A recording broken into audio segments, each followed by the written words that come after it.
Yeah, yeah. We're Are you inside?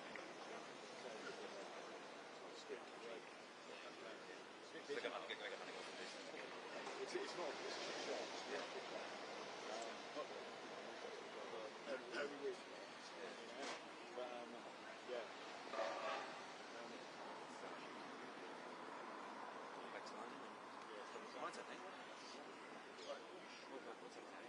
I'm in Kent. I'm in some of the roads. Ah, okay. Yes, exactly. So I'm moved back to London. Yeah. I'll probably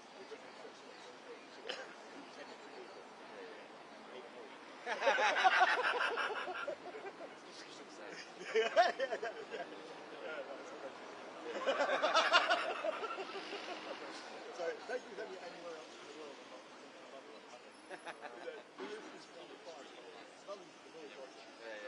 I love it. I just hate the aggro factor of driving.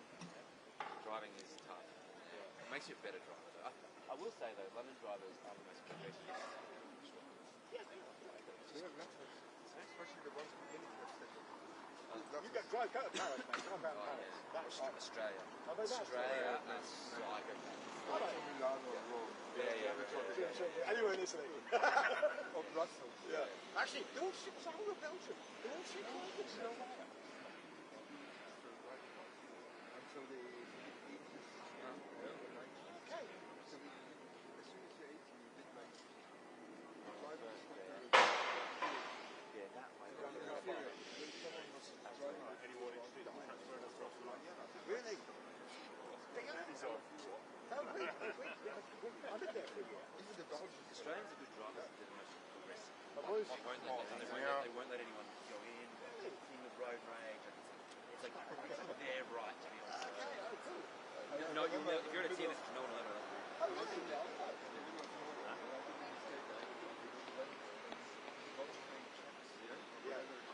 Yeah, we have literally peaked. No, They can't. that's what I think. Great. Oh yeah, there's the problem. Where we are. I don't think that was out. Or it is, and they're not using that one. We bang in the way. Oh, God. Oh no, you're actually We're elevating adding my to picture. it, are we? Yeah. Good, right. Can you be a prop? Yeah, this is it. I didn't want to say Sound it like that. dramatically like Yeah, exactly. Yeah. As long as you don't wave to your mom, No, it's all it's good.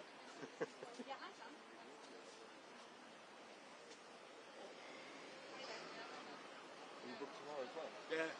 Don't know what's going on. Flying today. I know. There's no logic to it, is it? It's an invoice line, isn't it? But I mean, I don't think, they're German. They don't freaking have a clue what they're doing all the time. Are you still alive? Obviously not. I need to step aside. Yeah. It is a case of careful what you say when the client's listening.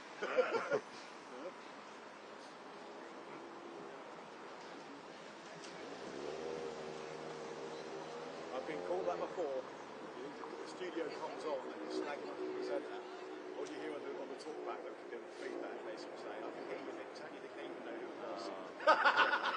Oh, Victor. Oh, dear. It's him again. You think there's my career going spiraling out of control.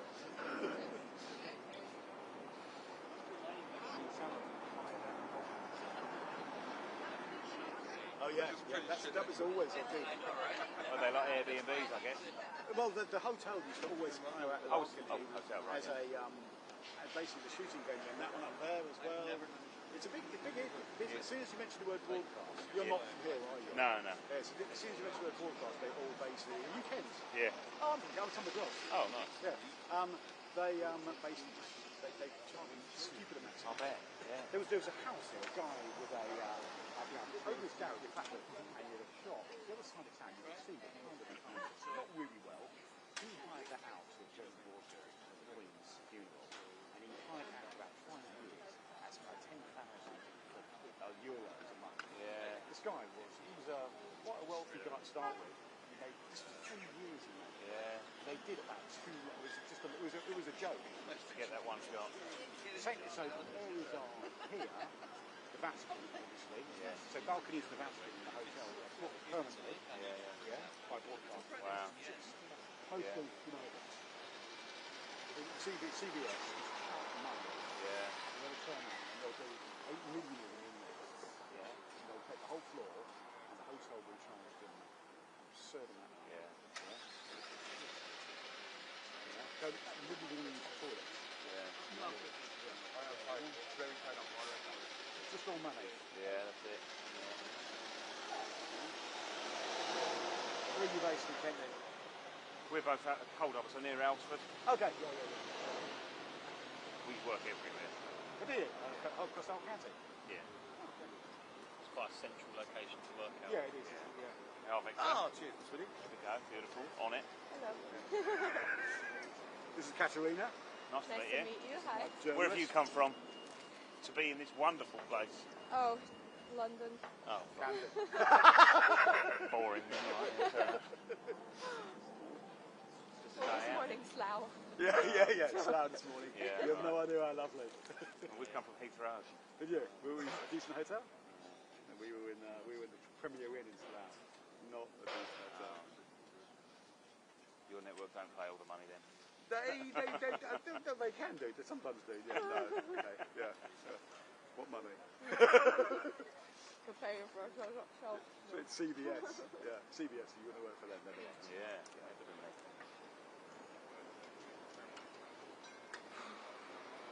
Fish and chips, he's getting open. Christ, it's not even 9 o'clock A yet. bit early for fish and chips. It is, isn't it? It's the smell of it Yeah, isn't good. breakfast. You know? They did that yesterday. Then at Hastings, as you know, Hastings seafront, straight off the boat, or Dungeness, Yeah. Fisherman's Wives Hut, Yeah. Dungeness estate, lovely. But imagine that, because that's just loads of tourists going, oh my God, we can get fish and chips. Yeah, but not 20 quid a go, and it absolutely probably isn't right. It's all frozen, it's all Yeah, shit, yeah, It's yeah. all crap, you know. But then when you think how much the rent on that place will be, he's got to ramp the prices up. I imagine, yeah, he does a roaring trade. Oh, he makes money. Yeah. I mean, you see him, because of the road being closed yesterday, he was basically, they were walking in. Even if it's just for drinks. Yeah. Well, where else are you going to go, sort of thing, Yeah. Yeah. Huh? Everyone's busy, yeah. I mean, it's mostly us, isn't it? Basically, there's 8 million of us, and we need 14 cups of coffee before they can take their drugs later. You know what TV presenters are like? Such a hello. Let's hope his client isn't listening. Right, we're going to go this way. See you in a bit. Good luck. Have a nice one. I was busy eating my food. I didn't even know what that. Just taking the piss out of you presenters. I'm not a presenter. No, yes. Journalist presenters, same thing. You know? What was on? In Germany, there's a very clear distinction. Is there? It's getting more and more blurred It's a here. presenter, like there's a newsreader, Yeah? who's basically just reading the newsreader, Yeah. and there's a journalist. And the newsreader is not a journalist. What? Who owns the most? The reader. Yeah. Over here, it's become blurred. So journalists that are newsreaders are all journalists as well. Were journalists. They're mostly journalists that have moved up the food chain, or some of them are forced into it. They definitely were, most of them were journalists at some point. Okay, yeah. Yeah. Same. But it's like the main news show on AIP radio. Yeah. This is just like, there's no interpretation of it, it's just reading the news. Yeah. And so, they distinguish. So over here, they'll, as you know, there'll be a little bit of, they'll have input, especially pre-show. They'll sort of say, on the reading, they'll sort of say, that's not really what I'd say. I'm not politically, I don't want to go down that line. That sort of stuff. So they will write their readings themselves. It's all over the world, but we can't. Yeah, I mean, nowadays, news reading, there's not the money in it. One day we'll get there. Very rare, very few jobs, very few of them earn the big money. Yeah. So,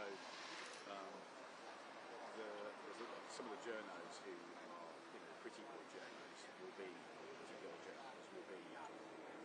forced into reading the news, or they'll do classes, or forced to read. They're quoted, the number of black faces on there. Nowadays, it used to be as a every lunch, after lunch, they calculate how many black faces there were on school house in America. 24 days, every day.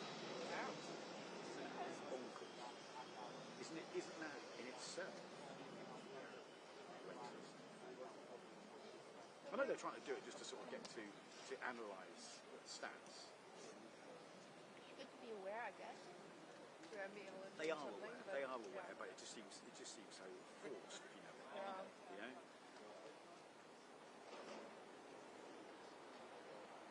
That's, I mean, it's a difficult issue. Oh God, yeah. Yeah. Oh yeah, really. It's like chicken egg. Yeah, of course it is. Yeah, it's a massively difficult thing, and you've got years of institutionalisation, you know, in this sort of way. It's the same sorts of people doing what they've done, and suddenly you're trying to change things to make it more open to other people, and that's, you know, you've got to depend who's got to swing.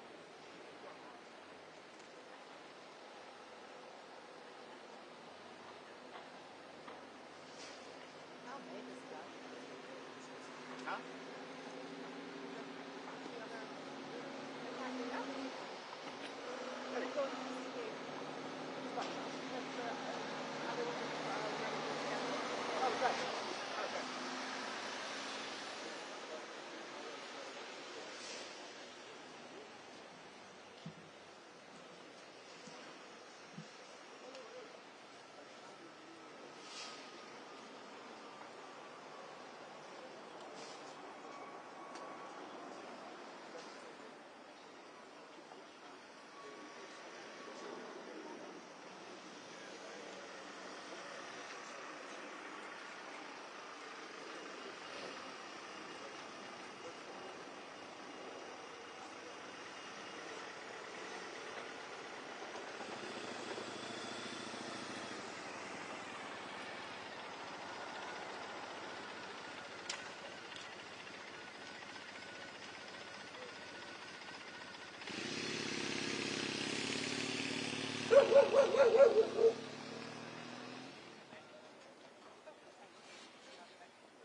you're running. I'm not thinking We're going to Chequers.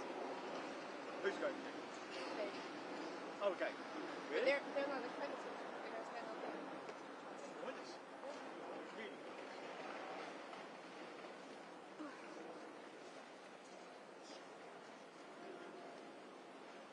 We're not going to do it. There you go.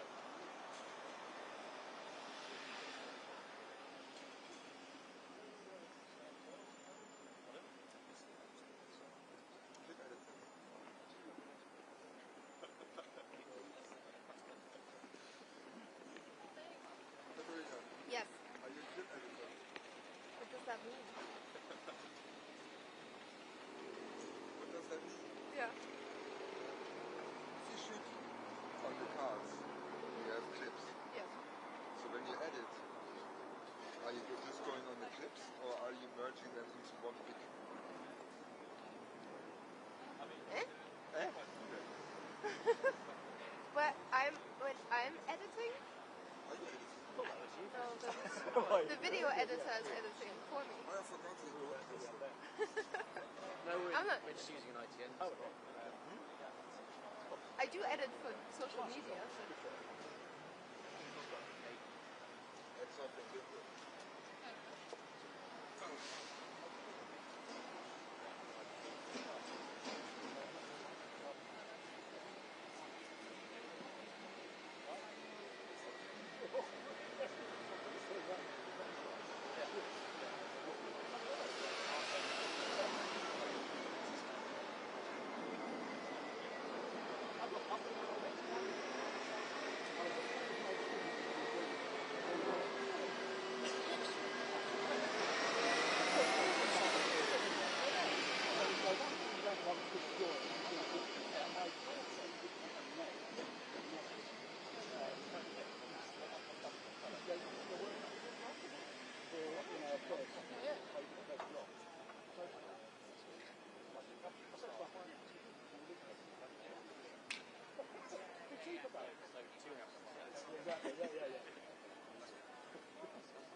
write to Doug. Because otherwise he would not call me. You've got to look in the viewfinder every now and again.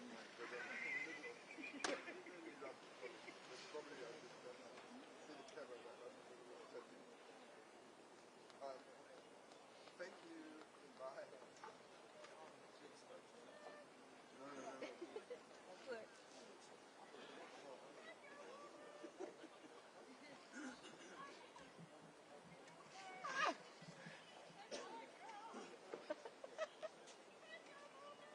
That's your mum, yeah?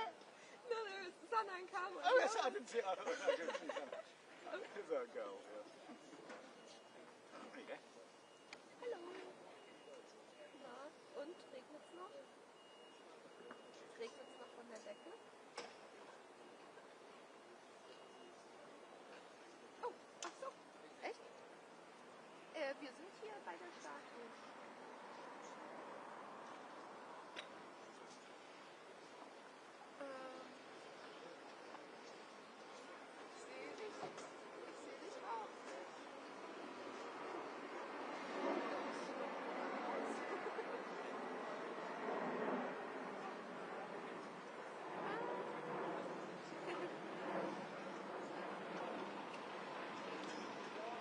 Morning.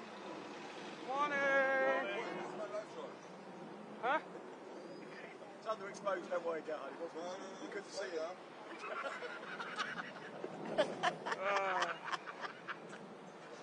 How are you? Oh, it's good. I should pay more attention. How are we? Good. Very good before you came. Yeah. Sorry. It's a characteristic of small minds.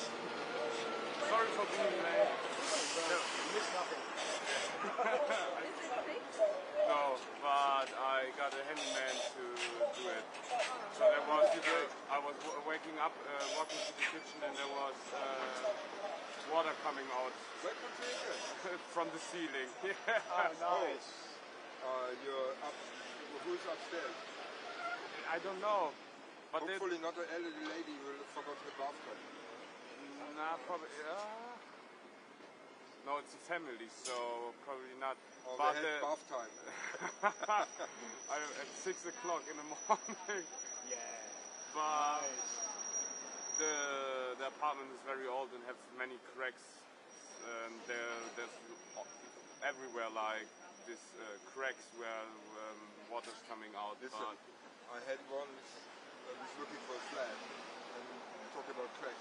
There was this window, there was literally, you could look through the window, you know, yeah, also der what they're Rahmen, designed und der for. Rahmen war quasi verzogen und so, Yeah. yeah. So you're supposed to look Yeah, through yeah. it. See, I got that, yeah. I'm with you, yeah. I was a bit slow, I think. you're slow. Me, I made a very funny joke. made a joke. Wo wohnst du denn? In Highbury. Is that who? Highbury is right? Probably not the place he's staying at, but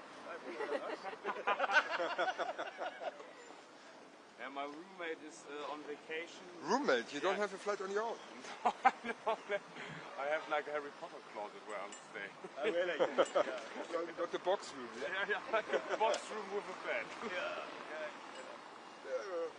You're working for RTL, so you're We've not all, going to be we've all much in been that there. room. We've all been there, haven't we? We've slept, I slept underneath that.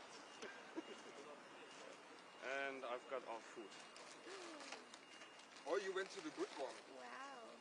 Oh no, that's What did you just get? the What? leftovers You from yesterday. yesterday. You We think were we went for wondering the where that Swedish, went. you know, gourmet bakery, you know? Anybody wants a banana? Go ahead. I've had one already, actually. I just Later. had a cheesy toasty. Very good. And Du you're hast very ein Loch happy. in deinem Knie. Ja, ich hatte Motorradunfall. Motorradunfall? Mopedunfall. Und dabei ist es leider gerissen. Sieht man ja nicht. Genau. Big, that's it. But It's you like- can, you can sit here if you want. Sit here. Jeremiah was his boyfriend. Are Are you okay? Brought your own school today? Nee, ich habe echt Bock.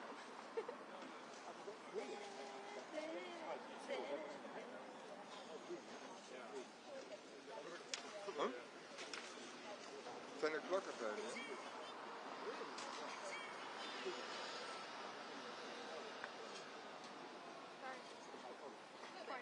Really? And you never thought, you don't know who? I see it. It's so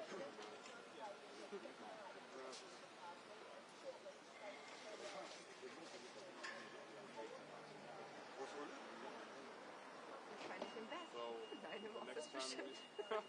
that's gonna be great. Ja, der war hier noch, als ich gegangen bin, war er Find out. Der hat einfach national Bescheid. Excuse me? What's name? What's my name?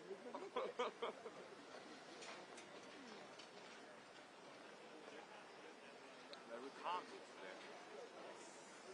No. Already? Then come on. Yeah.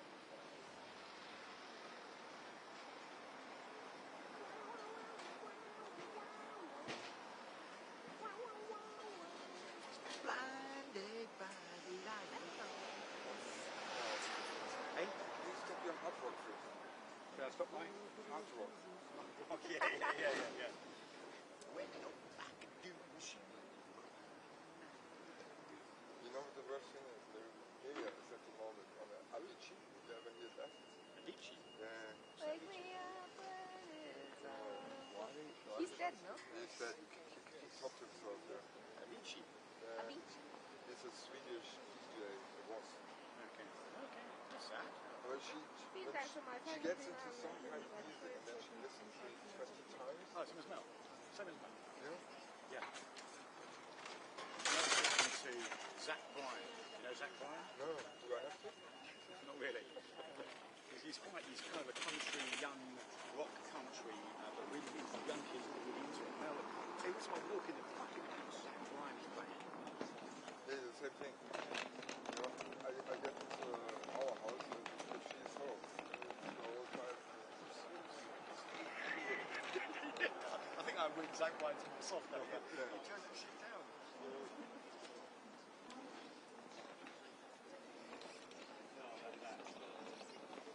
How much sleep do you got? Oh, we got a good night's sleep. Yeah? We drank till about midnight. No, of course we didn't. We had a bottle of wine. Yeah? It was inevitable. I love you. We ordered a glass, and then the guy was like, you know, it's cheaper if we just order a bottle. Oh, yeah, that's And we're what like, they oh, always we're say. not And then gonna I drink just the still bottle. talk. And then, We went You on drank which the way? bottle. But you deserved it. and then I Yeah, still I was in the one, what was it called, Liverpool Road.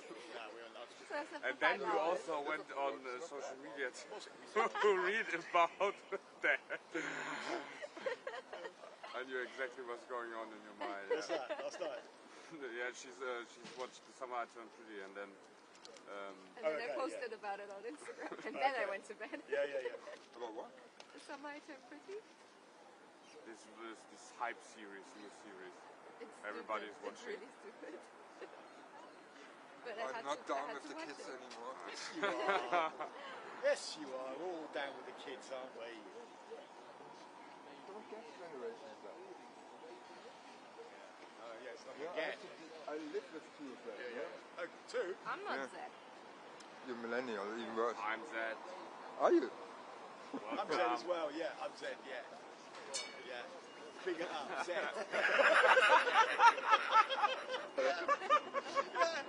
That's my eldest daughter says to me, you're not a baby boomer, not quite.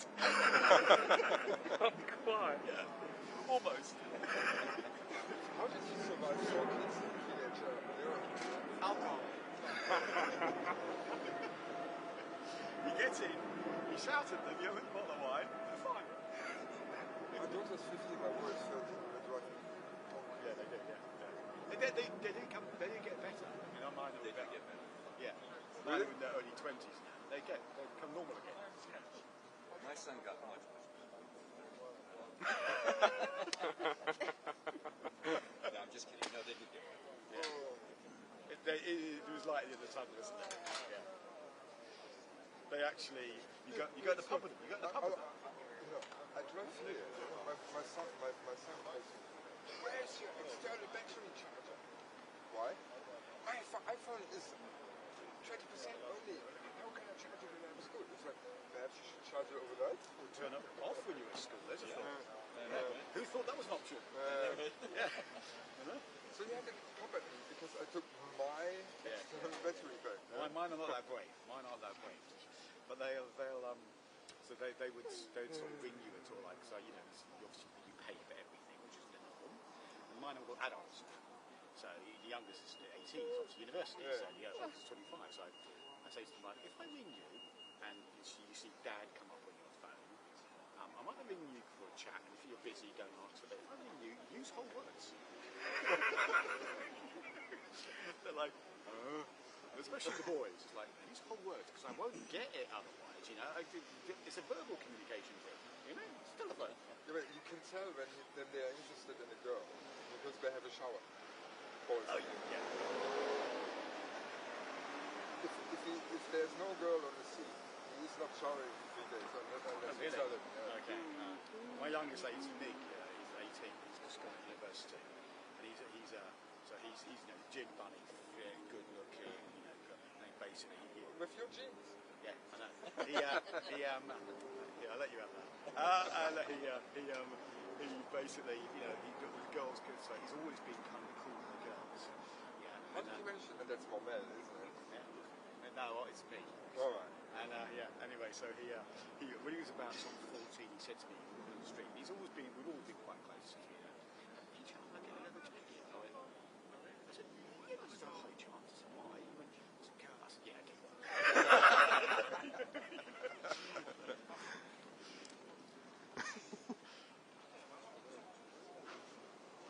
This is actually. What are you doing? Or is it CNN or? Next to the sky. Right, I think we should turn things on. What are they? CNN or? No, it's Bloomberg. Bloomberg. Fucking Bloomberg is better shit. I am live and this is a 16. I went yesterday evening to the shop and got some sweets. I forgot them in my... The 45. Yeah, it's just a nice surprise, isn't it? The problem is when you don't record. Anybody want to kiss Chequers. I get this shade by You could, but I don't know. One bit of it. You don't get this shade by eating sweets. This is just hard work. It's hard work, it's grinding. Grinding, careful. Yeah. Hard work and wine, yeah. Thank you. Normally the shit is over like that. Yummy. Oh.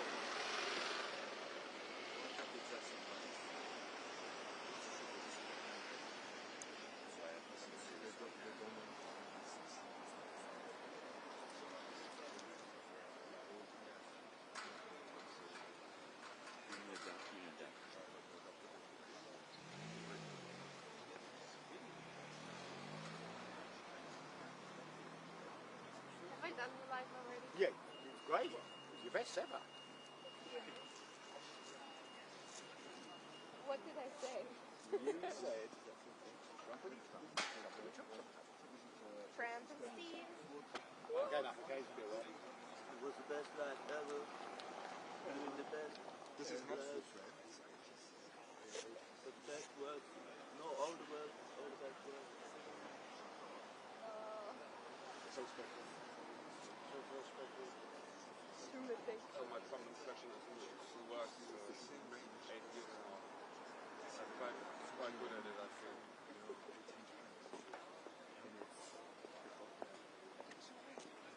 It starts at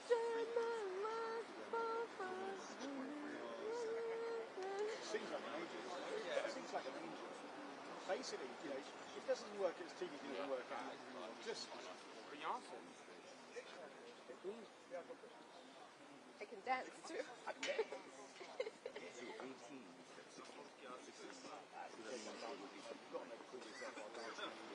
Huh? You've got to make a fool of yourself. Well, yeah. That's the whole point of it. I just jumped as far as you should. Exactly.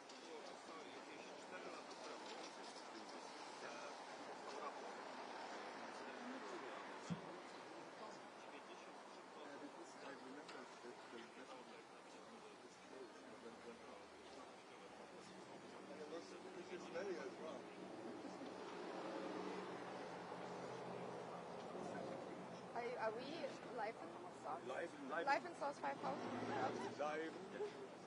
live in the bush. The camera shaking, the light is breaking. Hallo, hier ist der Quite good. Quite good. This one's okay for you. Danke. Carsten came up with it. That's quite good. Yeah, of course he did. Yeah. Do this the whole time.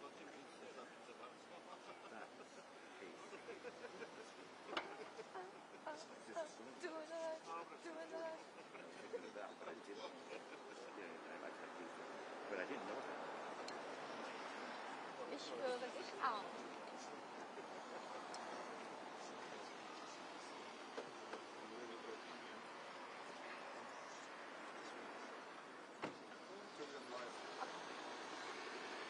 Oh, go past. Don't worry about it. We've got ages. We can go past. Don't stand there. Okay, danke.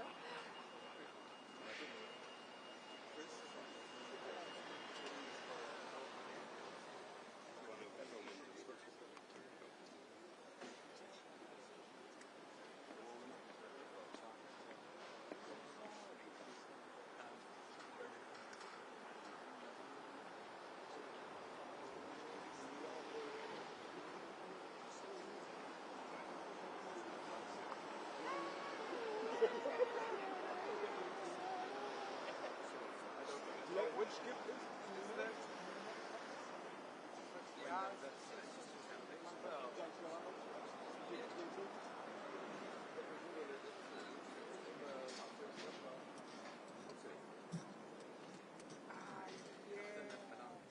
He is great. You're not going to drive past my house on the way to your house, right? It's not in the right direction, but That's what I feared. if you want me to, No, that's okay. you want me to? No, it's okay. Days being Makes together, no you want to spend longer with me. Huh? Days being together, you want to spend longer with me. Oh, of course, yes. Yeah. But I also want you to be happy. That was like, yeah, can you fuck off? I just cannot get enough. No, it's true. I had fun. Yeah, I got fun too. Yeah. It's too lovely now. It's basically whether you keep a lookout for Marine 1 or coming back to pick up Melania afterwards. She needs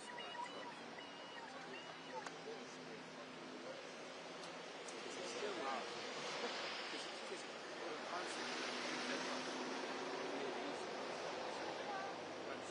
Them's the brakes. Them's the brakes.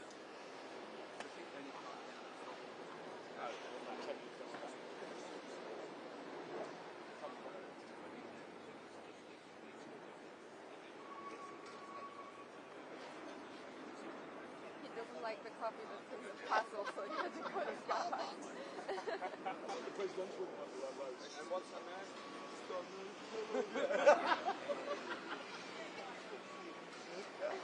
Still on all of them. Yeah, they had to keep under the Big D. crown. Crown helps. You were here for the Fine.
change lanes, which takes me 20 seconds.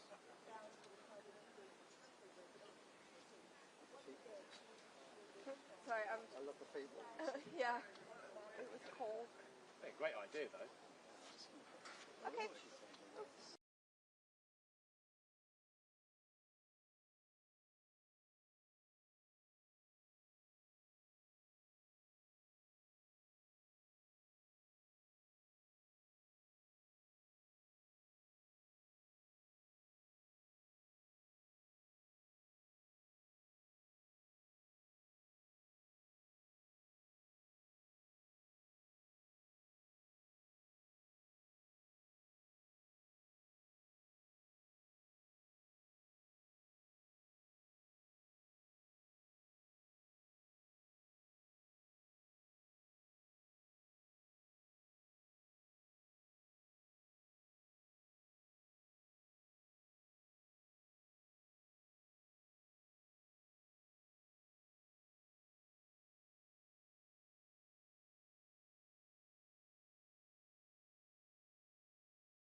Ich glaube, das hat sich für Keir Starmer und für Großbritannien eigentlich schon ausgezahlt, als er ihn eingeladen hat. Und wenn wir gestern die Bilder gesehen haben, ich glaube, dann war Donald Trump sehr glücklich mit ihm, was ihm da geboten wurde. Also ich glaube, es ist ein gutes Omen und es ist natürlich für das Land und für Keir Starmer, den Premierminister, auch wahnsinnig wichtig, dass es hier gut läuft. Es gibt einige Deals, die wurden schon in den letzten Wochen und Monaten verhandelt, die sollen jetzt hier eigentlich unterschrieben werden. Es geht unter anderem um eins, da geht es um KI und Investitionen aus den USA hier im Land. Deswegen sind ja eben auch die CEOs des Silicon Valleys hier mit Trump hergereist.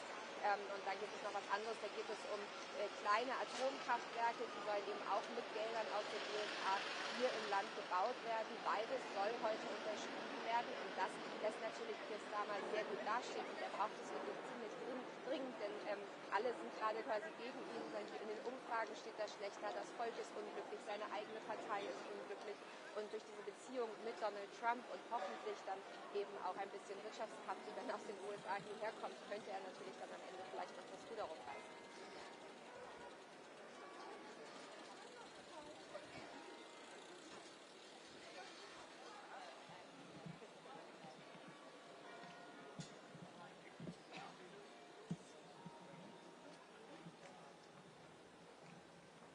Ja, das Wort Epstein ist eins, was so ein bisschen das Ganze hier überschattet, aber worüber natürlich niemand spricht, zumindest nicht hinter den Mauern von Schloss Windsor. Ich bin mir sicher, das ist eins der Themen, wo gesagt wurde, darüber sprechen wir hier auf gar keinen Fall.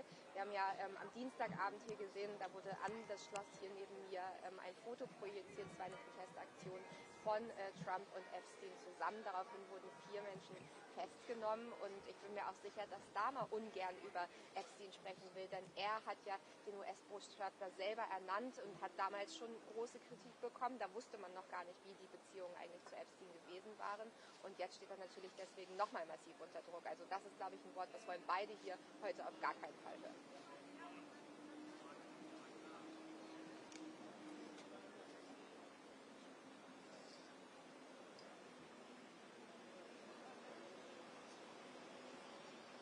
Danke.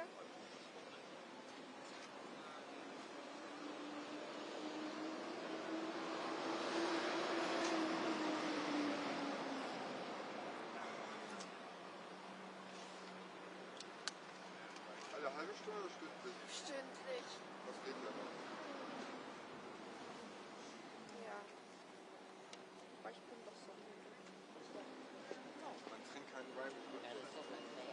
damit, glaube ich, relativ wenig zu tun, tatsächlich. Ein bisschen. Red or white? White. Last night, red, wasn't it? Yeah. Don't remember. French or Italian? It was actually on South America. Okay. Oh, I thought it was French. It originally was. South America is a bit better now. Oh. French Malbec is slightly different. It's slightly more tannic. Yeah.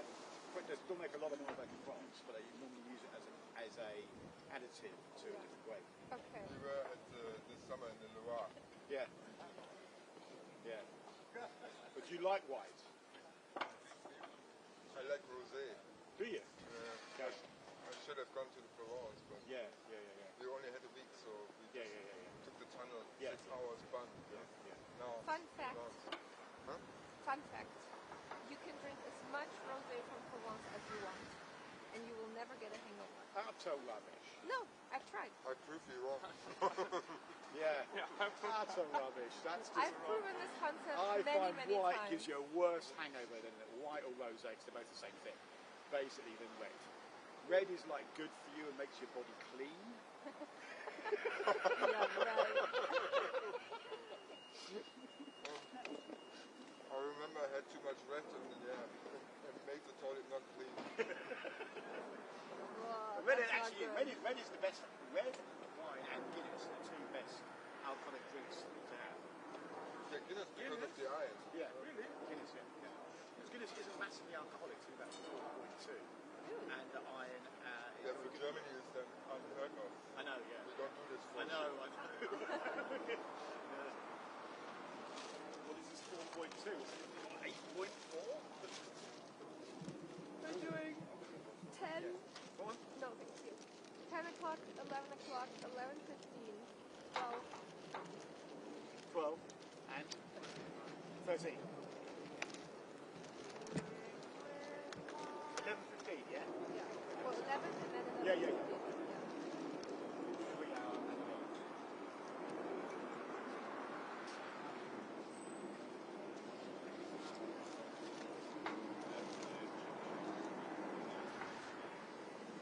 Das ist so norddeutsch, was du da gerade machst. Ne?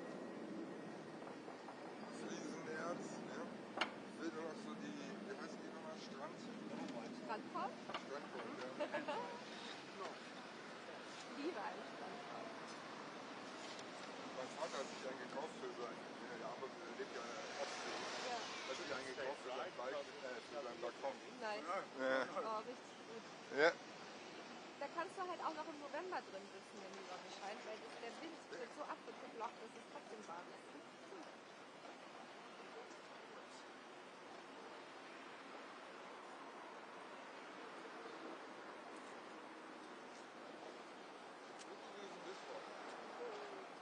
Guess it rains and voila.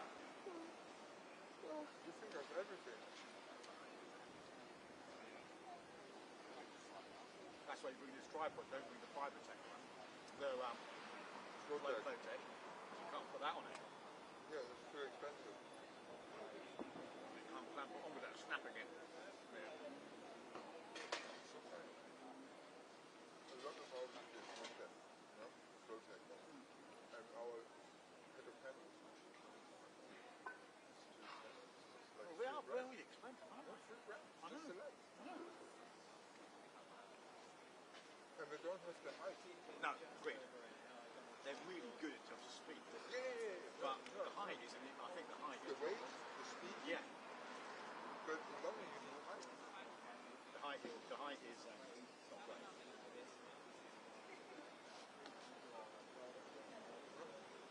Showing off this photos. They're nice, though. I've got one. I don't.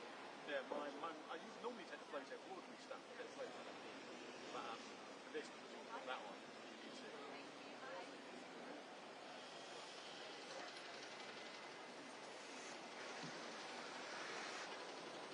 Done with that?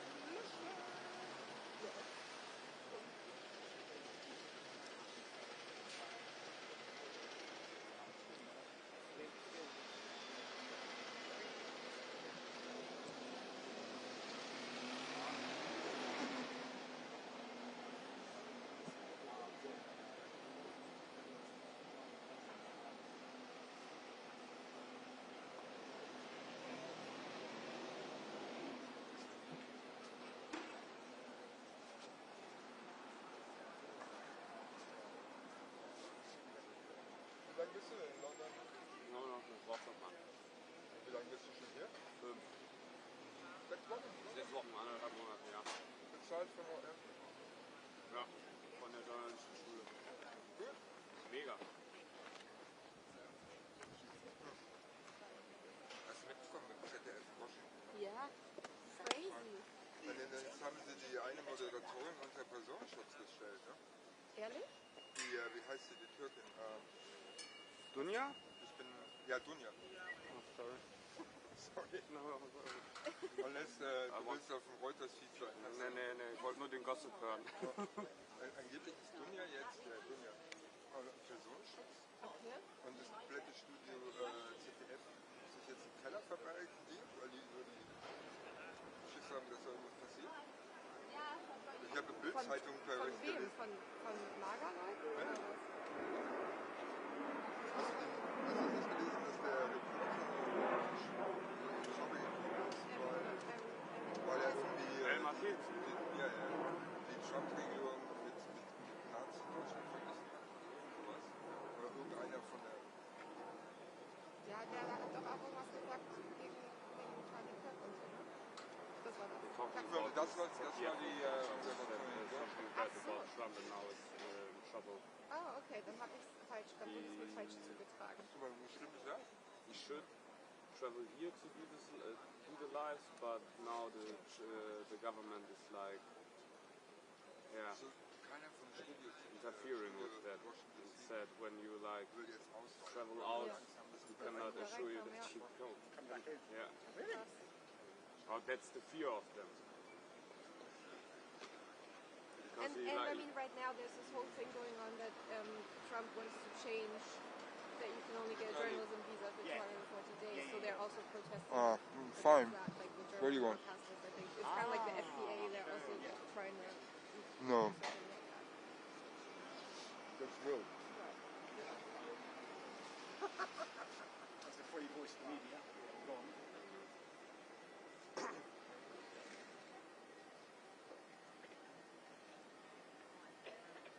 justice gone, media gone. Democracy over. Yeah. We're laughing about it. Okay. Be happy. Just for you, Happy. sweetie. Yeah. Okay, good. Bye.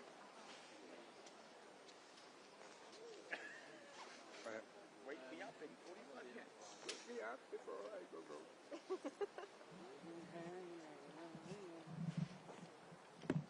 Beautiful.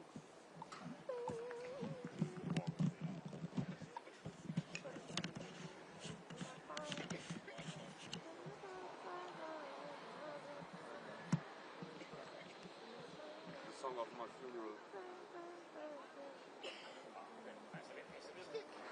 Wake me up before you go, bro? Yeah. Find it quite funny, yeah? That's true, yeah. Oh, it's Mike Milligan. No, it's Mike Milligan. I told you I was ill. My dad, what's the guy's name that sings Ferry Cross the Mersey? Yeah, I know you mean it. He has a song that's like, I started a joke, and then I started the whole world crying or something. Yeah.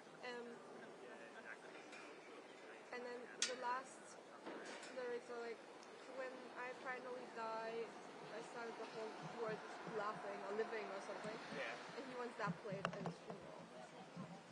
My wife wants Avicii. I want Frank Zappa. Frank Zappa. Frank Zappa. What's that? What's that? Frank Zappa. Really? The guy who's sitting with the beard and long hair, who's sitting on the toilet? You don't know that? With the sensational mustache. Yeah. Sing it. And there's so many songs. Sing the one that you want to use. No, it's too late.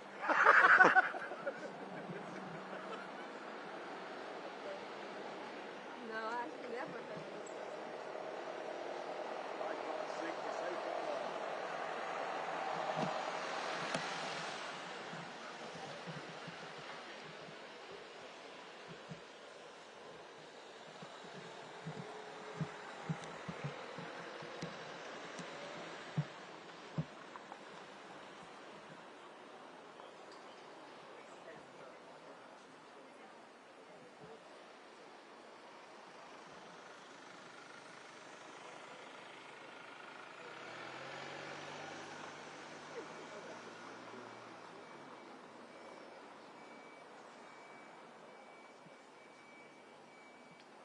there's only one Bluetooth box missing and we are at Glastonbury. Just from our imagination. Oh, okay, yeah. Go and get a shitty burger. Walking through the mud. Water under the mud, yeah.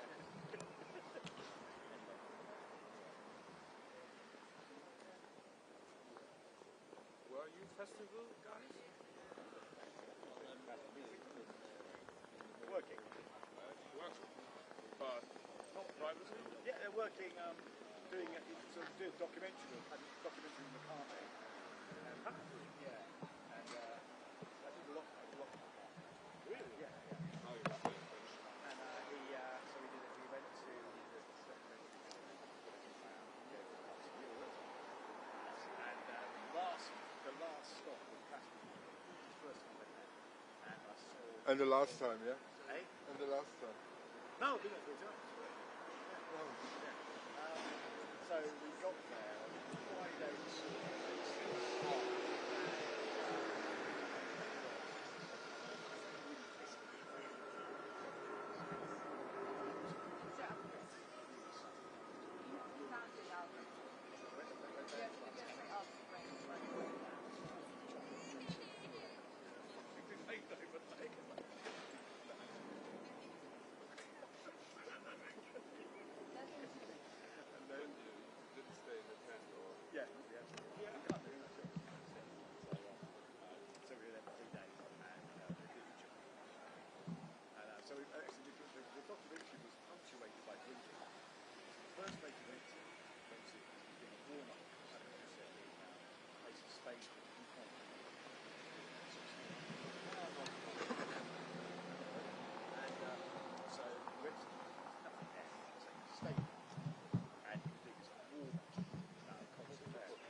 Peggy and Jeff didn't get on at all. Okay, yeah, kind of hothead.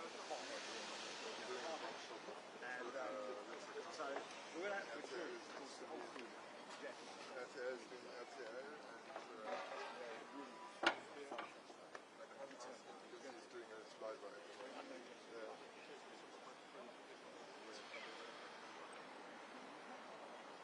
I will.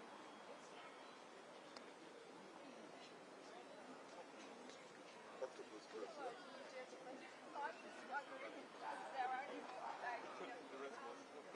From who?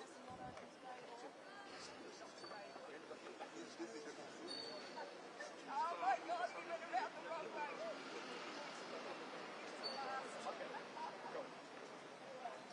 Oh, thank you anyway, guys. It's been a long time, it's a long way from us.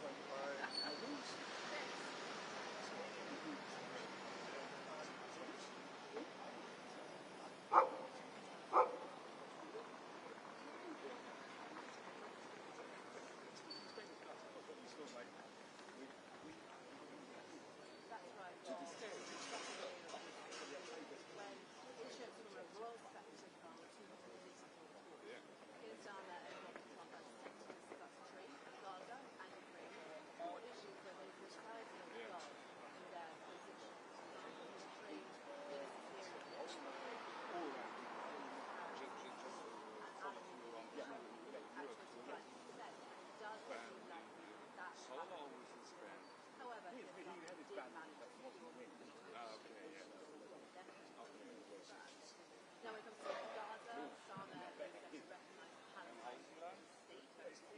While Donald Trump is happy to give a carte blanche to the Middle East, international outcry. And then finally, when it comes to Ukraine, Starmer has positioned himself as a bridge between Kyiv and Washington, but the attitude of Trump was best equivalent, but at worst, it was pathetic. So that's fair. Doesn't mean it does stay. Now, also, after the rest of our unfortunate world overwhelmed by the with a parliamentary journey.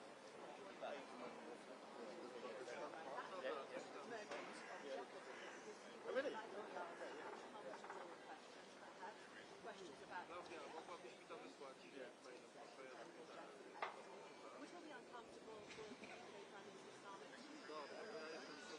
Via his ambassador to the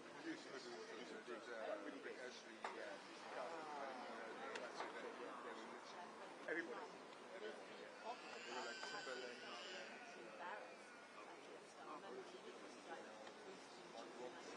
Ah, okay, I get it. So they were kind of the people in the 80s and 90s. Behind the big stuff. Yeah.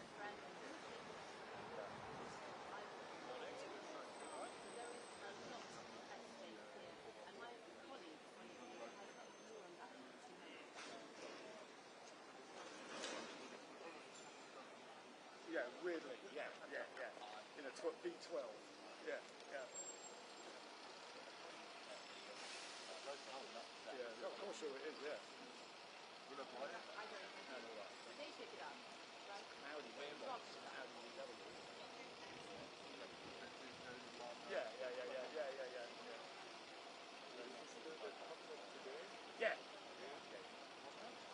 Can't they? Yeah. So it's funny, see, he's got a place in Soho Square in London. And now when he does interviews, he doesn't do many anymore. He does them in the hotel around the corner. And his PR guy, Stuart Bell, I've known for donkeys, he's really nice PR guy. He's a new one, the youngest guy working. He's younger than Jeff, lots of fire.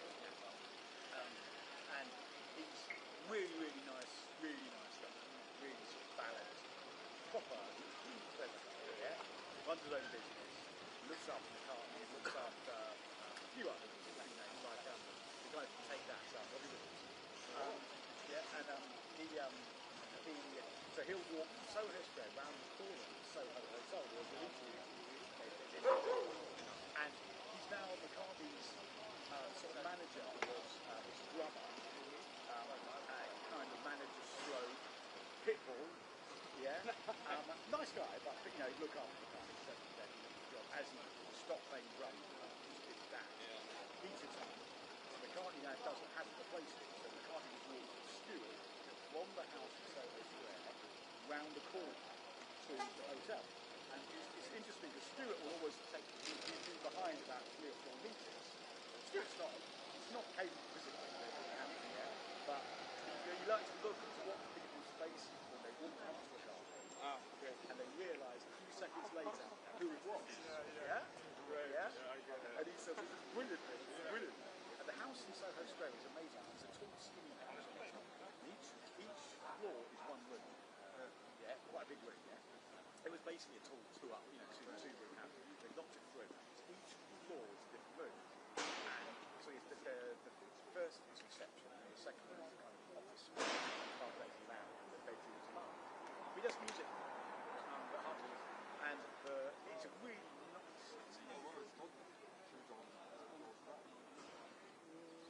Yes, that's right. Yeah, she is. Yeah. No, Mary asked me. Music at Mary. Dark Age. She asked you before you got. Yeah.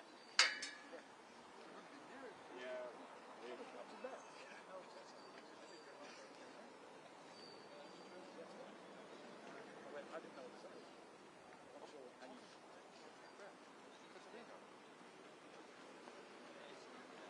See that what Take That is doing in France?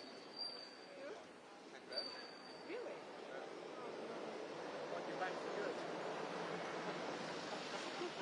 So hotel. See what I did there?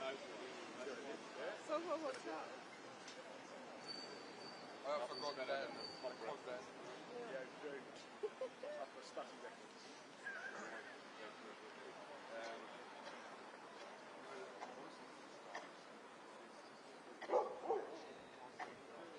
Yeah. Take that, wouldn't you? I've got that as well. We always. Yeah.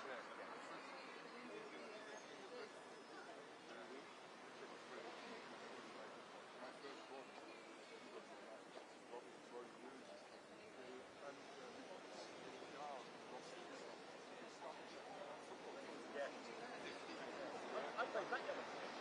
We did a lockout down in the AP, down in the Stoke. It's not Stoke. It's got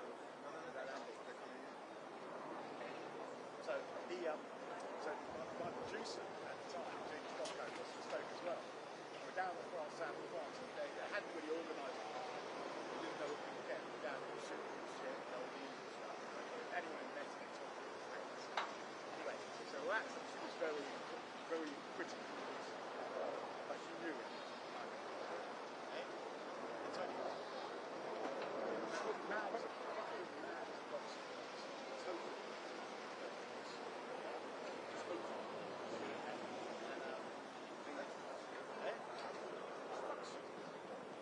she's on discussion.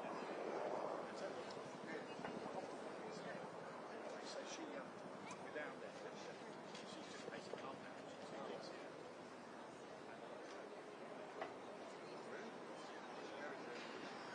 no, they lost it all. He lost it. He was, but he lost it all. Came up.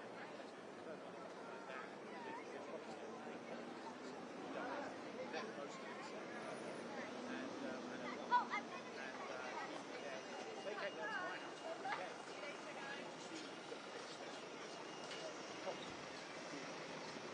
Basically, massive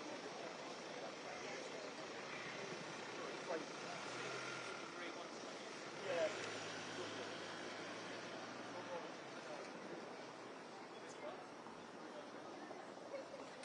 But we should see right now. It's not stuff. Sad, lonely. Sad. Yeah, we went like a cinema stuff. So we went down and we're at the States.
that happens, oh no, you're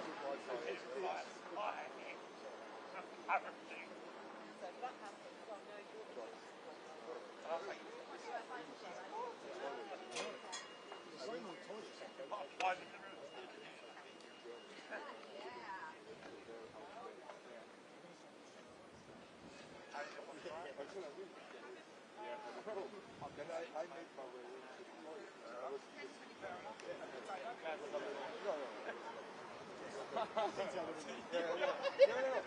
that's the reason I had to wait for the fucking queue. So I go in and I lifted the thing.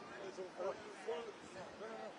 They put on the deckle, the lid of the toilet. They put Vaseline. That's it. So they put no problem. That's the reason the queue.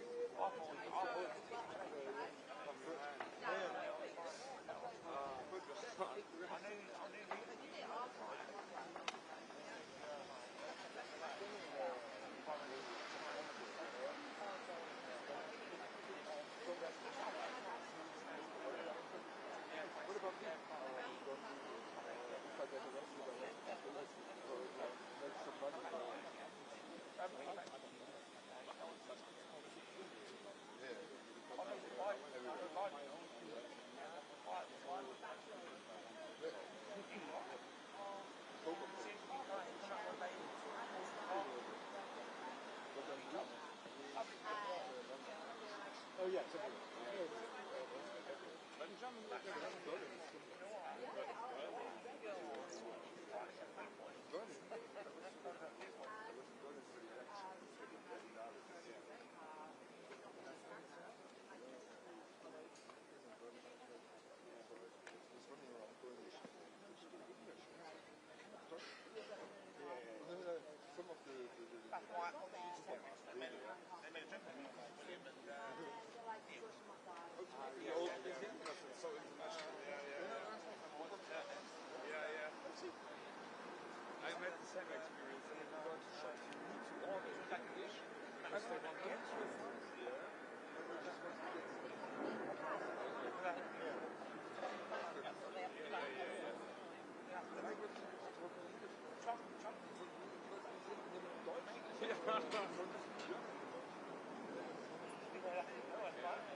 Morning.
The whole bus went silent.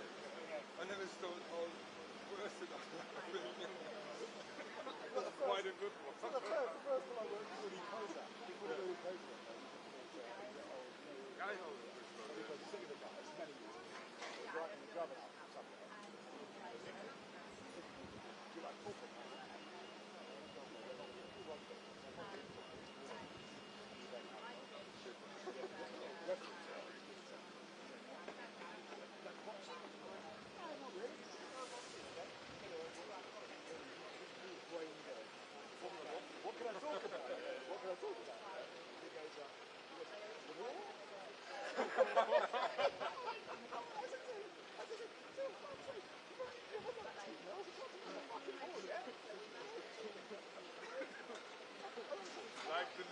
tennis going? Football? Boxing? Okay, then war. That's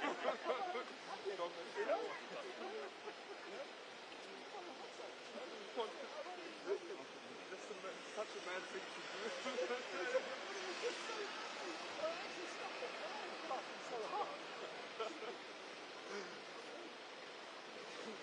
Heading to a party, like with the boyfriend of your girlfriend's mate.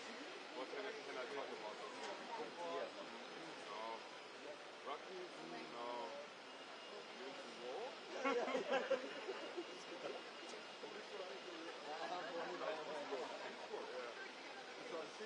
Can you take a picture for me? So quite good day moment for me. Oh, okay. My camera is not that good, but I would like to. Would you like to I like this background right there. Yeah. Yeah, so that was like when I was go this way so you can get rid of the railing? Oh, sure. I'm trusting you, they can't take photographs. This is gonna be unbelievable. shithole, but not.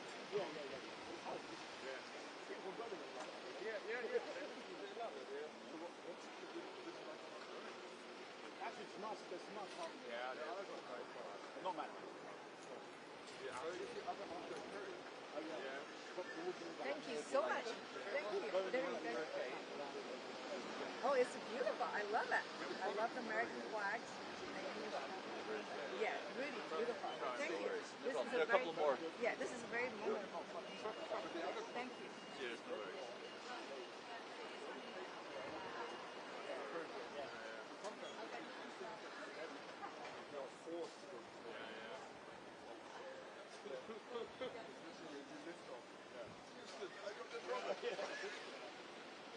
Yeah, we were doing a story about some US woman who tried to kill the man in Berlin. Oh yes, yeah.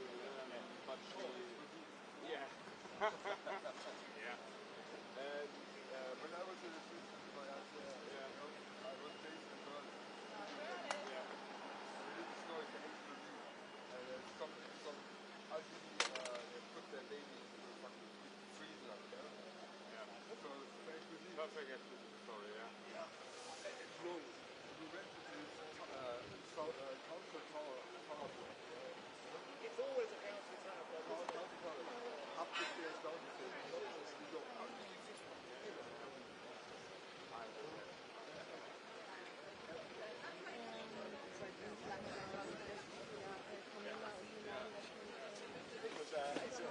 I've done, so we've had our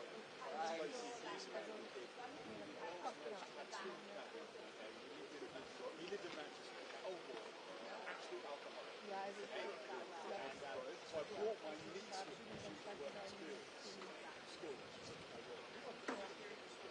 said, lovely. So she's absolutely chill, good, she's doing a lot of things. Anyway, so we went to Manchester. This tourist guide, and it's really showing me. And he I was everything. Is he flying to Chequers? Hey? Yes, Flying yes. to Chequers? Yeah. Marine one just passed. Yeah. 20 minutes, 15 minutes ago while you were having him. Followed by 2 Chinooks.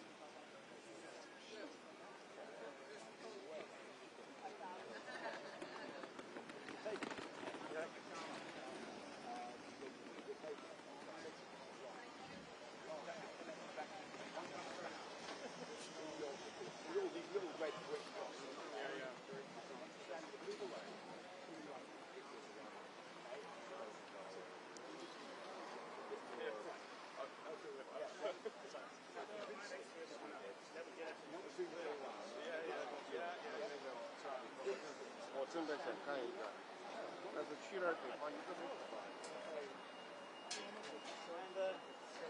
Anyway, so I did this go back and this history in memory with my niece looking at me going, what's going on here? It's not got a job. I did a Zoom track. It's basically a real Zoom. So it looked amazing. The house was quite narrow. Yeah, so really effective. Anyway, so I thought, then you realise this what you've done was standing with the pants in the street. So you have to go to the pub like this, like, walk to the pub, go to some money and left. You know, so that's the drink. And you think, what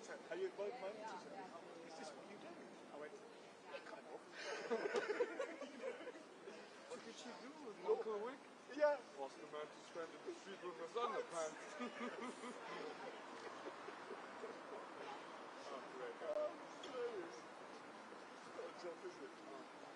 Then my eldest, my daughter came with me for a week. She was in work experience. She met Madonna. She met the Monkeys. Yeah, in 1 week. And she interviewed, because the journalist didn't the producer didn't turn up. She interviewed who's the Spanish actress?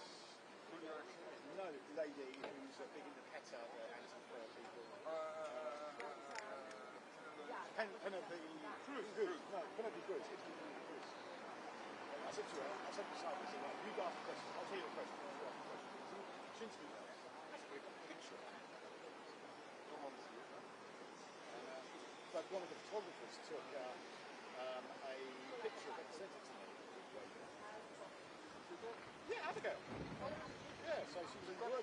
Yeah, work experience for a long time ago. Yeah, so until next Easter. Then she goes, then she gets paid. She goes to Australia? No, she's got 2 more years of basically getting paid shit money over here. And then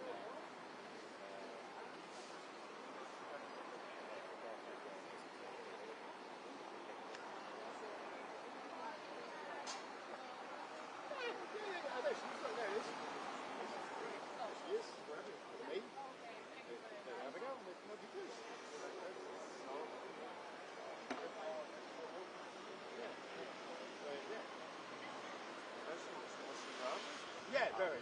Yeah. But I was standing sitting right in front of me as a teacher. And Penelope Cruz kind of looked at me and said, Thank you. I will go back in a second. it was just like, it was really hello, how you doing? Good, thank you. Sorry, I wanted to ask, are you in the pool or something? Who's in the pool? I've seen I just saw a shot. Go. Yeah. Are you in the pool? Hi.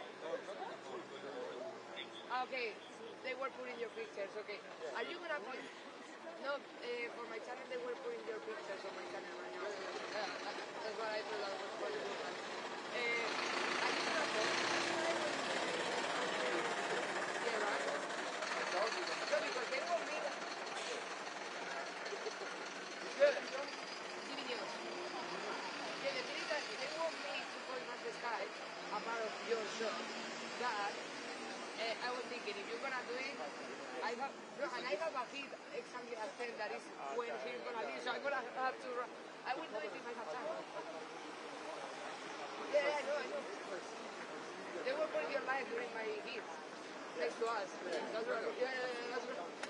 No. Lucia, nice to meet you. No, probably. We are always in the same places. We're stalking each other.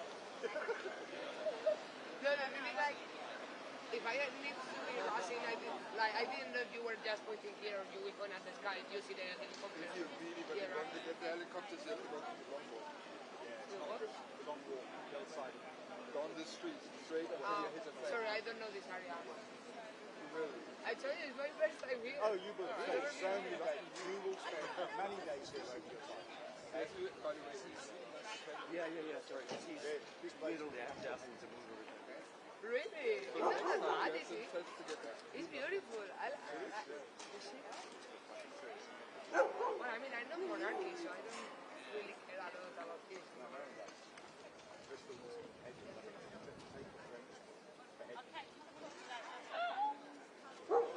We can televise it. Okay. Pay-per-view. We can do that. Start with that. Good morning, Vincent. How are you? Not bad, how are you? Oh. You well? Yeah, same here. Everybody's so happy. We're sick of it.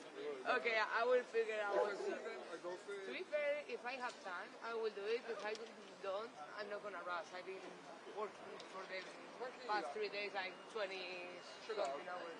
Yeah. We're so chilled, we don't. Thank you so much, guys. See you later.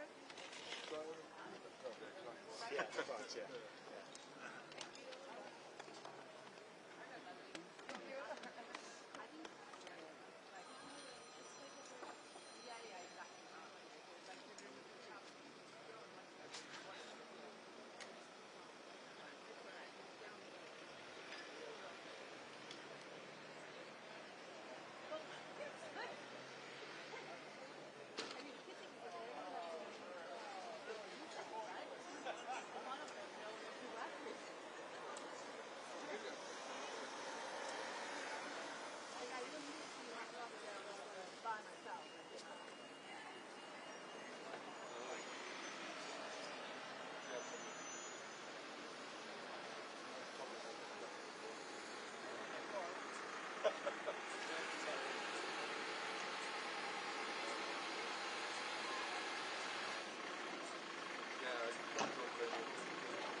asked about Canada.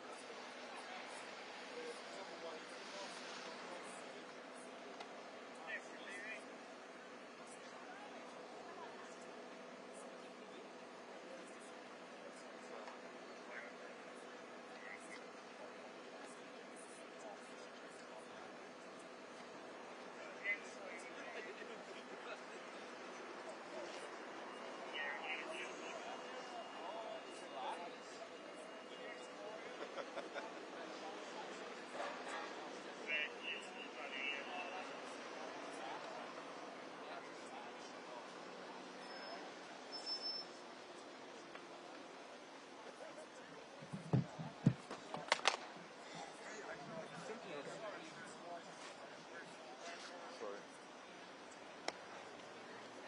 At least I'm not hitting you. Yeah, Yet. thank you. I'm working on it. Don't worry, I'm not.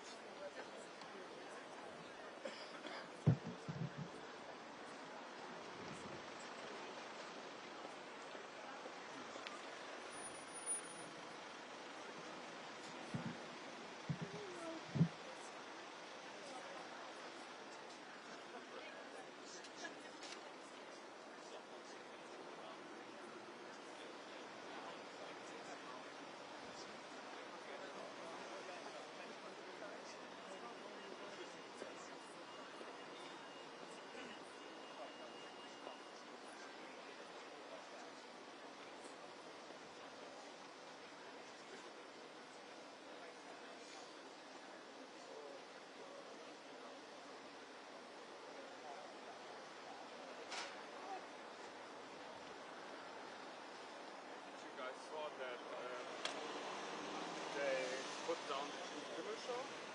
Yeah. What? That they put down the Jimmy Kimmel show Yeah. Why? because he made some comments about the Charlie Kirk thingy. He said he was MAGA, and then they said Maga or Gaga? MAGA.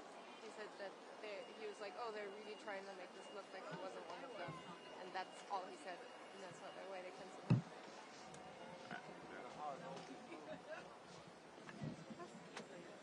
It's the end of the world As we know it. It's the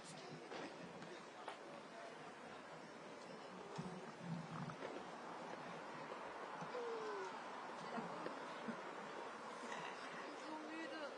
Ich glaube dir das. Wie lange musst du heute? Müssen wir heute? Wann? Wissen wir noch nicht? Okay. Gibt es eine Übernahme? Schiffwechsel? Oh.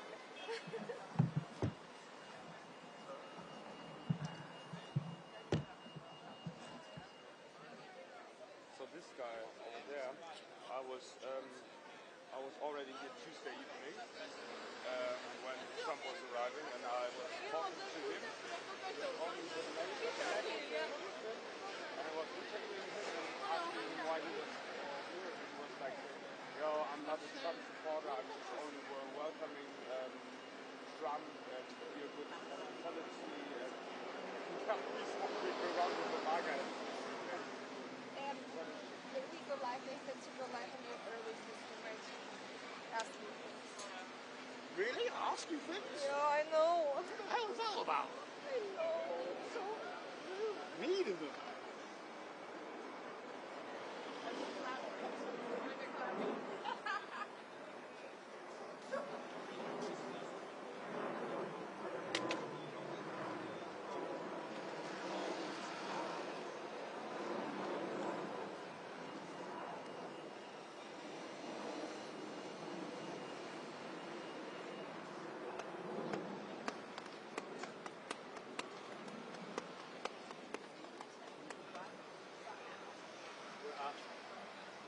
Is that quick enough?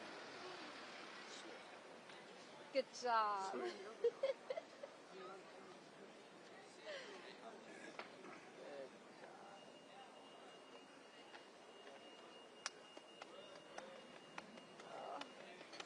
It's getting worse. It's the cumulative.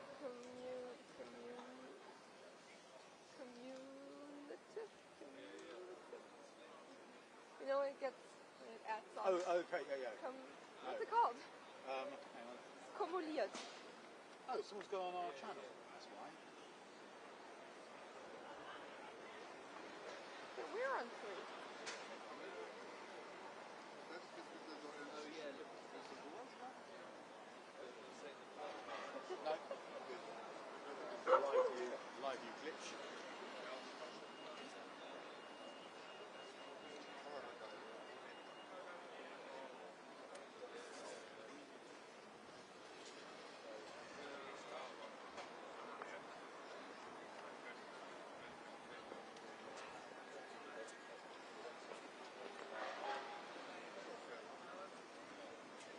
Servus, it's me again.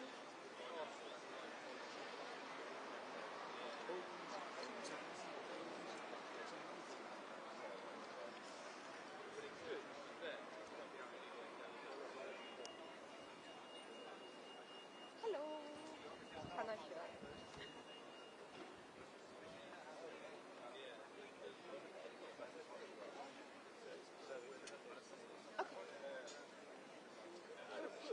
Go for it.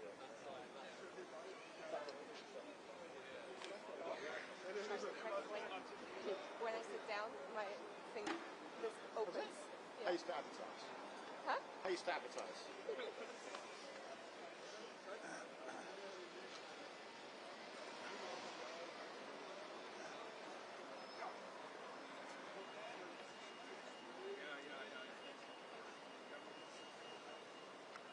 We're on at 58. Okay. Yo, biggie.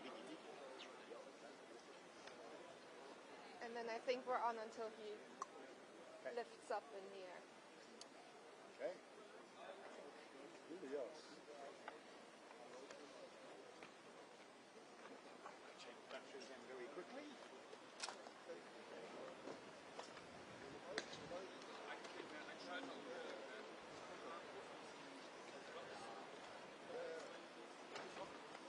In case they give you another 25 minutes.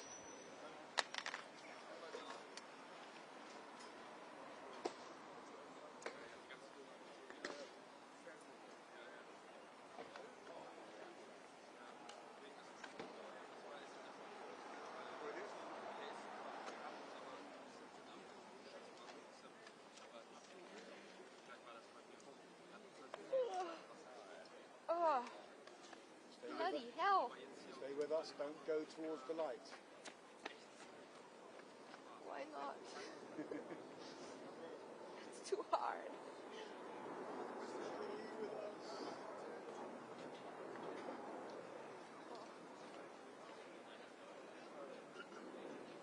My brain is just not really active. I feel like only a tiny little piece of it is working. That would be the lack of sleep.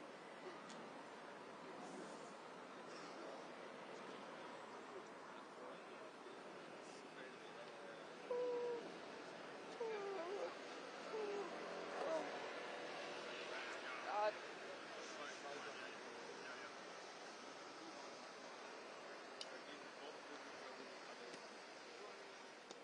Look at that cute dog. Hello. Okay.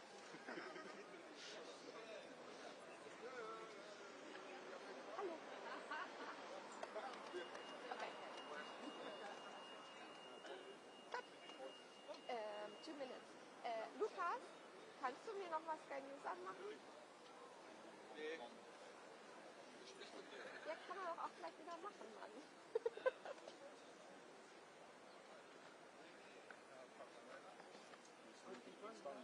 Soll ich ein bisschen englischen Effekt machen? Sure.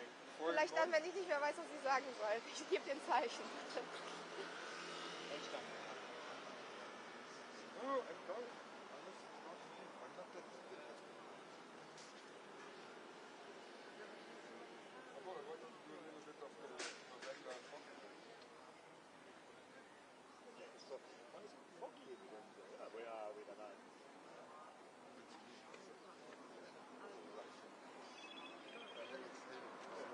Yeah. Vic, is there anywhere we could put this? Oh, really? I'll put it there. I can. Hello. You see that? A little. I'll hold it. Remember the time when you guys Okay. had a line, you put the phone in. Yeah, it's true, yeah.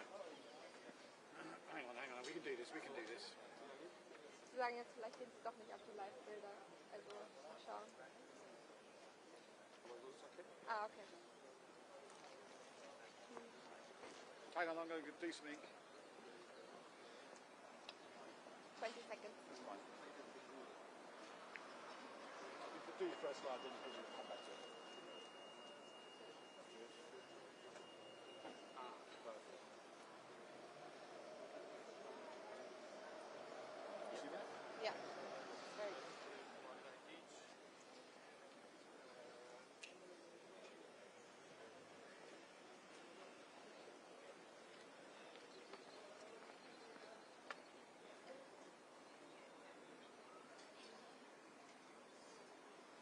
Hold it, Nick.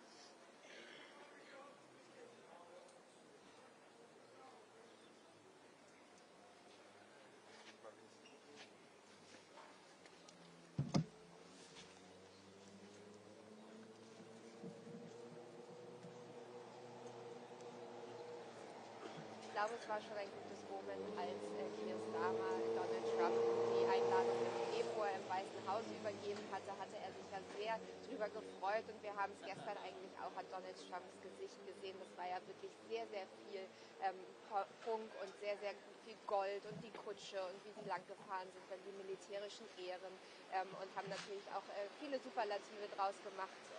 Die längste Prozession, die es jemals gegeben hat hinter den Schlossmauern.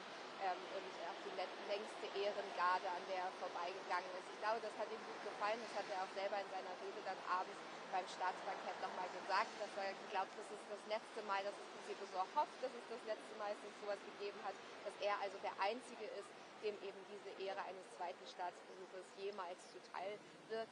Das wird natürlich dann die Geschichte in der Zukunft irgendwann zeigen, aber ich glaube schon, dass man ihn damit ordentlich beeindrucken konnte und jetzt bleibt es eben nur noch zu hoffen, dass er auch eine gute Nacht hatte. Er und Melania haben ja im Schloss Windsor übernachtet und zwar in einer der Suiten und zwar der Suite, in der Kate und William ihre Hochzeitsnacht verbracht haben. Also wir haben da richtig groß aufgefahren natürlich und wir hoffen, dass das Bett bequem war, dass nichts gedrückt hat und dass das Baby jetzt bereit ist für den Tag und für die Gespräche mit der Politik.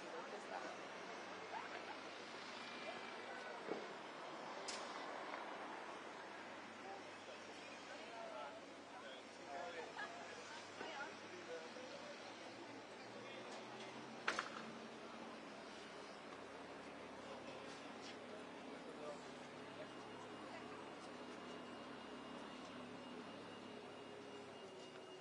Also das wurde, glaube ich, ganz akribisch geplant. Deswegen findet eben dieses Treffen jetzt mit Starmer ja auch nicht in der Downing Street statt, sondern auf seinem Landsitz, Chequers heißt er. Das heißt, da fliegt er jetzt gleich mit dem Helikopter hin. Er wird offiziell verabschiedet von Charles und Camilla hier am Windsor Castle und dann steigt er eben die Marine One, steigt dann auf und fliegt. Das dauert ungefähr eine Stunde Richtung Chequers und wird dort eben dann von Keir Starmer empfangen. Normalerweise passiert sowas ja eben immer in der Downing Street, da wird dann auch der rote Teppich rausgeholt und dann empfängt man ihn eben vor dieser berühmten schwarzen Tür, aber dort stehen eben auch dann draußen, zumindest vor den Toren, oft die Menschen und protestieren und deswegen könnte ich mir gut vorstellen, dass sie genau aus dem Grund eben gesagt haben, wir verlegen das auf den Landsitz, da kommt man wirklich gar nichts an. Das heißt, es sei denn, er sieht vielleicht aus der Luft irgendwelche Demonstrierenden, wird er mit denen auf jeden Fall nicht in Kontakt kommen.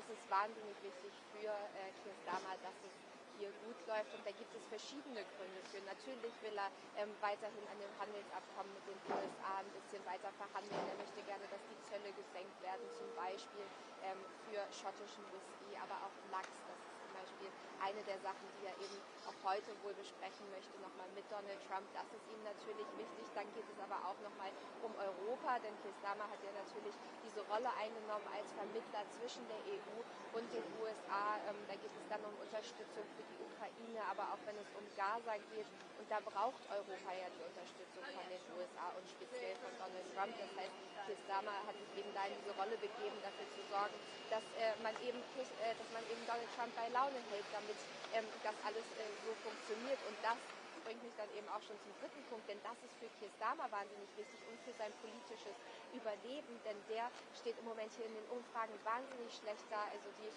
rechte Partei von Nigel Farage liegt weit vor der Labour-Partei. Es gibt Kritik aus dem Volk, es gibt aber auch Kritik aus den eigenen Rängen von der Labour-Partei. Es gibt sogar eigene Abgeordnete von Keir Starmer, die sagen, vielleicht ist er schon nach den Lokalwahlen im Mai dann tatsächlich nicht mehr Premierminister. Also der braucht wirklich etwas, was ihn nochmal nach vorne pusht. Und das Einzige, was eben bisher gut für ihn funktioniert hat, ist eben diese Rolle des Vermittlers einzunehmen. Das heißt, für ihn persönlich auch ist es wichtig. Und dann geht es natürlich auch ums Land, denn die Abkommen, die man da trifft, die sollen hier etwas voranbringen, die sollen Jobs schaffen, zum Beispiel eins, was mit künstlicher Intelligenz zu tun hat, weswegen eben auch die CEOs aus dem Silicon Valley ja hier mit hergereist sind mit Trump. Da soll es Investitionen in Milliardenhöhe geben hier ins Land und Gleiches gilt eben auch für ein weiteres Abkommen. Da sollen kleine Atomkraftwerke hier in Großbritannien gebaut werden mit amerikanischem Geld und das soll wiederum eben auch für Jobs sorgen, aber auch dafür, dass es einfach hier generell im Land wieder ein bisschen besser läuft.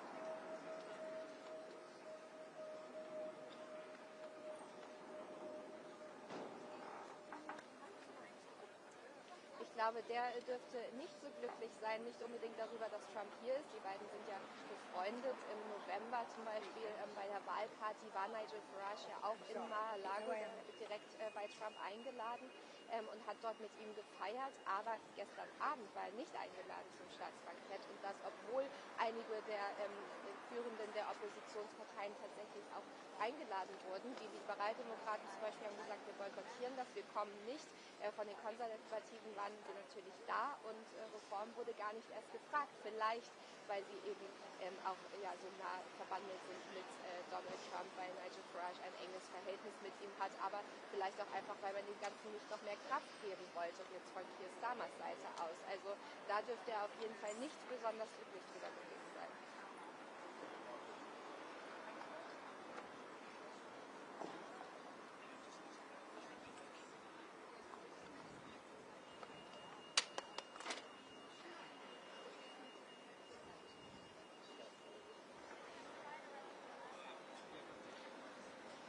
Ich glaube, wenn sie können, dann werden beide, Keir Starmer und auch Donald Trump, dieses Thema absolut vermeiden. Wir hatten hier am Dienstagabend eine Protestaktion in Windsor, da wurde hier an den Turm neben mir einmal ein Bild projiziert, ganz, ganz groß abends von Trump und Epstein nebeneinander und daraufhin wurden 4 Menschen hier festgenommen.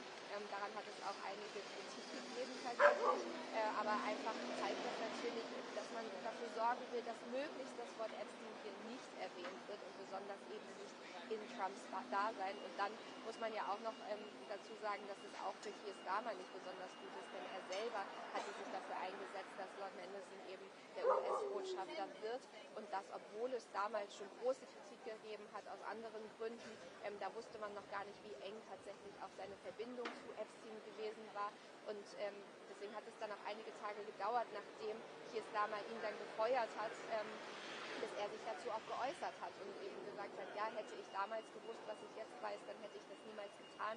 Aber es war natürlich sehr schädigend für Keir Starmer. Deswegen bin ich mir sicher, dass beide diesen Namen hier heute nirgends hören wollen. Aber wir wissen natürlich nicht, was die Reporter am Ende bei der Pressekonferenz für Fragen stellen.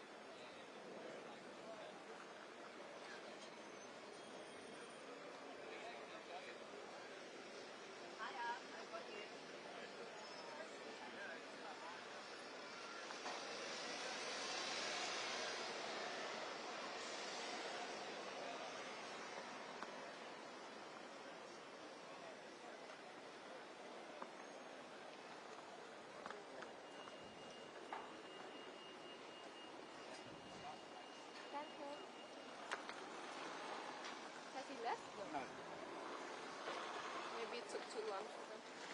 I'll just set this up so we've got it. Oh.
Okay, you can set up. Don't shake the drum.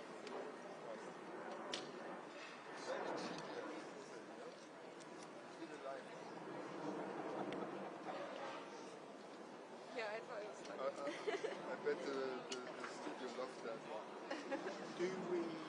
Are we going up soon again for that? 11. Oh, 11. Oh. Yeah. No, not right now. It'll be gone by then, won't it?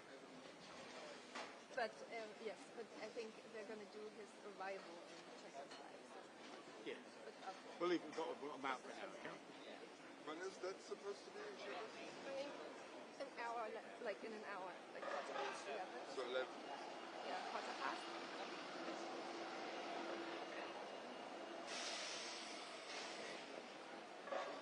So he's probably lifting off in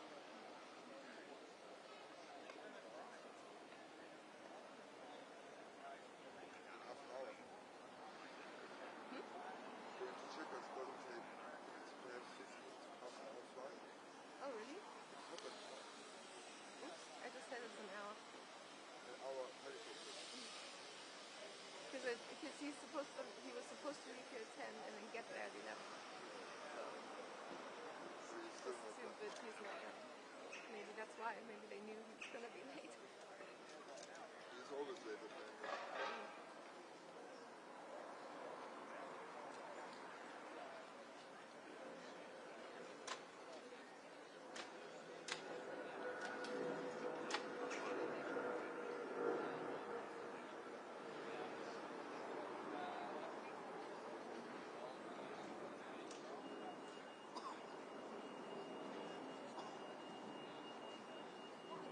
They found the issue with the water from the ceiling. It was the radiator in the upstairs apartment that was leaking.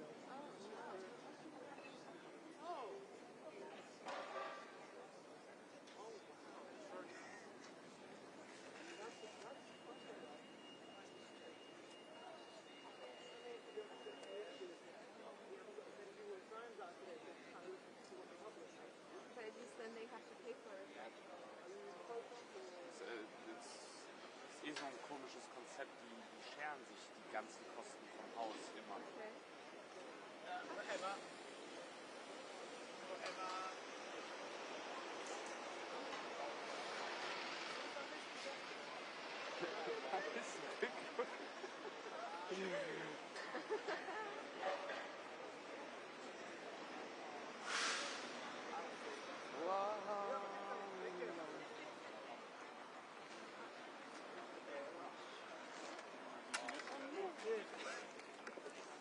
To be fair,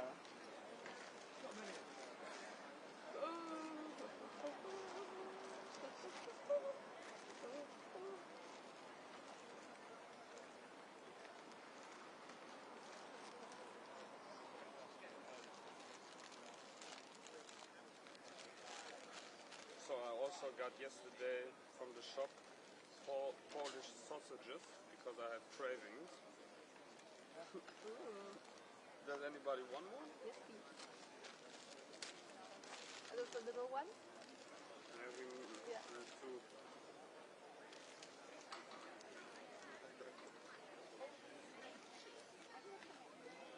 Oh, you're Do you South think this is African real now. meat? Chicken with pork and turkey. Yeah, 20,000 MSG. Don't ruin it. Geschmacksverstärker. My mom put it always in my Brotdose Ja. at school. Ja. Das waren die guten Tage. Aber keine Zwiebeln-Metz-Brötchen? Nee. Bist du sicher, dass du aus dem Ruhrpott bist, ja? Ja, aber ich habe ja polnische Wurzeln, weißt du? Ja, aber das hat der halbe Ruhrpott. Das stimmt. Ja. Du vergisst, dass ich das denke. Ich Ja. hab 6 Jahre lang war das mein Beat. Ja? Ich habe Nordrhein-Westfalen für Reuters gemacht. Ah. Ja. Wann? Zu welcher Zeit? 2001 bis 2009. Also sogar länger. 2000, okay. 8 Jahre. War ja so schlimm, dass ich am Ende den Kölner Karnevalsumzug konnte nicht mehr machen. Weil jede Frühstücke mich kannte, Reuters, Schnäpschen. Und dann mein Producer musste mich dann nach Hause fahren, weil ich so besoffen war. Weil du kannst ja nicht Nein sagen. Ja? Nein. Karneval, ey. Ja, ist gut, ne? Ich freue mich auch schon wieder drauf. Der 11.11. wird. Alter Markt, ja. Ja. Wie lange bist du dann jetzt schon hier? Seit 2009. Okay. Kam das dann? Ich wollte schon immer mit Reuters irgendwie anders hin. Und weil der Außenbüro im Bonn-Kölner Raum. Ja, Hast du dann auch irgendwann durchgespielt? Ne? ja, hat sich halt alles wiederholt. Du hast ja diese Karneval-Dinger und irgendwie war ich dann gelangweilt und habe mich dann hier beworben. Wurde erst gesagt, nee, wir haben einen sehr strengen Kandidaten, den wir nehmen wollen. Und dann ist der irgendwie, haben sie sein Visa verhunzt und dann haben sie mich angerufen. Dann bin ich daher und Geschichte. Und dann sind deine Kinder auch hier geboren? Die sind hier geboren. Und mit deiner Frau dann, oder? Nee, meine Frau habe ich hier kennengelernt. Ah! We're going to Supermercado heute. McDonald's. Supermarkt. Welchen denn? Waitrose? M&S. No, it's fine. Ich kann ja nicht von RTL gebribed werden. Yeah, right.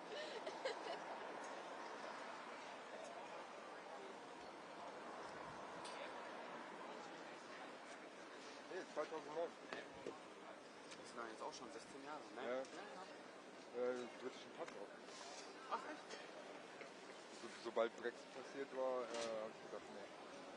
Da fing die schon an mit Permanent Residency und Ja. Und wie ist der Prozess, da sich einen britischen Pass zu holen? du musst einen Kurs machen, du musst ihn offiziell beantragen, ganz viel Papierarbeit, Paperwork, dann musst du eine Menge Geld bezahlen, 1500 Pfund. Zu der Zeit konntest du das ja noch machen. Die Deutschen waren dann so, weil die ja immer noch in der EU waren, haben die gesagt, ja, du kannst darfst, nach deutschem Recht darfst du die Nationalität von einem anderen Bundesstaat annehmen. Ja? Wenn du es jetzt machen willst, musst du erstmal die Erlaubnis von Botschaft holen. Ja. Wie kriegt man die? Und die kriegst du schon. Sind die da okay. Ja, da musst du halt so einen Test machen, einen Sprachtest machen. Dann Aber den kriegt man hin mit seinem School English, ne? Ja. Ich würde mal sagen, wenn du einigermaßen fließend reden kannst. Ja. Und dann irgendwann kriegst du dann so eine Zeremonie, wo du dann musst du schwören auf die Flagge Ja. und so, ich musste schwören zur Königin. My allegiance, yeah. My allegiance to the Queen, okay. Ja. Dann singst du noch schön God Save the Queen at the time. Ne? Und dann kriegst du so ein Dokument und dann kannst du einen Pass beantragen. Geil. Ich will auch unbedingt wieder zurück. Ich muss sagen, ich habe schon immer eine große Faszination für das Land. Scheiße teuer hier, Mann. Ah, habe ich auch schon gehört. Speziell in London auch, ne? In London, wenn du nur eine Zimmerwohnung haben willst, also One Bedroom, was eine Zwei-Zimmerwohnung eigentlich ist, diese Bad, Ja. 1500 Minimum. Ja. So, das ist ja.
was harsh.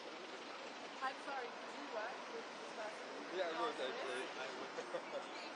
Not after this, I won't. But you know what he tries to do? I don't. Even make you look even better.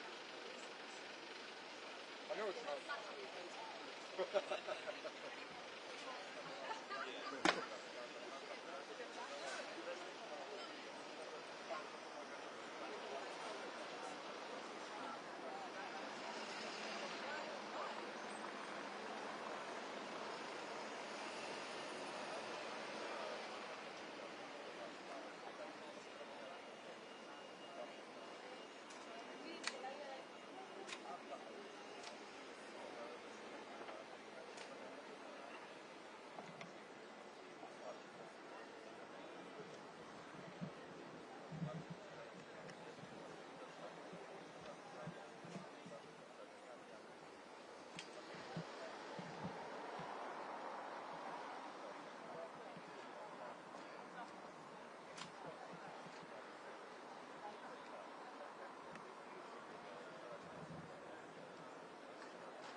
Was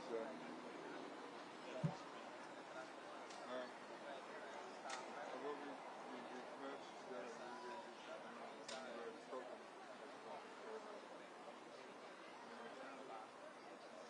He was playing, and I was.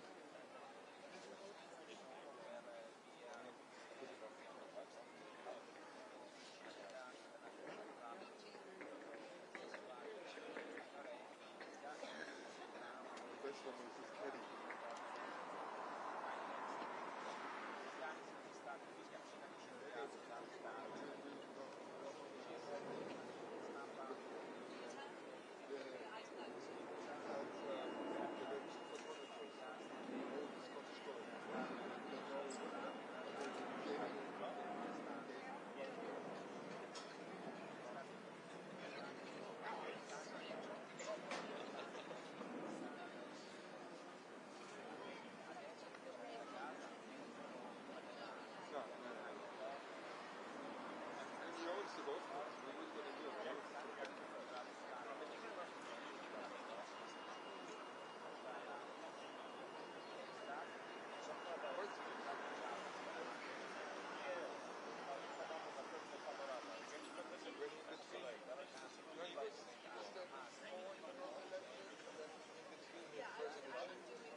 Lucas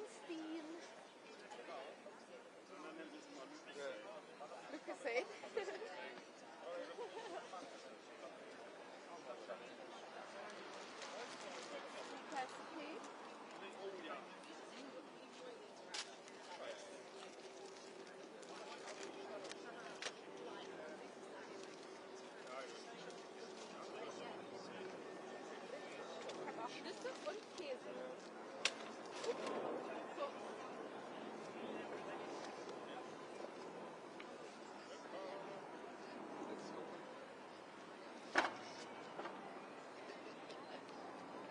Apparently a helicopter is going off. Picking up? He just left Windsor and is driving towards the Marine Board. Normalerweise ist da ein kleines Ding, wo man das einsetzt. Der Käse will nicht zu dir.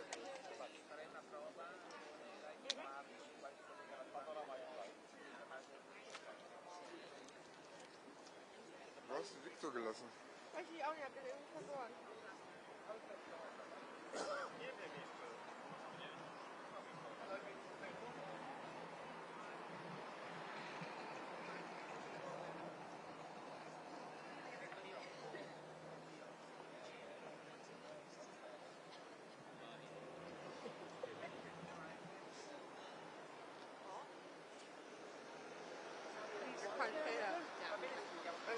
Message that was sent to me. Was it regarding the suite? The what? The honeymoon suite.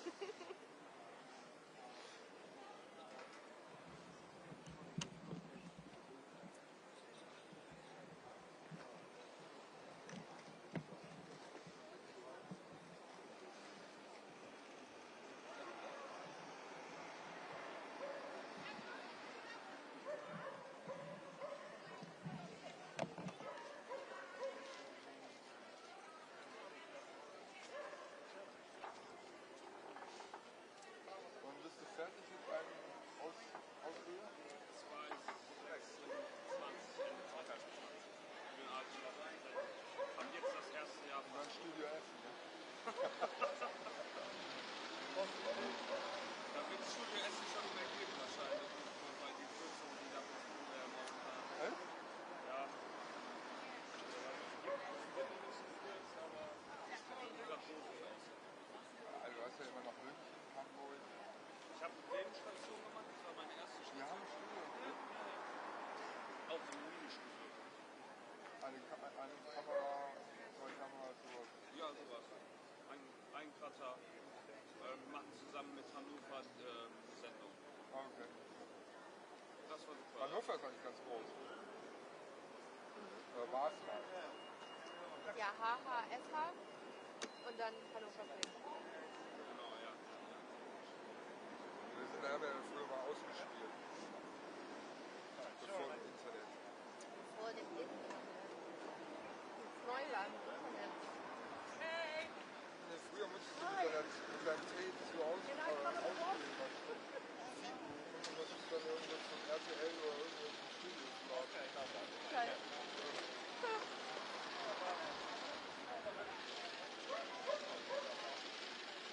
Das erste Mal, dass ich APT gemacht habe, war 2005.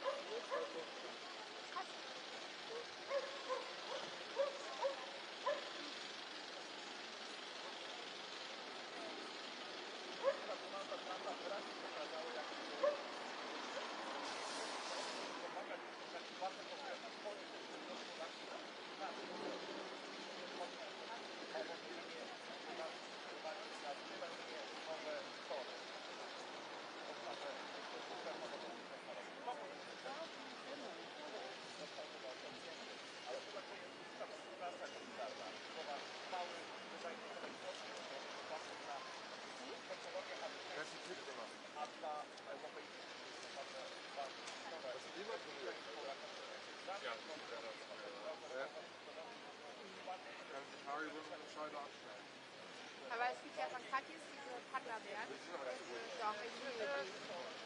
Weil ja noch bei Salzige Hering. Ja, die. Du als Nordlicht, ja. Das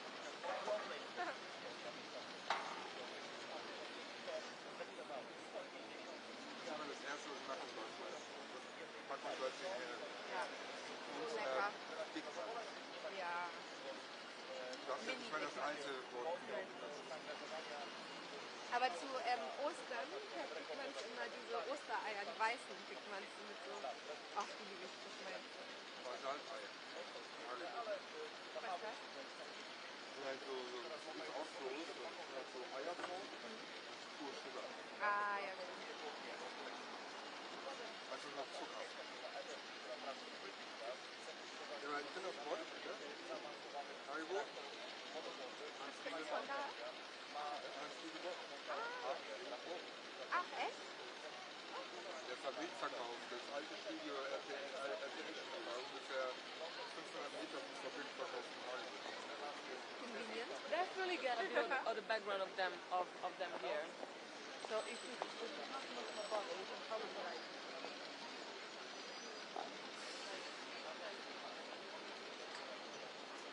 And then you can like.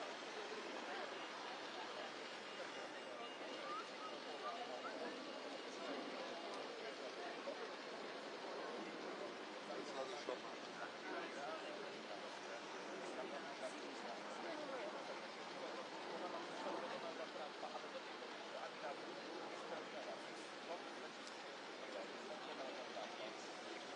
going to be there somewhere, so I'm not quite sure if it comes over the top.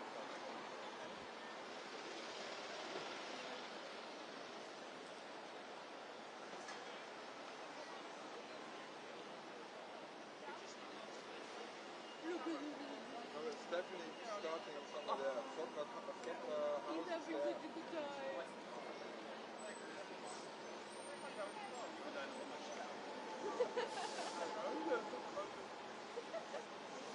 Sorry, I wasn't sure if you had come back or not. I didn't expect you to wait. I bought some, can I sit down? Some king tangerines. Wow, okay. I don't know what they are. We're going to try them, okay? Zum Sein, ja? Zu Hause bei Eltern. Nee, hier, Park. Du hast einen Hund hier. Ja. Was macht ihr denn tagsüber, wenn du arbeitest? No, thank you. Sorry. Na, danke, ist gesund. Max arbeitet von zu Hause. Ach, dein Freund, Ja. Ehemann oder was immer.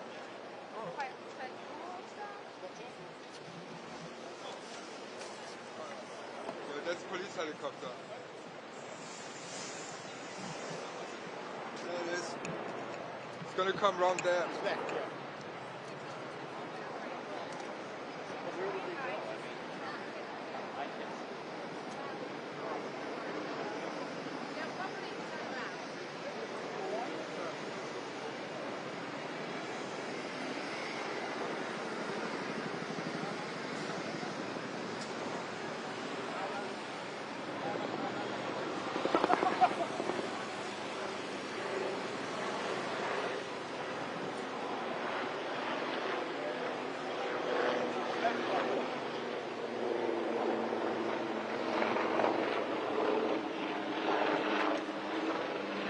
That's him gone.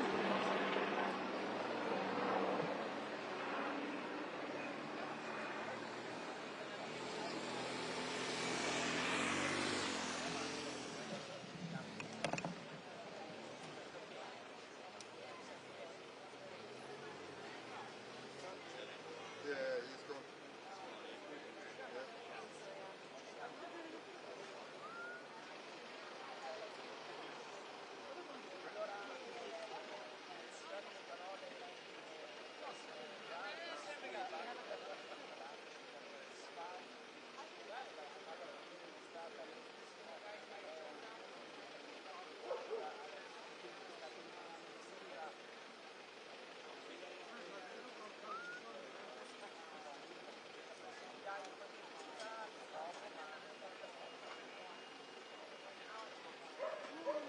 She's so cute. She's the best dog in the world. No. Hey, Clemmy, you're online to Clemmy, are you? No, that's not true. You're online to Clemmy. Look at her with the little balls. Look at this. Yeah, they're so cute too. But this is the Have you cutest seen our one? in the world. Eka? No, she died. Oh, Yeah, she passed away. the new one. What's the new one? Clemmy. Oh, she's sheep. I thought Adolf. You know why he called her No, it's not. Nice. It's not. It's from Wally. Arctic You're mistaken with Eva Braun. Hey? You're I mistaken know. with Eva Braun. Because it's funny. It's not And, funny. and Clemmy, I'm still probably on his phone. Gary the German. but not anymore. What? You're Gerhard. Am I? Yeah, Gary real the name. Cunt. What? No, Gerhard. Let's look where you are actually. I can't remember. For years I've been Gary the German you are now. Gary the German. Yeah, that's very funny. Hi, John Prince. But you're not... 45 I can go home. Oh, that's a call. I can't go after. Lovely. Yeah, I'm excited. Bye. We're up to our £1,000 position up there, and like it was CNBC next to us. And I was talking to people like 9, like great 9:14, crash, and then like right, like oh no, they're pushing back to 9:14, so just bang right next to each other. Like us in America, you know, and tonight, and the day. Should have just stayed out here. Disaster. Oh no. Like everyone messaging back from Australia like, Yeah, exactly. you can hear everything. Yeah, actually, we don't need a chorus. It's big there. It's a ton of my chorus. That's just, What? Were you complaining about them yesterday? Or? no, He would never. never. No, we just, because I had a choice of going up to the agency spot we paid for or staying down here. But there was someone next to us, and their cross was originally like 9 o'clock, and then we were like half past, and then they moved it a bit. What's that? Oh, thank you. I don't know first. This is the difference between Oh, them. okay. This is the Do you want difference. See? cheese? We have cheese. Oh, this is amazing, no? A little picnic. You were Oh, in lovely. shock. Oh, thank you. I didn't get offered Do cheese. you want your cheese? Here, have a cheese. You can have. This is all ours. My cheddar.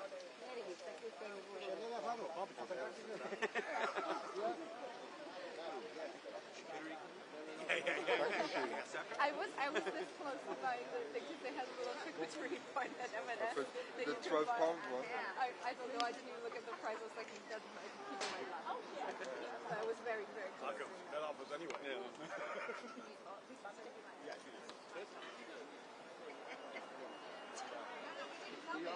Sorry for our team. They're like, oh, you didn't get to check his accreditation, but just go to a piece of camera out there somewhere. Go stand by a really fast road and do a piece of camera by a hedge. Yeah, so I'm like, we've got a really important appointment at the pub Yeah. in the afternoon. Yeah. Sorry. Yeah, I'd love to help. Yeah. But thank you. Alas. Other I commitments. hope it's okay. I'm looking at myself. You've done this before. I try, to be honest, Is it right here? nah, What? nah. Yeah. Yeah, that's what I'm doing. What? Don't be in They're there. very good. Baby bells have got no cheese in Cheese them, is have like they? my main Baby bells have no cheese in them. No, They're just, baby bells and lactose. they're just kind of like, they're just kind of, like left over when they don't know what to do with them. I just like the satisfaction of undoing Yeah. it. Yeah. Oh, Not as much. They make things out. Wax.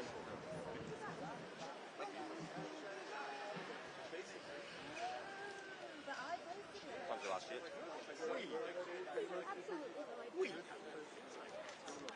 Yeah. We're just going to be here until we're not. Yeah. So they say go, and then we go. And then they call again, they're like, oh, never mind, change our mind. Yeah. We have to go back. Do you have another team anyway? Like, We don't even know that. We don't even. We have another team. Technically, there's another team. We're just Don't sure know. they're coming. We don't know anything. And if we ask, it won't help. you're comfortable, it's not raining. It could be worse. They could come back. For first sake, Yeah. or worst case scenario, he stops over in Ireland for his golf club. Then, all we know now is that he's not very unhappy with phone goes off, you get the Chequers quickly, imagine that. At Chequers, that would be There is no parking in Chequers. I know. You can't get near it. But you can park them to invite you at the farm, they just never do. So, there's this public football next Next to farm. it.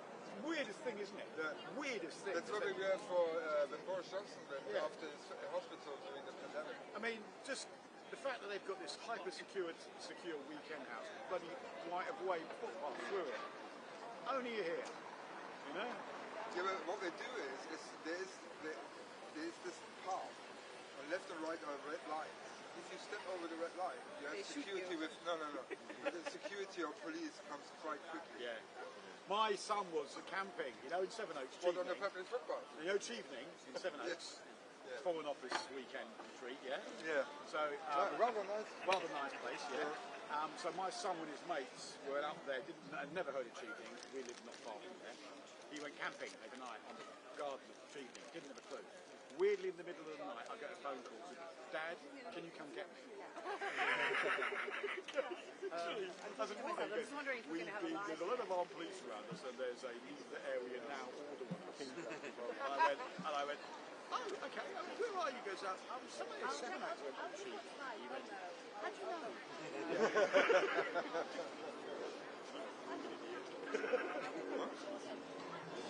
Patrick, yeah, obviously, okay? He's on his way, he's in transit to Obviously, Patrick. to Chequers.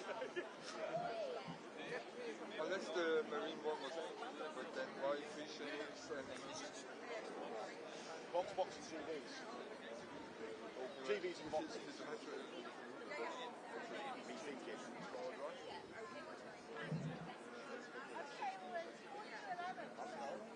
What do you think? Do you want to set Suma? Okay, it's Throw up.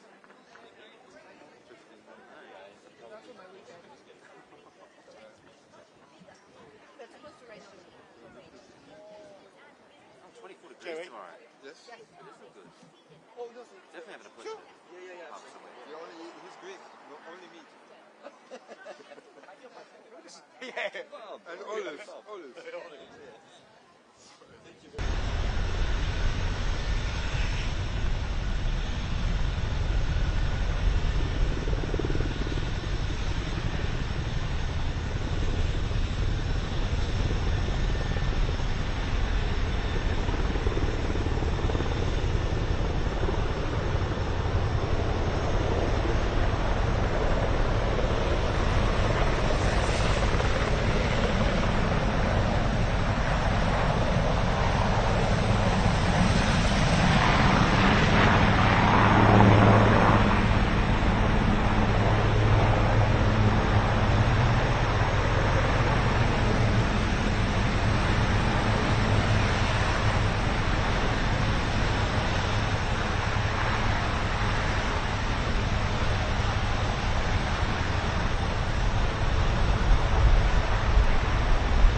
Yes, so now it's winding his way up that path. While he's getting more formal for the ceremonial. You might be able to hear the bagpipe there. The fact that not another pairing. Yes, so literally in the last few seconds, a whole convoy of incredibly big black vehicles, including the beast. We saw the US President looking out the window at all the assembled press. There are dozens and dozens and dozens of us here. He gave us all away, and then they drove through the gate into the grounds of Chequers.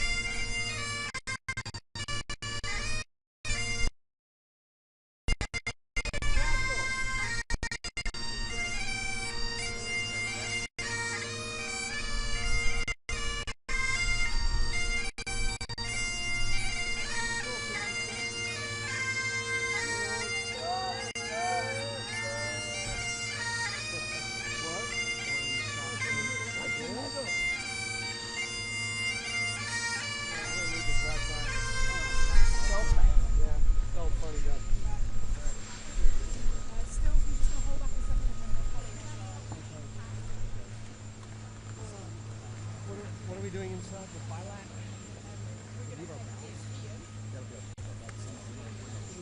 Do we leave our bags here?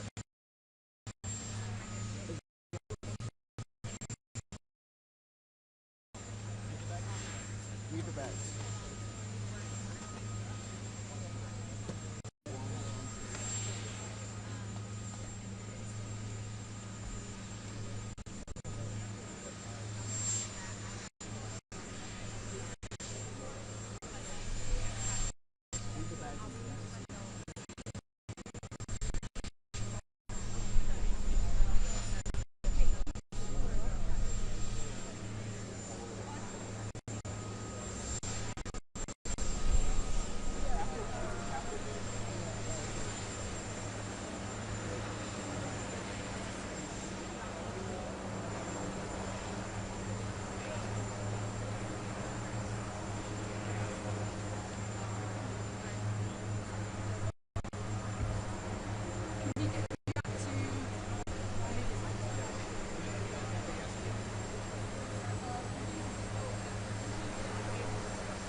You've got the toilets. Do you know? No. Do you know Catherine? Apparently, she got the car, her car, and one of the kids is still like this. So she literally had like toilets in the back of her room. And I said, "That's your stool, like Chris, like your stool." Oh, Not my toilet. kids have been doing work at a house in North London, and I get into the car yesterday. It's literally a toilet seat. My husband is It's full of paint. Rubbish. They went into service. So you've got your stool, she's got a toilet. all journeys go out. You know, I'm very clean. I don't know what you're talking about.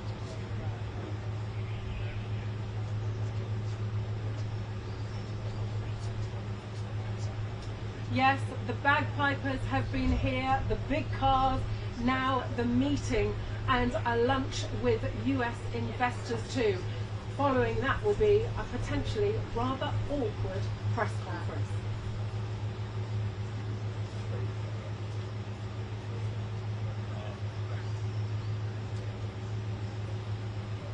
I literally didn't know that took me entirely by surprise. I didn't hear anything really until I suddenly realised about 5 seconds before that they were about to speak to me and I hadn't thought what I was going to say.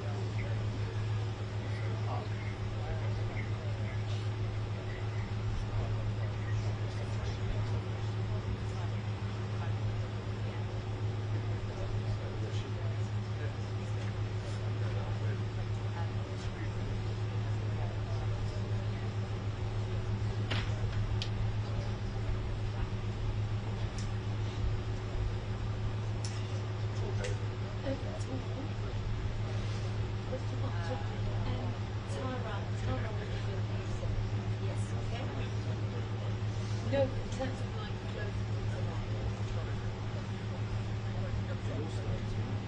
No.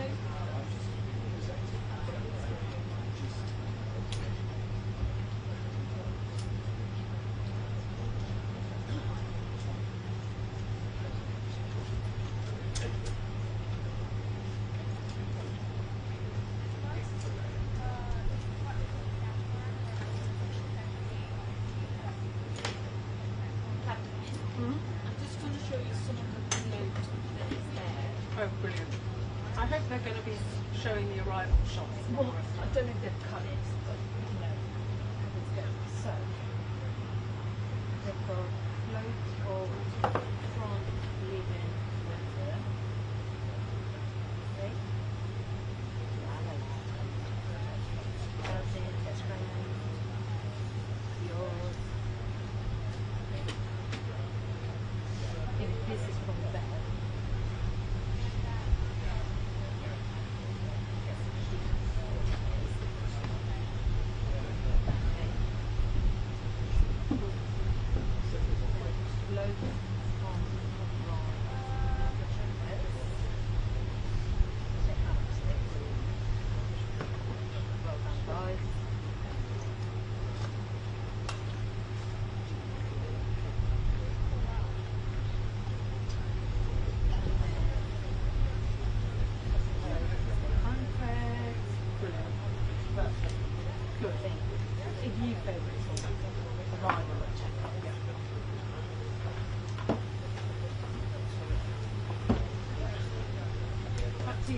Terrible shock. I don't know what I was doing. I wasn't registering that they were. Lawrence and Brian, great to be with all of you.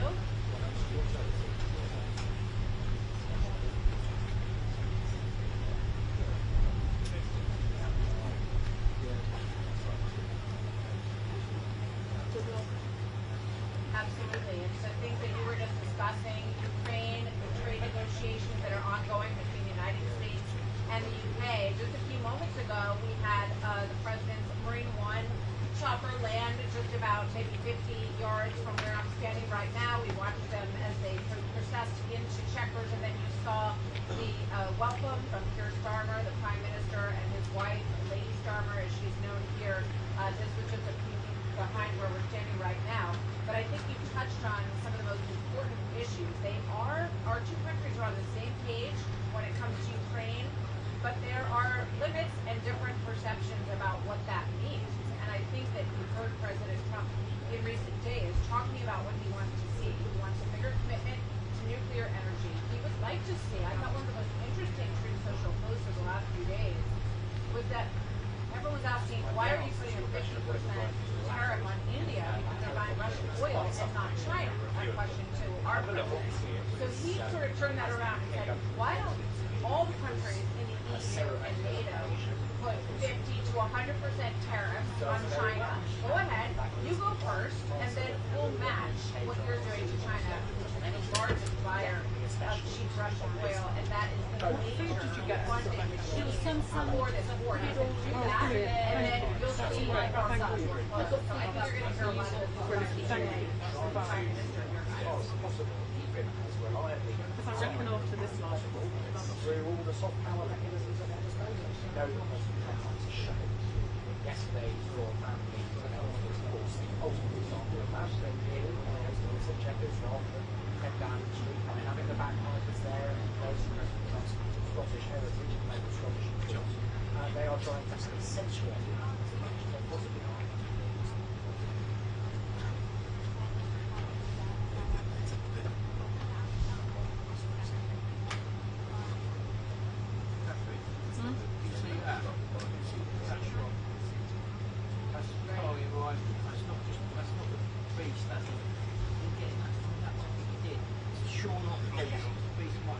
So what they came to in the spring was, and it was the first trade agreement after President Trump was out. So that's the thing that we don't know about countries. What they came up with in the spring was the first framework trade deal, and there are components of that that are in place. But it's not as codified right now. So there are still areas of the tariff on steel and aluminum go to zero. But as Jack was saying a few weeks ago, what we're learning is that idea has been shelved. do you think that's the one he got out of? That what we're seeing is President Trump's action that we've seen it lately. Let's do deals. Let's build nuclear power. Let's get you to invest in a lot of American equipment and technology. And you chose to show both sides. He doesn't show any signs that yet. They're just about to start talking of taking that down to zero. So what we heard was the next level of negotiation for Prime Minister Starmer. Okay, can you promise that it will lock in those 5% on steel and never go higher? He doesn't want that steel issue held over his head or other parts of the negotiation. And that's easy to right now, but it's about to start talking. Okay. So this is just a box off of the Yeah, exactly. This is more of the Range Rover, the Chevrolet. Important thing that they can do from their positions as government is in China to try to, as far as possible, influence the US president on all manner of issues. I think you should have saluted. I lost my journalism. I read it. I literally lost it. It's the first time ever that I've been actually started on shoes. Well, I never. Not as far as I'm aware today specifically, although that's it. So obviously, I mean, I'm just thinking of the moment when Zelensky blew up after the Oval Office, and the next day, Starmer welcomed Zelensky. So keep the camera live. There are pretty strong nuances, I would say. That's not an oxymoron in terms of the way that they view the Ukraine situation. And what we've heard out of President Trump in the past few days was, Zelensky's going to have to all right. I can hear it. It's just there's so much background noise. days after this meeting. But I think that what you're seeing is the continued security guarantee of the United States. That's the latest word is $75 million in the middle of the period. It's the other element that the United States has indicated that they're aiming to. The president said in August, perhaps we would help out in the air over the area, whether it's Ukraine or Poland. And you guys referenced this earlier. The RAF jets have been signed off on by Starmer to help protect Poland. So these are really big issues. What does that mean in terms of our presence in the air? How much are we going to help? And I think the bottom line is, what does he think Putin is up to here? Is this, as some have said, sort of a last gasp as he flies drones into Poland and also sort of Persian and Romania? Or is he just firing up for a bigger push? So I think that's definitely the meat of what they're going to talk about today.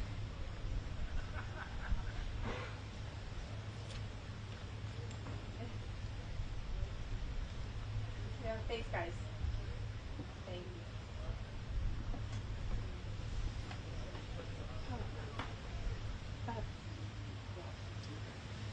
Yeah, it's a really good question. I don't think we know yet. Great to see you guys. It's actually last First time I got up before you guys. UK on that visit to Scotland, where it broke very shortly after. See you later. Mid-air across the Atlantic, that the UK was planning to do this right now.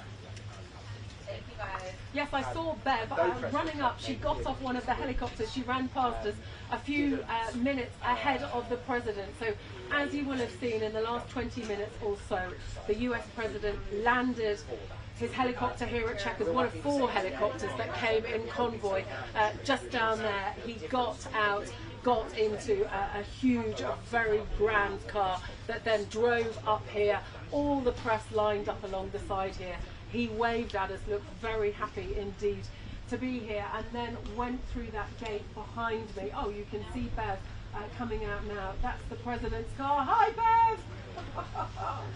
Bev! And then we had bagpipers. He was greeted by the Prime Minister and Lady Starmer. There were marching soldiers. Of course, the Prime Minister can't really compete with the royal family in terms of pomp and pageantry, but still, they are pulling out all the stops here. And the hope is, of course, that having given Donald Trump such an incredible day at Windsor, he said that it was one of the highest honours of his life. The hope is, of course, that he will be even more kindly disposed towards Britain than he already is, because there are serious discussions happening here this afternoon. So first of all, he's going to be showing, the Prime Minister will show the President the Winston Churchill archives here. Later there will be a display by the Red Devils, that's the parachute regiment display team. Then the President and the Prime Minister will have a bilateral meeting, and then there will be a business reception hosted by the Chancellor with the Prime Minister, the President and the various US investors. Of course, that £150 billion investment from various US companies that the government are trumpeting today. Absolutely delighted about that. But of course, those tariffs, 25% on steel and aluminium, remain. Okay, they are half what other countries are paying, but originally we'd expected them to be gone completely or gone by now. It sounds like that's not happening at the moment, though Donald Trump did say the other day, I'm into helping them, so let us see. But I think the danger point for the Prime Minister is coming with a press conference this afternoon, which could have some very awkward questions, perhaps on free speech, perhaps on the Chequers Islands, and almost certainly, I think, on Jeffrey Epstein, the convicted paedophile, who, of course, the relationship that our US ambassador, Peter Mandelson, had saw him being sacked last week. We currently don't have a US ambassador in post, but suggestions today that the Trump administration would be very happy to see Karen Pierce be brought back. She was the US ambassador. She would have been happy to continue, but Starmer and the government decided to go with Peter Mandelson, a decision which belatedly now... Well, those comments are very interesting, as you say. I guess the question over whether Nick Clegg is drawing on his experience as an opponent of the Labour government there, or as former President of Global Affairs, or whatever it was, a Meta, or both. But that's very interesting, and as you say, a notable critique. Look, the government's view is that AI is going to be a growing chunk of the UK economy, as is the world economy, over the coming years, and the government wants to get hold of that trade, essentially, and they're very happy with the comments from Jensen Klein, from Virginia, that the UK is cementing its role as an AI superpower. But look, I guess the question of whether the UK is going to be a player in this space, or essentially an AI rule taker, I think is a question we don't know the answer to yet. I think it will shape British politics and British economy for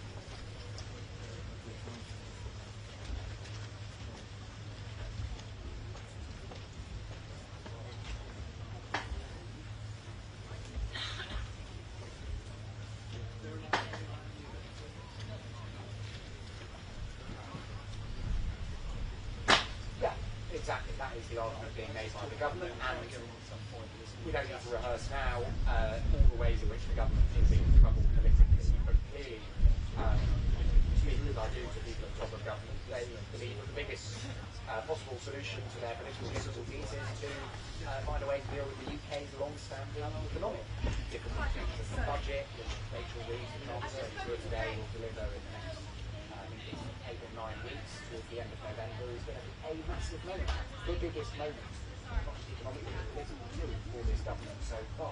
And the choices that she makes will shape the politics, I think, for the period between now and the next general election. And so, of course, this government is going to grasp at any possible way, find a way to grow the UK economy that it can fund.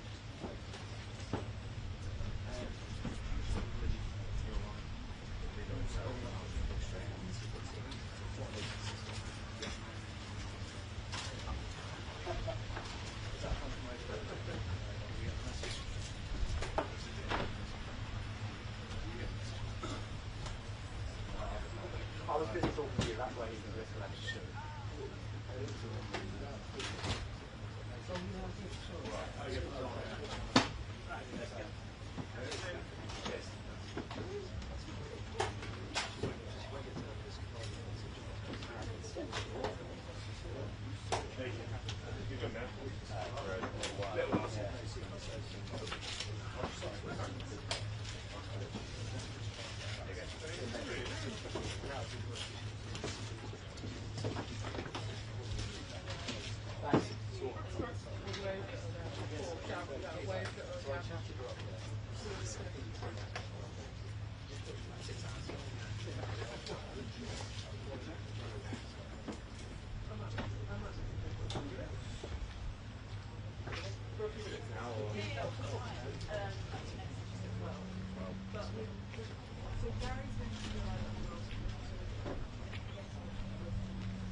it's been like that all yesterday.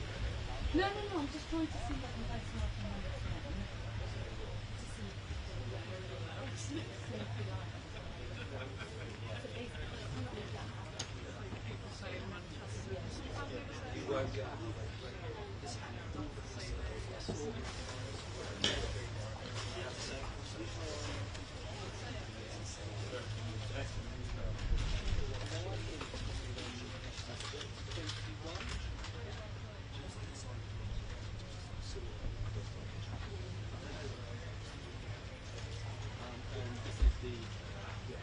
that's your lot. That beats my lot.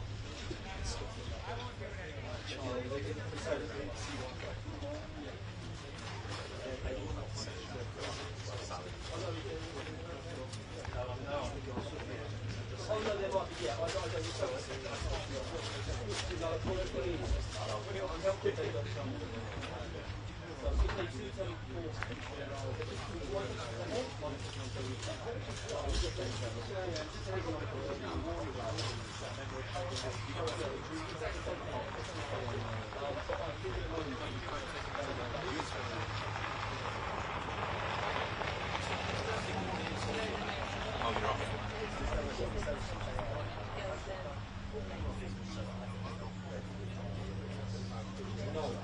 It's your call.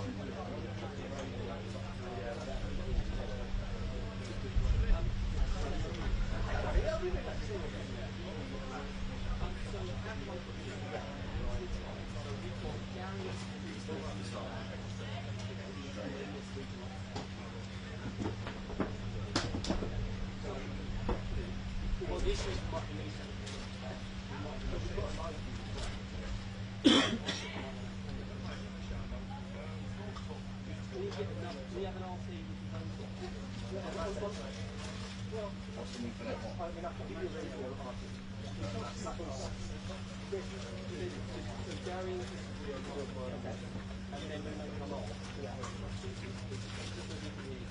Okay, so if I give you a radio talkback, you might have one here anyway. There is one. Then you can be listening over. I will try and solve this news because I will try and get a chance to tell you when we want to do.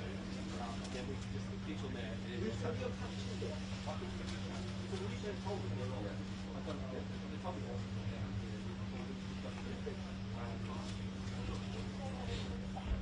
That's two. So, one is 4.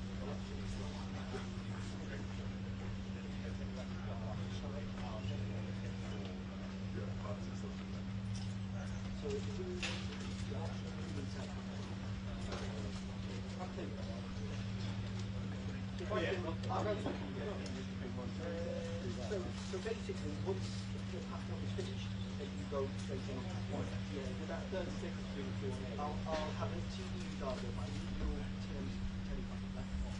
You can do that. I'll dive in. What we'll do is, as soon as the one is finished, we'll have TV set up for the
Yeah.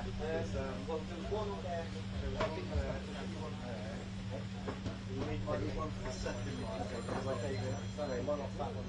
So we put the black one on there, and one grey on there. Grey.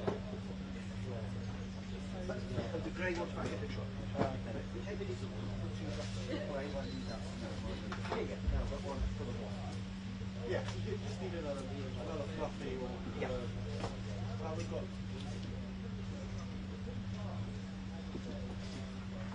He didn't have any, so we'll take that one.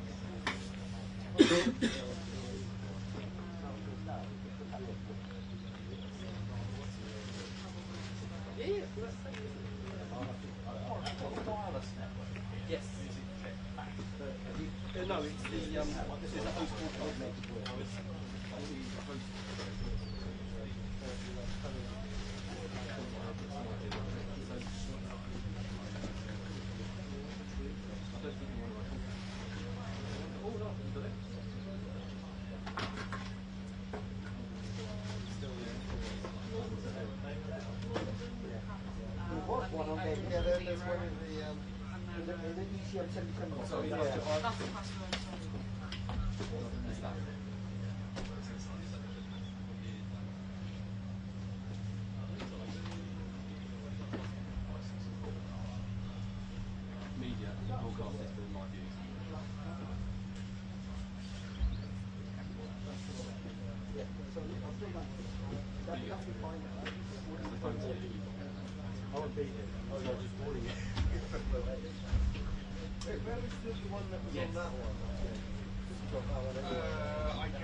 I'll try and get let me get a conversation news channel. You're happy?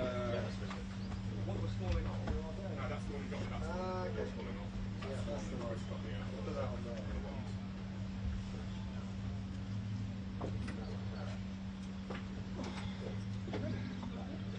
Yeah, not bad.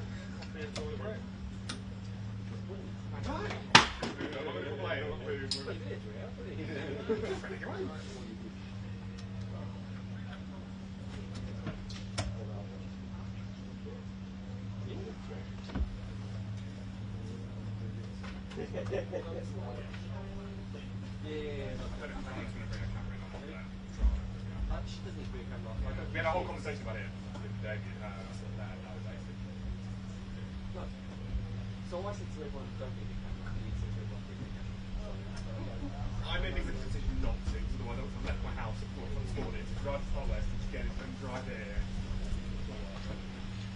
If something goes bad, yeah, that's exactly what I thought I'd do. The problem with the battery.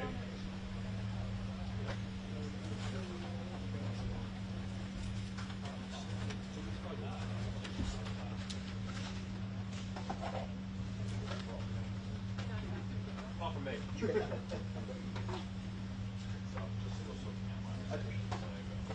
Give it Warren. Warren.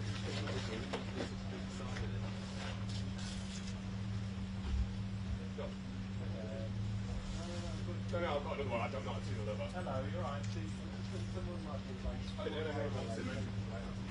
Something's going. Right. You have a number for it. You'll text it in a second. Thanks. They're asking now, so they can get it. But yeah, all the time. Very nice view. Actually see the beach. excellent. Don't worry about the camera. That's cool. I'm really sorry if some people didn't get messages, but we have plenty of cameras here. Yeah. That's my winter. And then they never saw it before. Yeah, no, that's cool. That's all right. Thank you. So a couple of minutes. How will you then go out?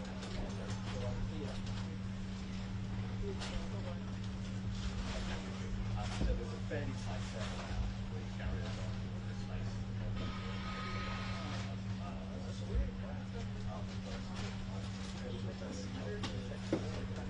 I think it's more about which is the reasonable brackets. it will be. Oh, right. Oh, that helps. Yeah, okay. That's more important than the president.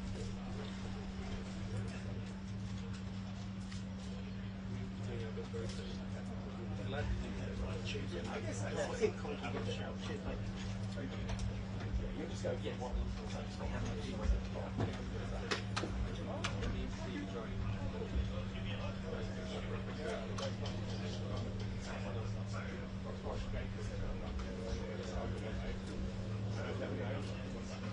Okay, but still, I'm still not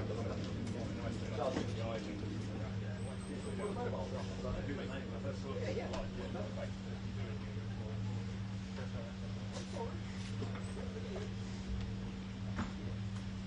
They're very nice.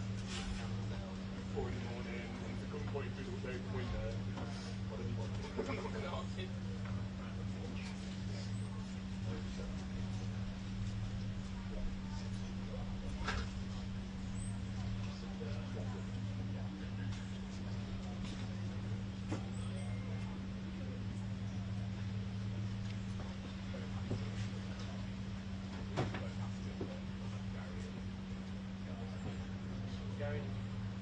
So the ones on that hour, Henry's done the top of the hour, so that's 1:30 is Chris plus Gary, then it's for Peter, so Peter's out, and then it's 1:55 is Henry. It should be news channel. I need to check what they're doing, if they're not, that's what Peter's on next. Hi. No? Oh, well, I'm not physically next to him.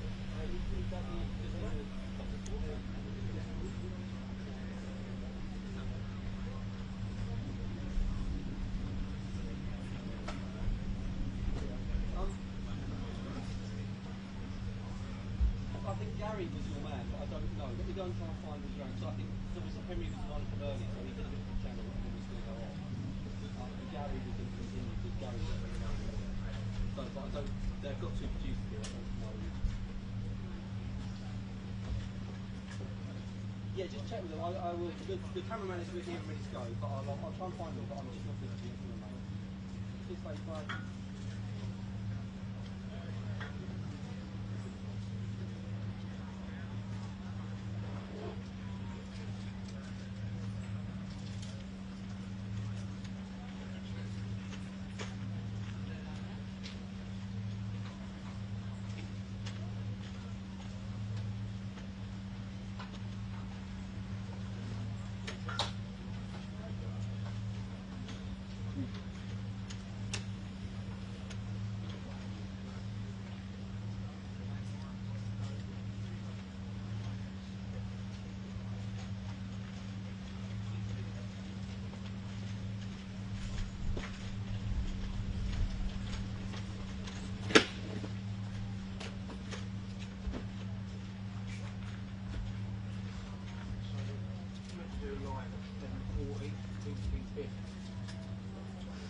I think they might drop it. Well, they might come to me. I don't know. I mean, I haven't really got anything to add to that because we don't know anymore. Let me unplug them. No, hold on.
Good to see you. You well? John, you alright? I feel like this is a royal kind of bargain. Right. Put it to Stuart on that camera. So, John is going to use that camera, so that view camera, that is the big one camera. Yeah.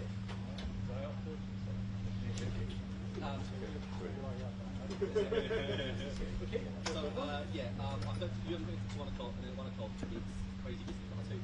So you'll have... You stay on that camera? Yes, that's it. And people will stand in front of it and you can see them there. Perfect. Henry... yes. On the subject of there was two of them, one was one for a long time, but at 6:30 we use cats just tell us where they want to use random place. Yeah, in the case I just want to change the bus from use these bus to the yellow ones. We've got 6 hours. Yeah. We can go 5 to 6. Yeah. So yeah.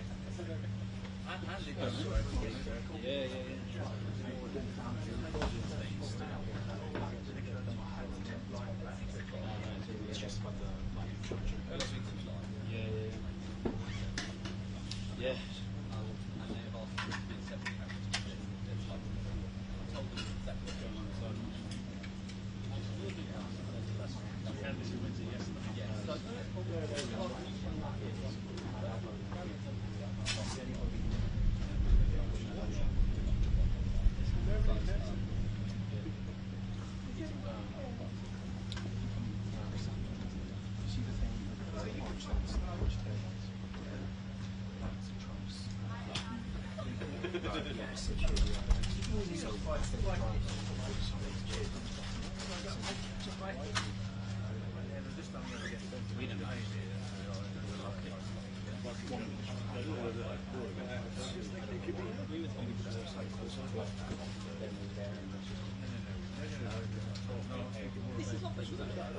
Oh yeah, you're still coming to me, yeah? Okay, yeah, that's fine, thank you.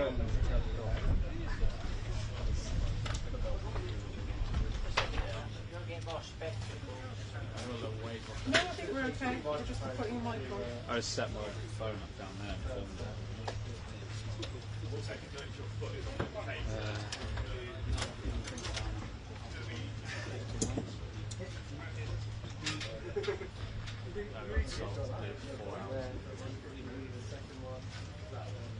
This is the primary one. Yeah. Put a wine in somewhere. Is this all heading back to yeah.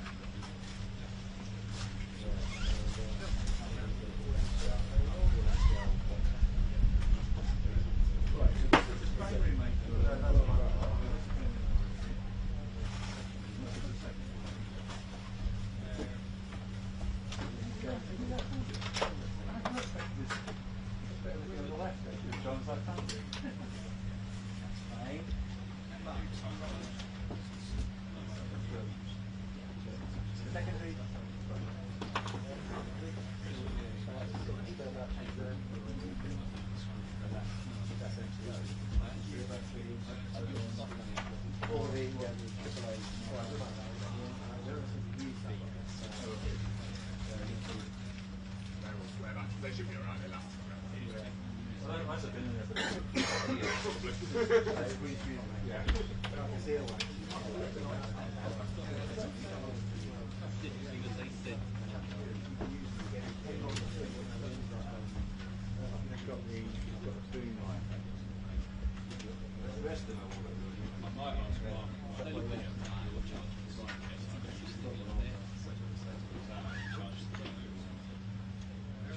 Yes, I did. And I've got, sounds like I've got a program coming through.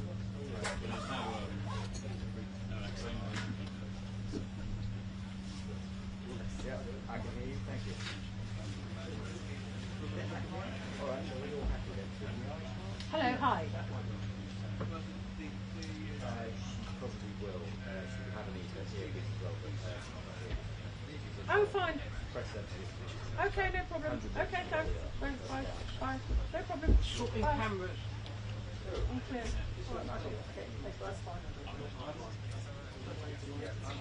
Can't say I haven't had the fair show.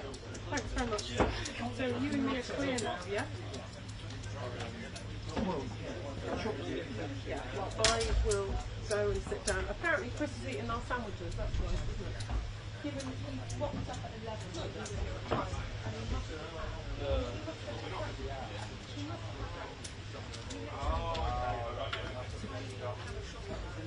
Maybe that was a bomb email remembering you now. Hey, 7 email, yeah.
Okay.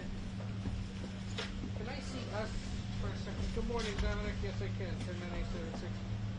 109876 5424.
Huh?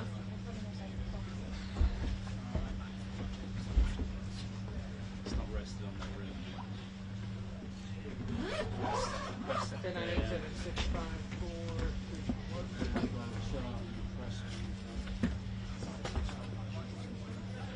What's what everyone kind of eating already? Everyone remembers that you wouldn't like to eat. Do you want me to grab another? No.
You're not till 7:20? Oh, okay.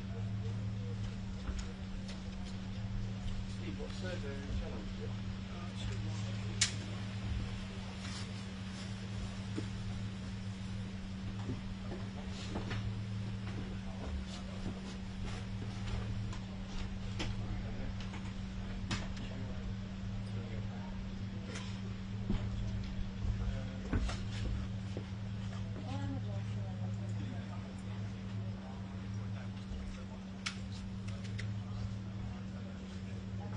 Hey, Suzanne, how are you?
Yes, I hear you. Yeah. 5-2.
Trump was welcomed to the UK with much more of the British pomp and pageantry than usually comes with a state visit. Ever since like that way, with your masks.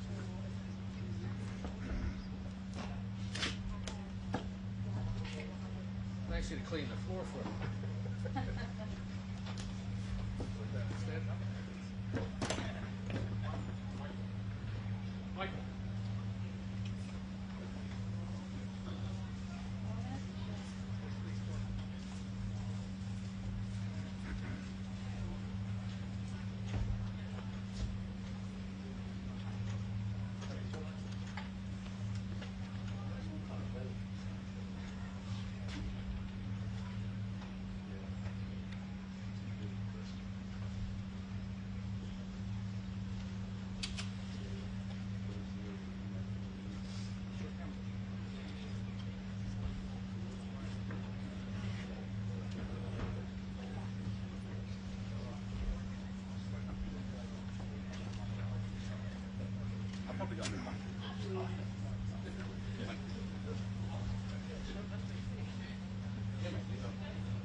Just go check with Rebecca, I guess.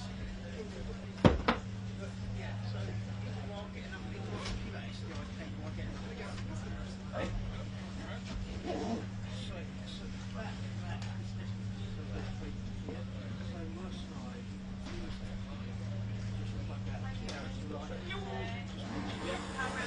Yeah, go around the back, yeah.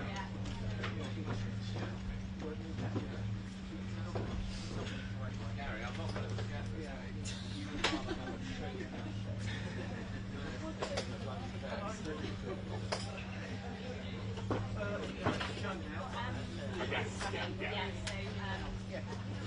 So it's Joe now.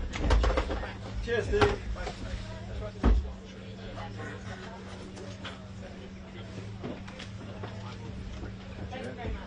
Hey, mate, all right, what are you? What time is it now? Good. Oh, that's not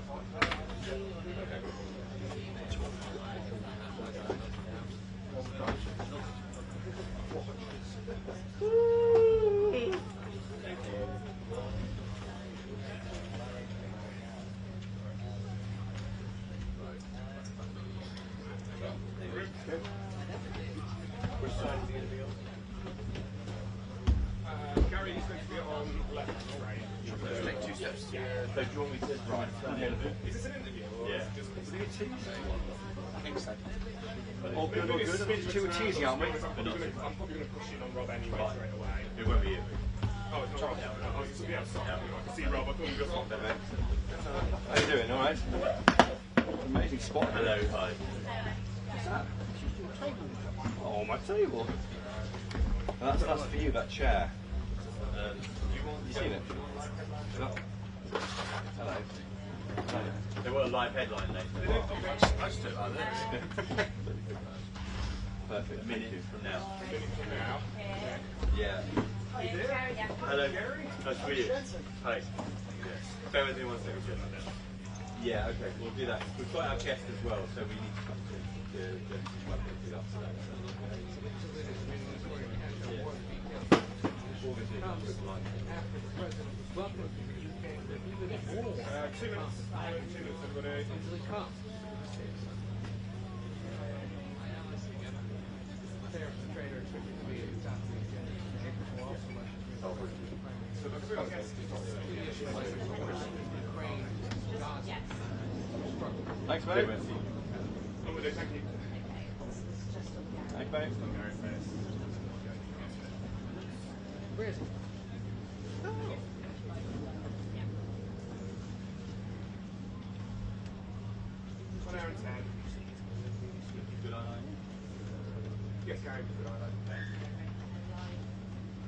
I'm not hearing any beep beep. This is for real.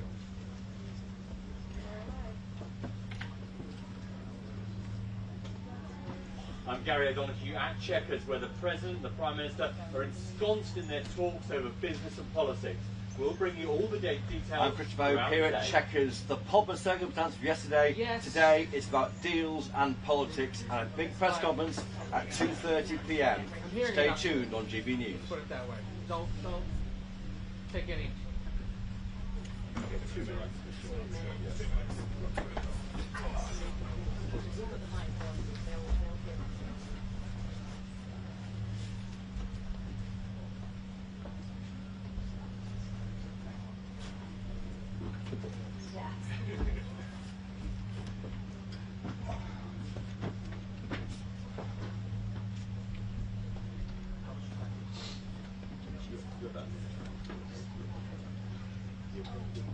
How's it look, Jack? I see.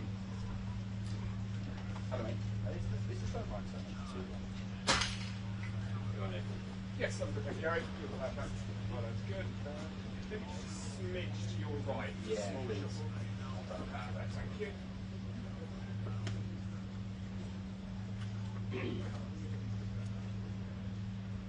Nice one. Cheers, buddy.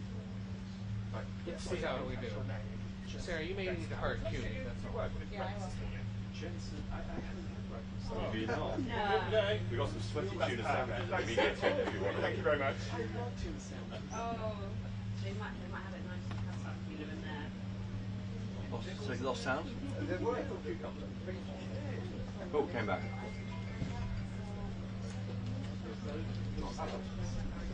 Sorry, mate. I've dialed you again. Okay, not lost. Cheers. About 4 minutes.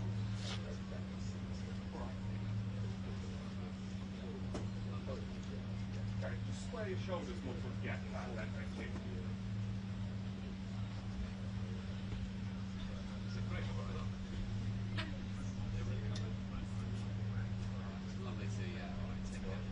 Well, Lucy, a big focus today, not just on the politics, international politics, those key flashpoints around the world, but also on business opportunities between the two countries.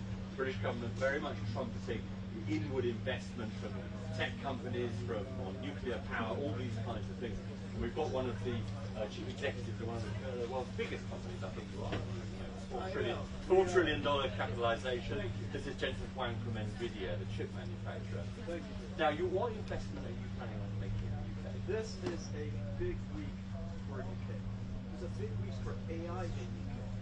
We're partnering with Nscale and Forward. Did you ever let Isabel know about our conversation? I just said it was fine. I think that's a good one. Everyone shouts at the same time on telly. That's what I'm not used to. You can do, I guess. You have to really focus, on what you're saying. Which we were also part of. It's going to be the largest AI infrastructure. What's the benefit of being in the UK? Well, it turns out that in order for the AI industry to be created, so AI model, AI Can I have that chair? I'm going to sit down if I do want to. So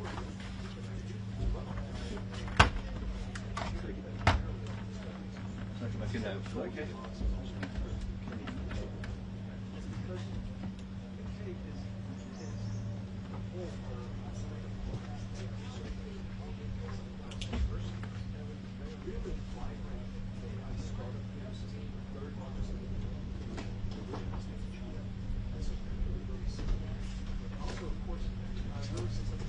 Now, all the chips that was right here, just it's not going to create that many jobs. Jobs is one thing, but isn't the profit and the know-how going to flow out of this country back to people like you? No, this is exactly the point. If we build the AI infrastructure here, this is what Prime Minister Starmer really launched up the last trip that I was in. The last trip was 10 years ago. Understood that in order for that AI to happen, you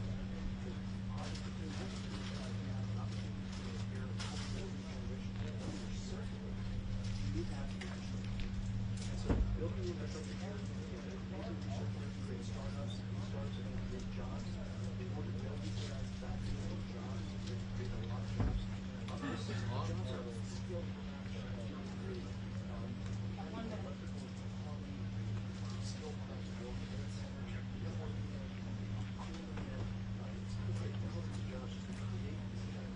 you also need a lot of energy. Electricity is a lot more expensive in this country. This is going to mean... Hello, I keep seeing Freddie for you and you're not there. So I was talking to the terrorist guys. Oh. Oh, Freddie's trying to meet you as well, by the way. Hello.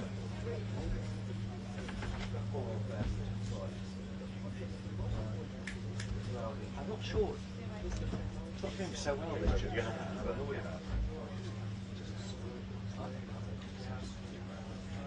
I'm sure she'll be able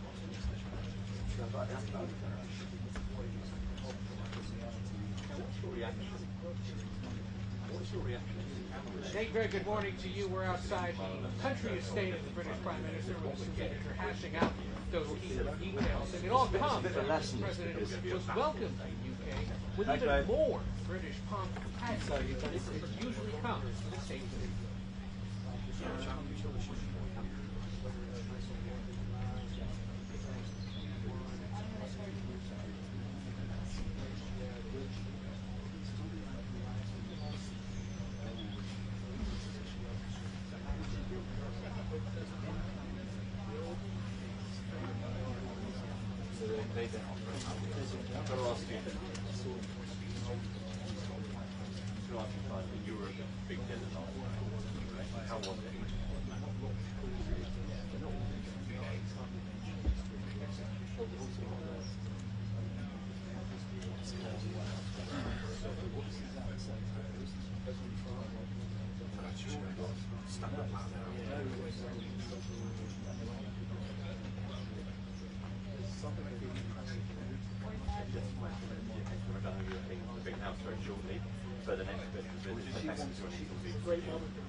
So that just went one of those chief executives who were part of that business discussion, that round table. Also British companies like GSK who are offering to invest £30 billion over the next few years in the States. That's a big and important announcement for the British government. It's all very hot on the pharmaceutical disbelief that the American taxpayer gets ripped off when it comes to pharmaceutical spending.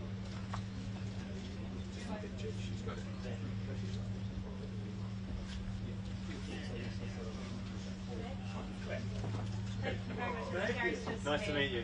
Thanks Tariffs and trade are expected to top the agenda today, but we're also likely going to hear conversations on issues like the wars in Gaza and Ukraine. Mostly economic front. 2 minutes. From the dialect. Yeah, what have you got? Actually, I've got OT. Thank you. Yes, I look like I was on the phone. Okay. This morning without being mocked, you know. Yes, as far as I know, I mean, I haven't spoken to them. That was the plan. And maybe, you know, I have been helpful with any press releases. But if it's popping like this, then we need to hang up and dial again. Michael, are you still? Do you want to hear the director?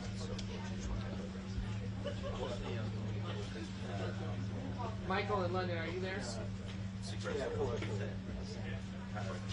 Yeah, we're getting like pops in the connection. They're weird. Basically hang up and try to That's a lot of tariff. Establish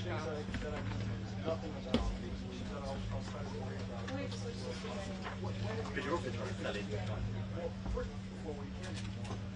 Is that really not worth it? You over the chopper? Yeah, all good. I'll get some water off it. No, don't worry. Water. Why would we lose that? The piece is going to be dated by the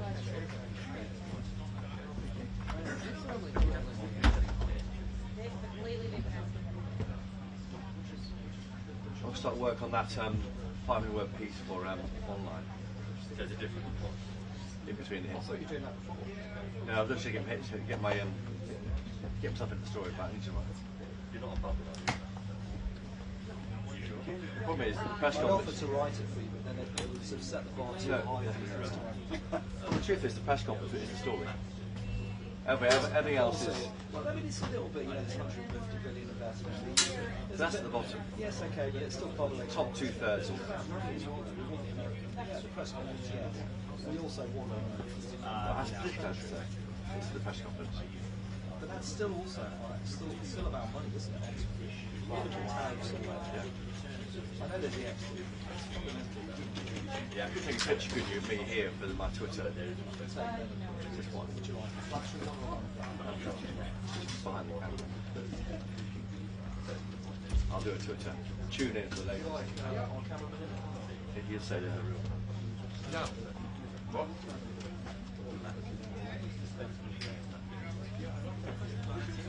Because that will change. Wear my big tie today. This is my big. Trying to call me the president. You know there are journalists here. We can get in, expert, have a chat on what to expect. Ben Riley Smith over there. He knows Trump very well. Ben Riley Smith, very much. Yeah. He wrote a good piece, a magazine piece. Telegraph guy, it's fine. Cool. Huh? I'm doing the one. The one, yeah. Actually, that place is 1:30. With me and Chris. Well, let's get your mics and everything.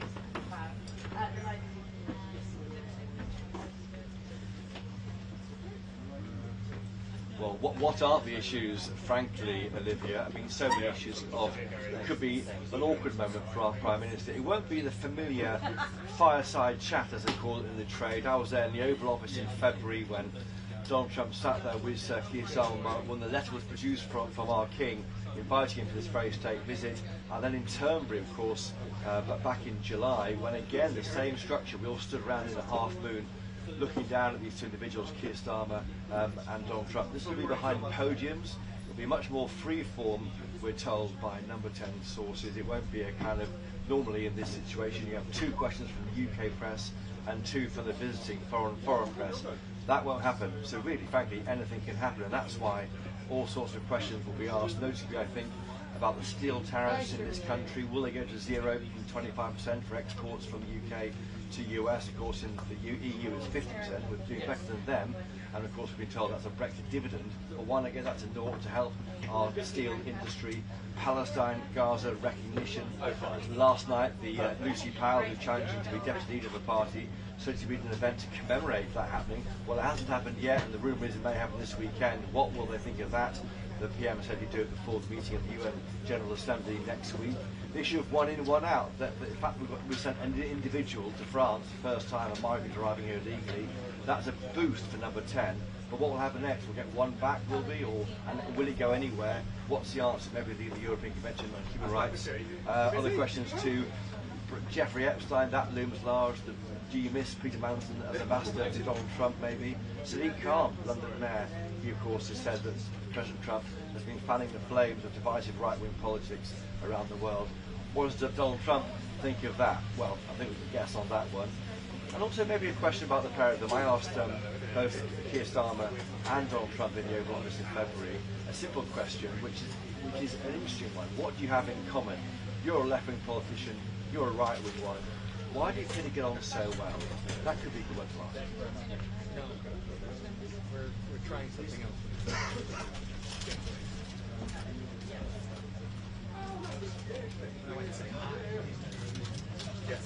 Yeah.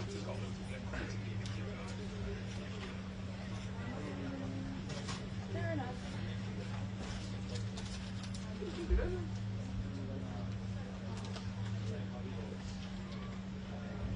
Yeah. Mm.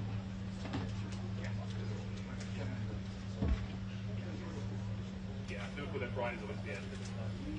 No, I've got missed them this year. I'm switching up pretty nice. Yeah. It works. Yeah, and the crucial thing here, of course, is who's in charge. Now, both in Turnberry in the summer and in February in the Oval Office, the person in charge is the President of the United States, even though Turnberry is UK soil. This is Keir Starmer's country house as Prime Minister of our country. He's in charge, so he can really coordinate and make sure that he keeps it ticking along. If it gets embarrassing, maybe he might overrule some questioning. I don't know. Let's wait and see. I should say that right now, or very shortly, the Prime Minister and President are meeting with business leaders. Of course, overnight we've heard of a £150 billion tech deal signed. There's a business reception ahead of the press conference. So they'll be keen to talk about what they've been up to, trade, frankly, and we'll be trying to work out where the grit in the oyster is, where it's a stone in the shoe of the special relationship. But you're both journalists, I've known you for a long time. What would you ask him?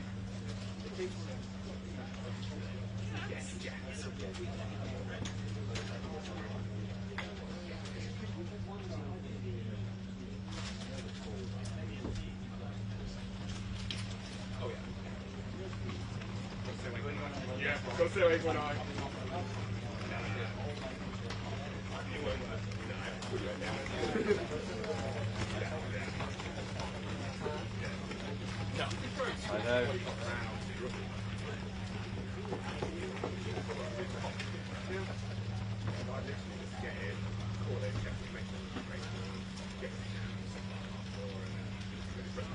And yeah,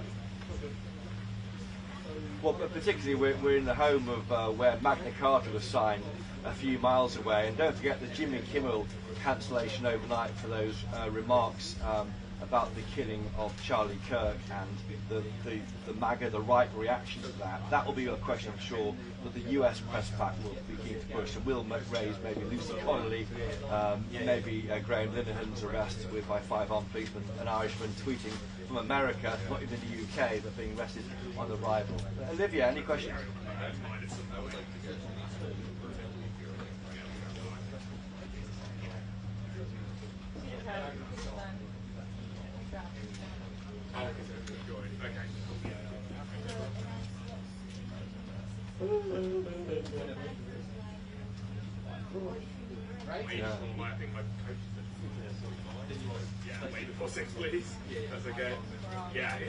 I'm making notes here for you both, so I'll try and get some of those into the press conference at 2:30. But no question, when that question was asked, I think of the president in Turnberry, President Trump went on an attack against Sadiq Khan. There's a bit of a kind of they like doing it, having a bit of row in public. But I saw very awkwardly, Sir Keir Starmer sort of shifted uncomfortably and said he's a friend of mine. So he's still friends with saying these things about the leader of our closest ally. Question. Yeah,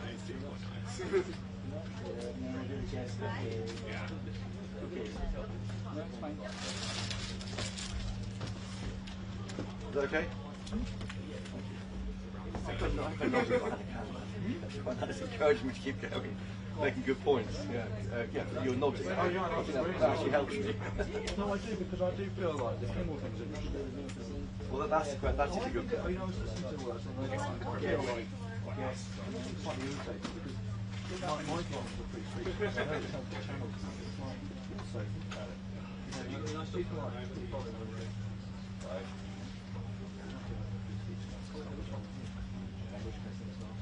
The real story, I know it's on the surface, but the real story is always free speech and Kelly. I mean, he's racing.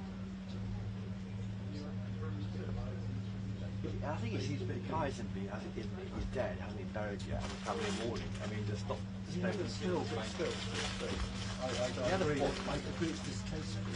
Yes, that's the point. They're also looking for reasons to stop paying 16 because there always is a reason. If they're racing for reasons, this would happen. It's like anybody, it's like I welcome your opinion. It's something I don't really want to hear. That's human nature. The only thing free speech in America.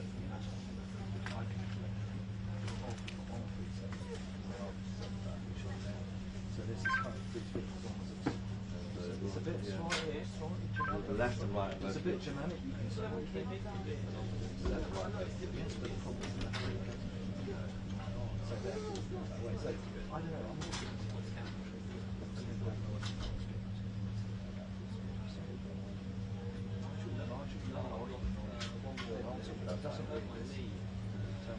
When's the next one? One and then... In theory, yes. So I think... back to the table, I suppose. Yeah, I don't know. I said we'll be available sort of as... Who's seen when it went out? Someone called that big man. Mark is doing it. It's been reported, but I'm waiting for I can do that if Mark can't. It's happened gone now. Chequers. We might kind of thinking about maybe not allowing Right, I'll head back to the wedding. He's going to I'm right back end of this piece. Fine, do that. You drive back to London? I'll tell you about, but it'll be strategic. Got me somewhere. Yeah, I think, what's the way, which way do we actually end up? We'll go there, or whatever, we'll end up North London or something. Where's your dinner?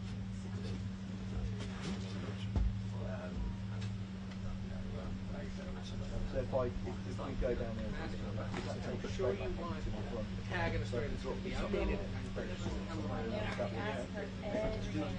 Yeah, that's fine. Thank you. Somewhere 100%. Yeah, thank you. Yeah, what time is it? Right, so it is fine. You asked Ben Ray Smith? I don't know it, so it's up to you if you're happy to do that. You wrote 4,000 words about this Trump visit at the weekend telegram. No, just if you had these chat again, Oh, I'm doing the same here next time. That's why I'm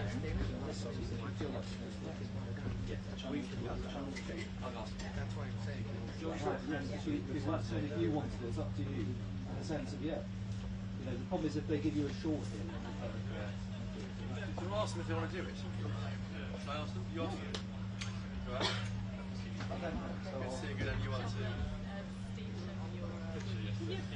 Just on. I'll go find it. Should I ask him if we can do it? Then I'll If he wants to do it, tell me and we'll sort it out. Yes, when you came in through that, I think I'll be there before the money.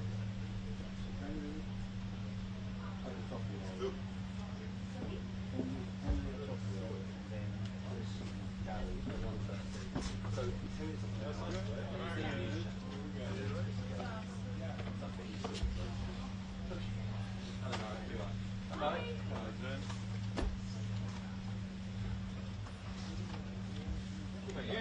Busy?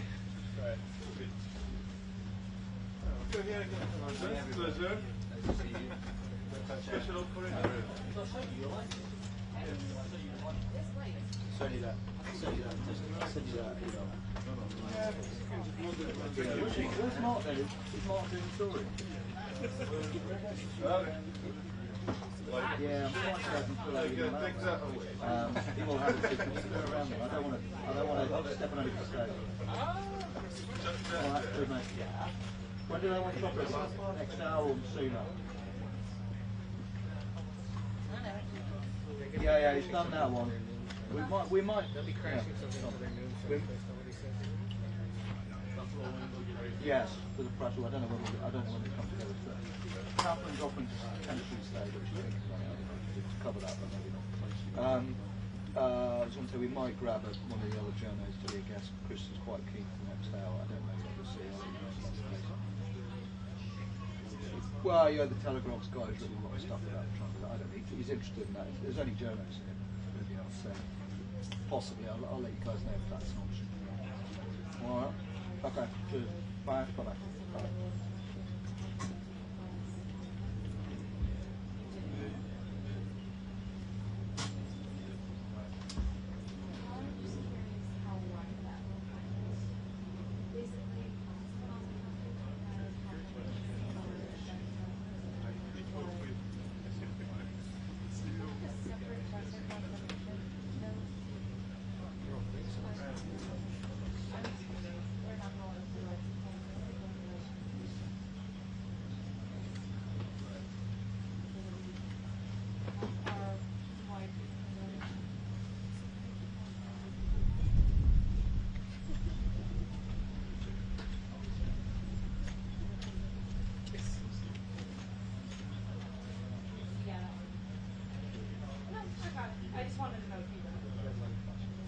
It's low voltage, it's been on all morning.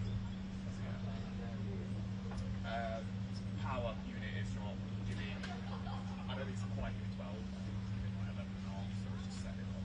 Chris knows about it, it's got batteries on it.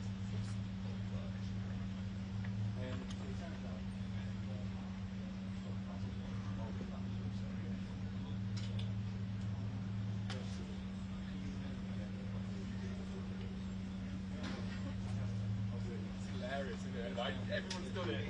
Yeah. So far away from the operating system bit. To be honest with you, you switch it on, choose your filter, white balance, check that focus. Check that focus, as I tell everybody. Change lenses. You know, this garden, that's exactly like the garden system. It's the only thing I've done weird with it is the window. What? English garden. I mean,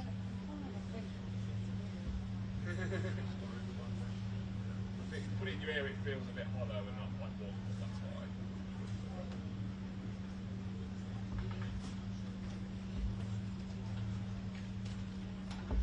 Oh yeah, yeah. Well, even yeah, if you go to any camera using it, basically the same thing.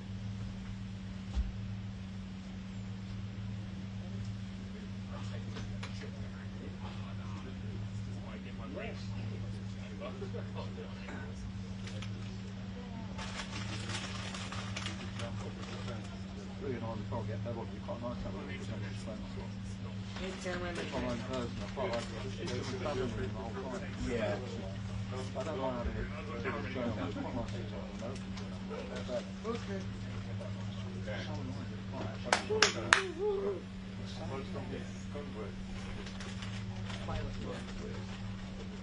They literally do the bullying device. You're trapped to bed in the toilet. No, he won't go. Come on, come on. I'm literally like a school trip. It's not a school trip. No, back on the bus. Yeah. That's exactly right. So what do they do now? What do they do now? Well, they're probably going to look at the business. There's a kind of business engagement going on. It's not quite maybe. I don't know. Possibly it's support. I don't know if they're going to stand and look. I don't know. I'm not really sure. They get keep it nice. Right now, good go. No, you over there. Come on, join the group. Get left behind.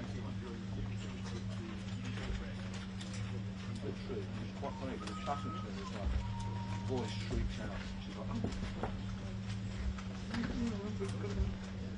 That's the trauma. Tom's a really trauma.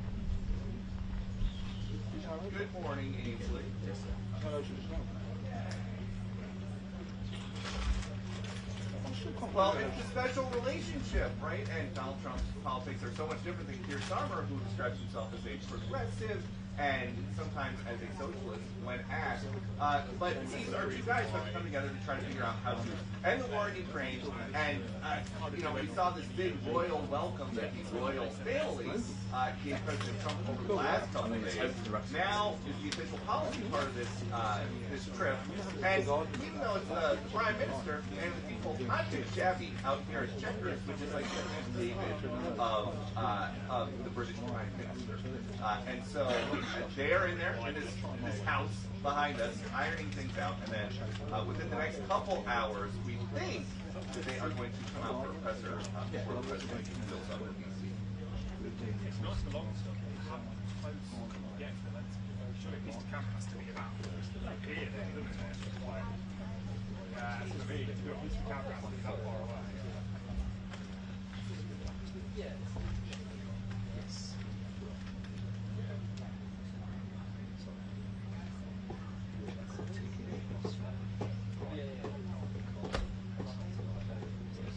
Yo, you know what?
Yes, they were always lugging his way. Hauling into the coffin on his head early morning.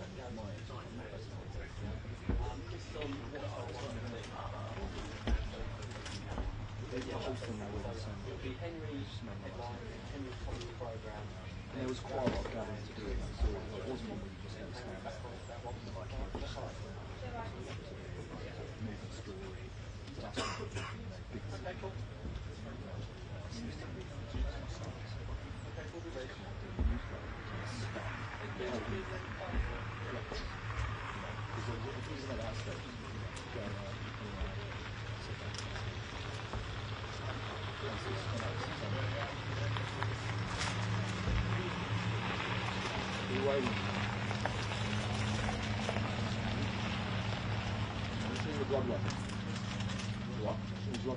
No, they're not, Errol. In many ways, they are but they're both eager to iron out the final details of trade agreements between the two countries. Remember, this entire trip was prompted in February by the president's invitation to come to the UK with the second state visit. No other world leaders ever received two state visits. But it was designed to ensure that the trade deal would get cut, and it was the first one announced by the White House on the Trump tariffs. And we are expecting to hear a little more today about ongoing announcements from various tech firms across the United States who are planning to now invest tens of billions of dollars in British artificial intelligence, quantum computing, nuclear energy technology. Yes, a lot of firsts for me on Fox throughout the years. This Sunday will be the first time I've ever hosted anything for an hour by myself. And so it could go great. Maybe not, we'll see. But you know, even though we have such great access to this president and his team, like every time I go into the Oval Office, I have 2 pages of printed questions. But there's always like 1 or 2 things that, because of follow-ups or because of other people asking things, that you don't get to. This show is an opportunity to explore and expand on things that are really important and that people that we get emails from and that we see it at the deli think are important, but there just is not always time within our daily routine. Especially because Jackie and I are usually on these shows, we only have like 2 minutes, and then the rest of the news has to get covered. This hour at 11 o'clock on Sunday is going to be a highlight reel of what it was, and I'll look at what we expect. We do think we're going to have some very, very big guests. We'll hopefully get a chance to hear I'll do that when I see it. With the British Prime Minister at the Chequers estate. This is the country estate of whoever served the British Prime Minister, in essence, their Camp David. And he's been here before, he was here during the first stages, so the presidents have been here as well. But after that, then he heads back to the United States this afternoon for a full slate of things for the weekend, including attending the funeral of Charlie Kirk Sunday.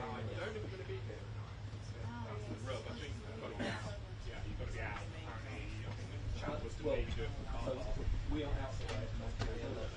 Alrighty. That's 1, 2, 1 married. All hard news and get the city. Either of them. We're going to do this pretty Turn off. Yeah, turn on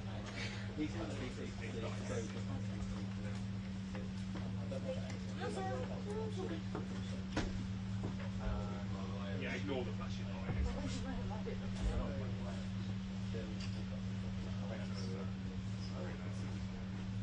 What's that, Jack? Well, once the press is over and he's cleared out, I think let's see what they ask us to do. Jesus asked for a report on the 6th. We can't really do something. Jesus would be on that.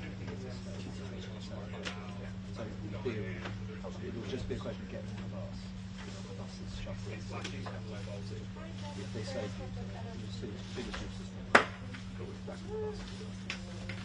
I mean, I do, but I can't say that if they are because it's Right. So he'll clear off. Yeah, straight off. Straight through the doors now. No, I don't believe so. 10987654221245. No, I believe that. 678-910.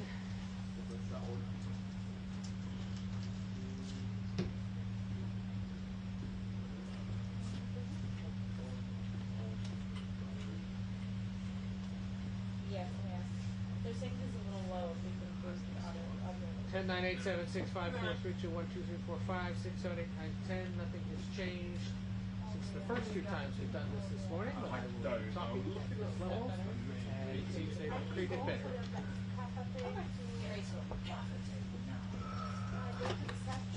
I'll go find some shit. No, don't worry, honestly. Sure. Okay. No, listen. For your cost, stair for 6, cost for 8. This is for 9 a.m. Yes. Oh, we're doing that. This is not redoing for They're the aware. They'll take the foot off that. Oh. No, this is not the West Coast. No, this is not a West. This is not yet the West Coast update. First, we will do the 9 o'clock. Then we will do the West Coast. We can do West Coast updates. Do you want to just do those first and you have the before you switch to Raw? Yes.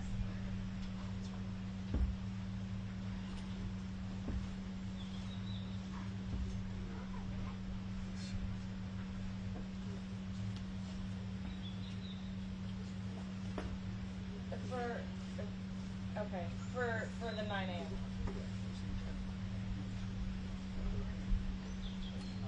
Okay, great. You can just, anytime you want for the 9 a.m., just go and say back to you on the back end.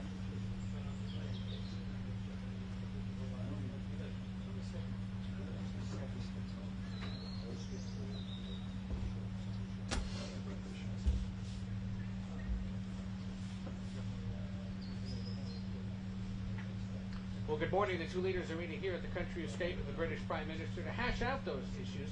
And it comes the day after the President arrived here in the UK to far more of the British pomp and pageantry that usually accompanies this sort of state visit. 3, 2, 1.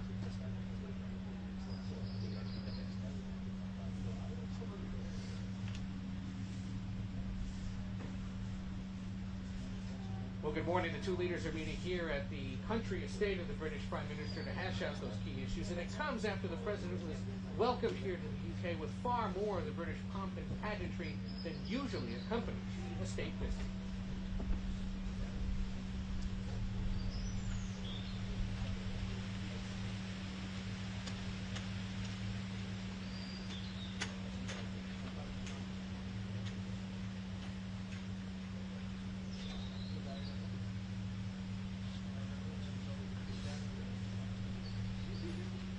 Paris and trade are expected to top the agenda during the conversations here today. But we're also likely going to hear about how the two leaders are dealing with ways to resolve the wars in Ukraine and Gaza, as much of the world has struggled to figure out pathways to peace. Back to you.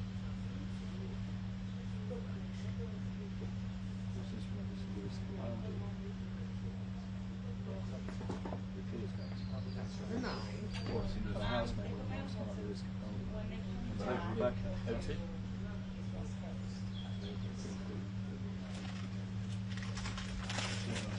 Just let me know when you're back.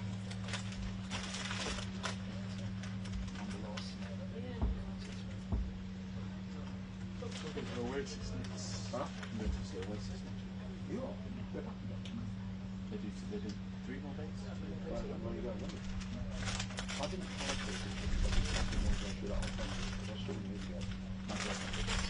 my girlfriend did. So I saw that medal here, and I would really like to see it. I just didn't, I couldn't be motivated to go get that ticket and watch it again. Yes. I mean, I could have said, well, somebody said you would have to. Yeah, it's not my problem.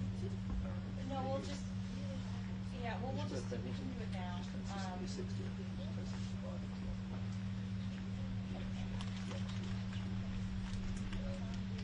We will hold.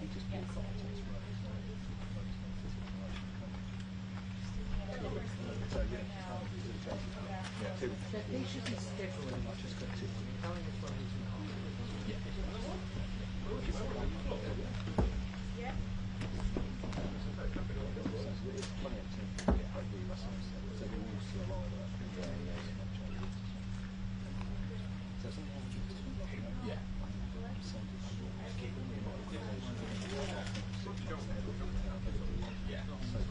Yeah, it's hard to stay on top of it.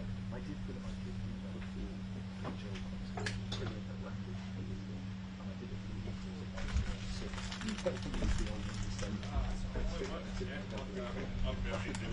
Yeah.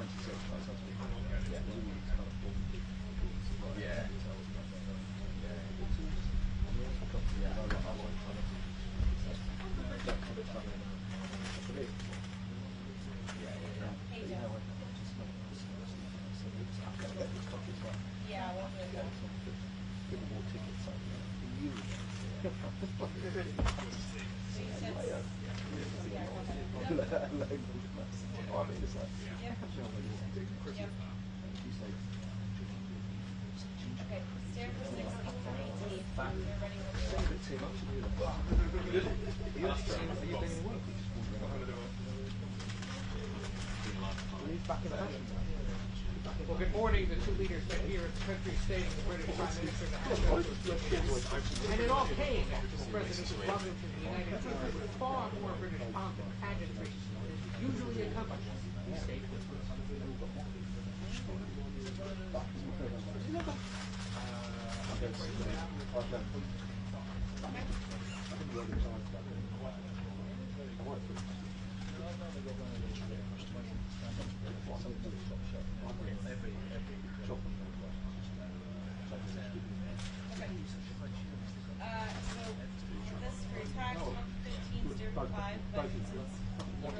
Yeah, it depends who answers first.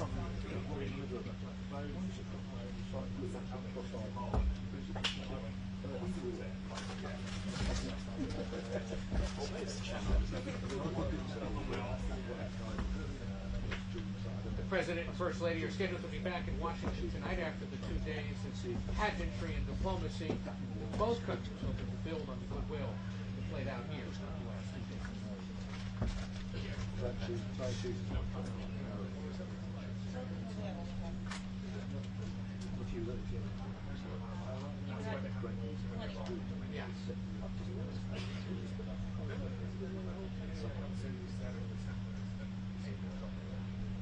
President and First Lady are leaving this afternoon, scheduled to be back in Washington tonight after 2 days of pageantry and diplomacy, which both countries hope they can use to build on in the months ahead.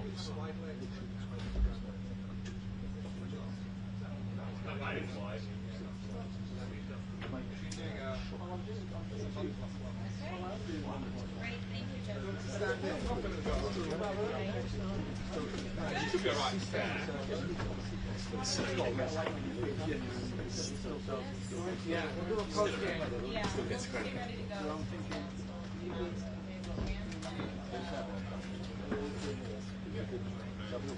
So I'm thinking, first, the centre will be there, and then Gary. Sometimes they'll kind of talk and have a chat and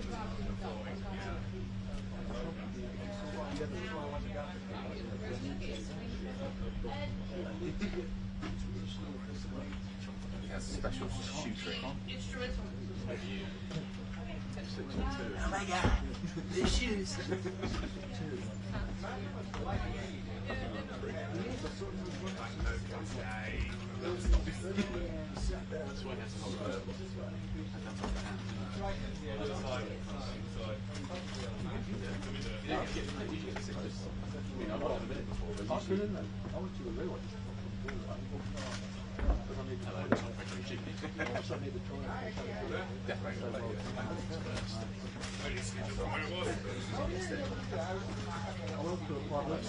Yes, yeah, I saw you.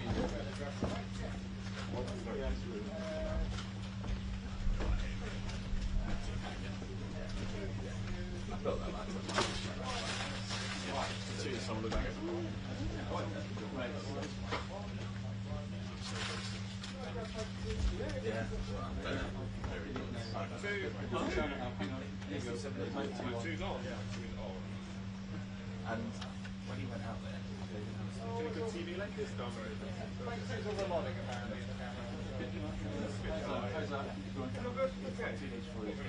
Alien Earth, I haven't seen it. Really good. Really good. So it's going to be there for the actual Tuesday. I'm doing a single file. I'll turn it off. yeah, basically go one way. I know the feeling. We have labeled the mics. Yeah. We just saved it with John, his left hand this week. I would put everything this way. Yeah. So just go back into positions again, like I said. So just thinking about Gary being a bit bigger in the day.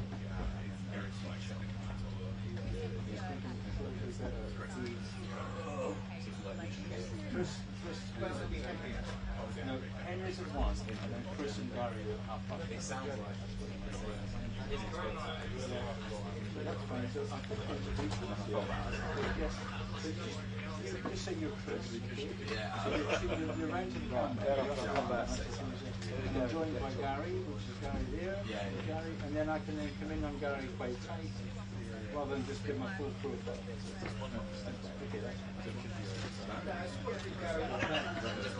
We've got that little there so he knows. Give a little. Just so he knows.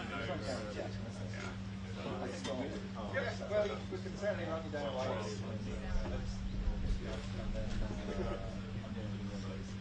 And I think his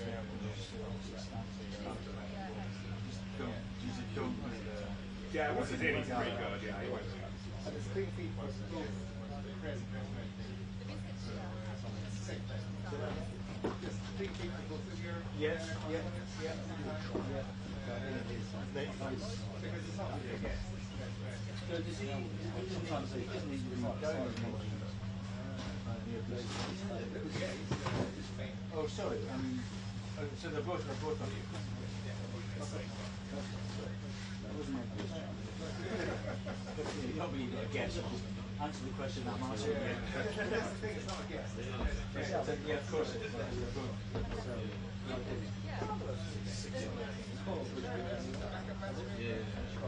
This is on Paris. This? Yeah. Respect. Good.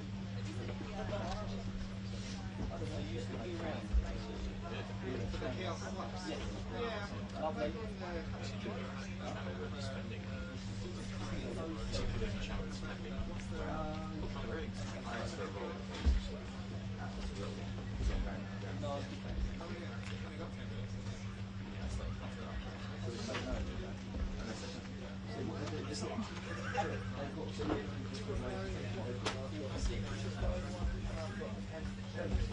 No, at 1 o'clock, you've got Henry, then Henry, then Gary Green, then Henry, and you've got people.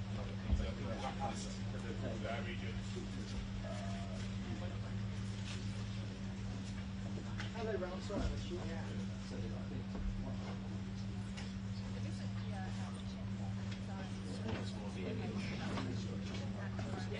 I can't see the thing that is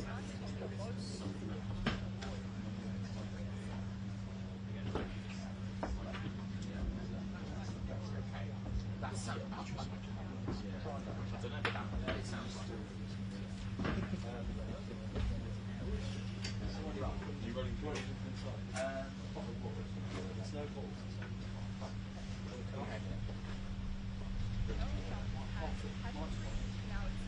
just tell me that.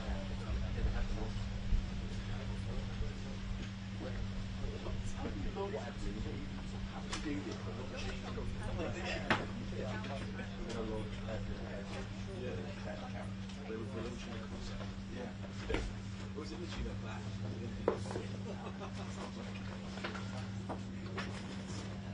But I think I saw it starts on Monday.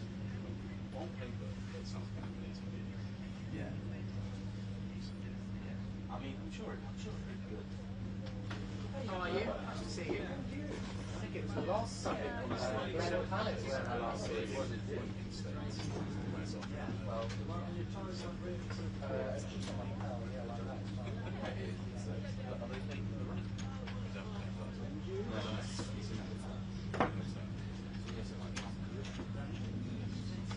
did you come up this morning? Yeah, I did that. Yeah, that's another thing, isn't it? Well, I assume so, yeah.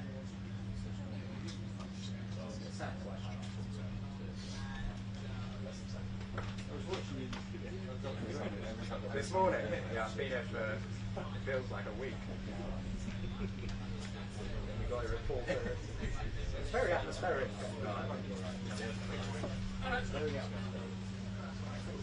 I've never been here before. Did you ever come here in your military days? Yeah, I did. You've probably been inside. Yeah, that's like right, which is where the bus is.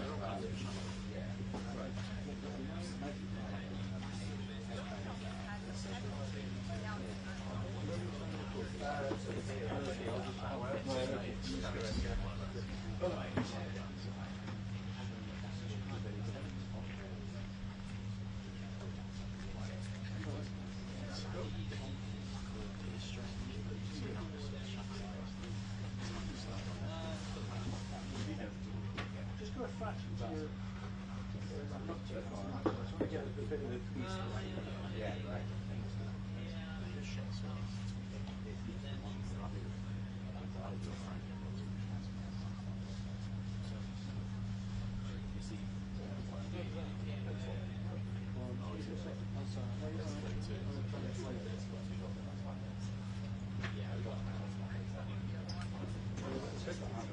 Hello, gallery. I'm happy.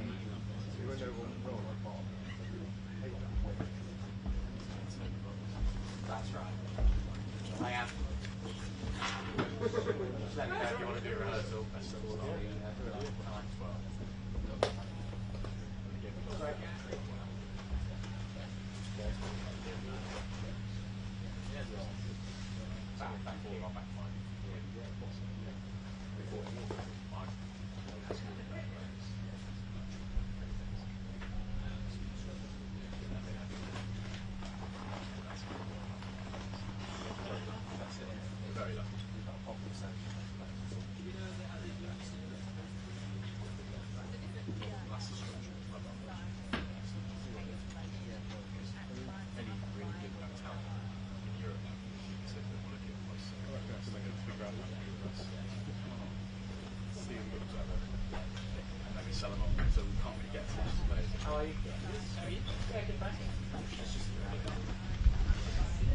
Been here for a very long time.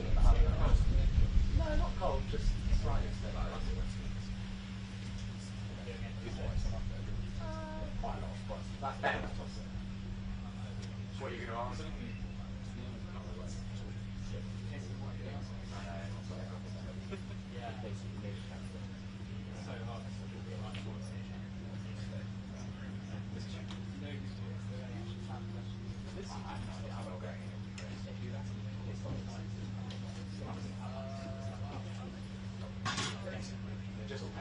Hey, pal. Let it roll.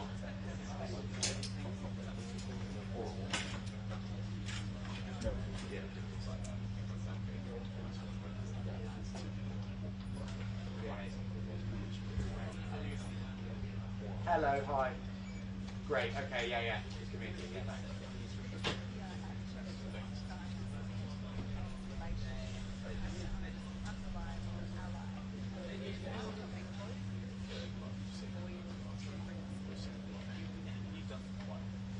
Yes. Well, I've been to it.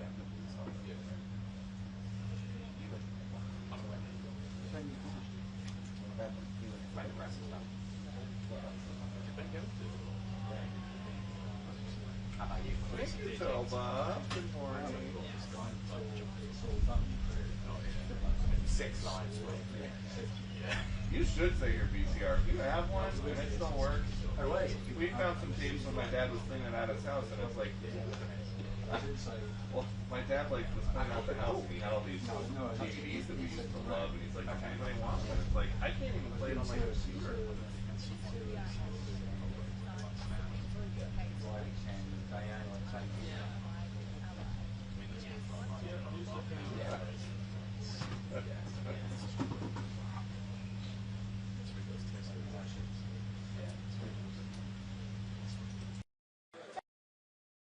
Lovely. Wonderful.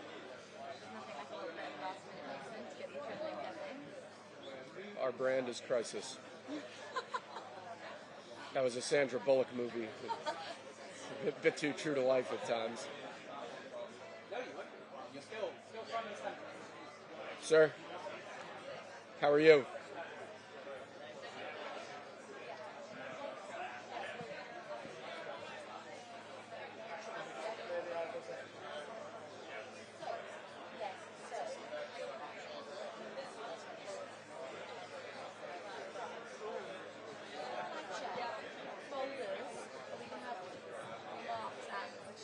Yeah, the president will have a speech binder as well. In terms of putting down the agreement signed, would we be allowed, for example, come on and put them down?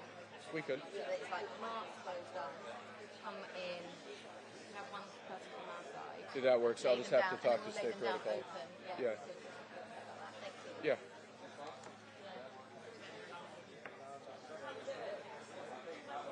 Very nice to meet you. You too. I think we did a good job here.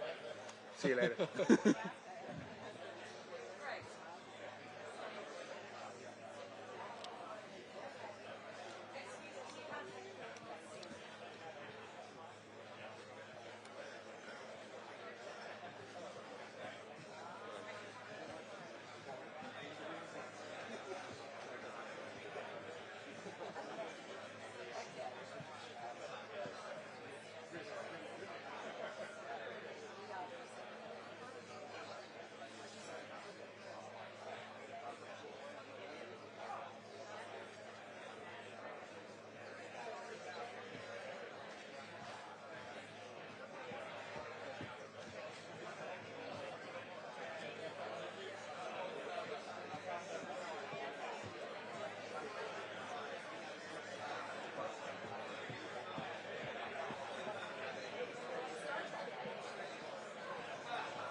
I'll let you write on Patreon.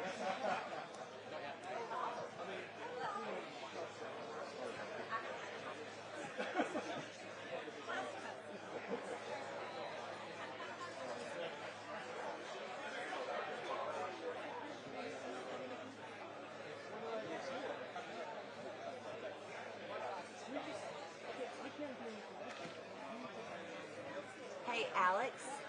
Is that Alex? Could you do a quick sound check for our guys Yeah, real certainly. quick? Just read them some. Just start talking. Yeah. 1, 2, 3, 4, 5, 6, 7, 8. 1, 2, 3, 4, 5, 6, 7, 8. 1, 2, 3, 4, 5, 6, 7, 8. You know the story about President Reagan? No, what's the story? He was asked to do a sound check at a radio station. Oh, yeah? And they accidentally had him on the air, and broadcasting. He said, my fellow Americans, I've just signed legislation that will ban Russia forever. We begin bombing in 10 minutes. And it went out live to major metro areas. One of those fun days. One more? From the right mic? I'll introduce myself in a second, but... 1, 2, 3, 4, 5, 6, 7, 8. 1, 2, 3, 4, 5, 6, 7, 8. Is it that? Just to make sure they get you. Yep. 1, 2, 3, 4, 5, 6, 7, 8. 1, 2, 3, 4, 5, 6, 7, 8.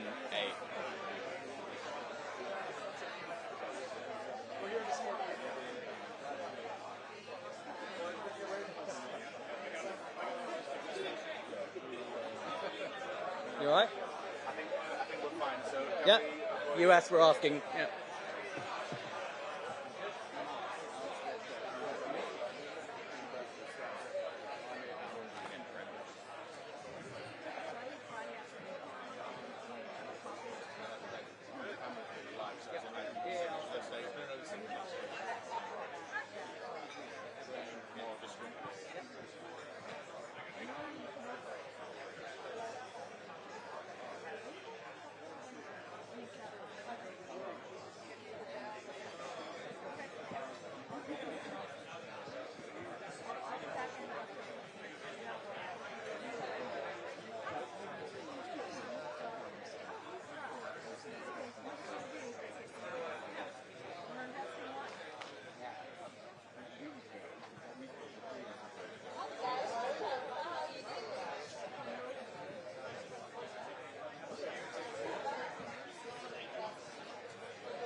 Are we missing anybody? I'm missing.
Thank you very much, and very nice to see you all.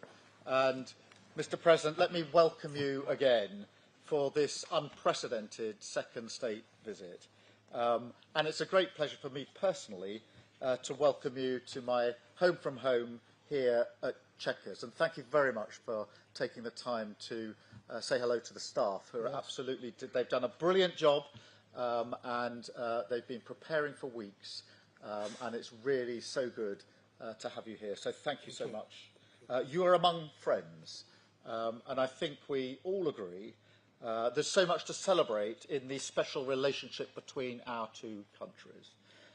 By standing together in war and in peace, this bond is the very foundation of our security, our freedom, and our prosperity. But what is the relationship all about when it comes down to brass tacks?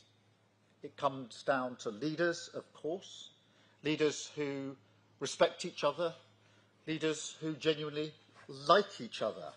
And it comes down to our unique relationship on defence, the closest the world has ever seen.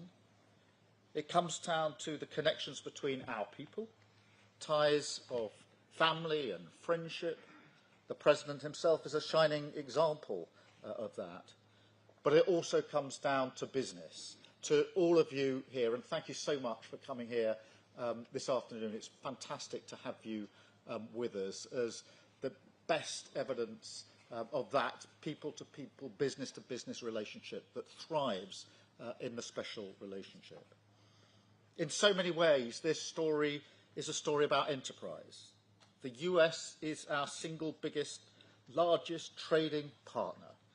Companies like BP, GSK, Rolls-Royce and AstraZeneca employ thousands of people in the United States. American companies like Microsoft, Citigroup, Boeing, Amazon and Blackstone do the same here.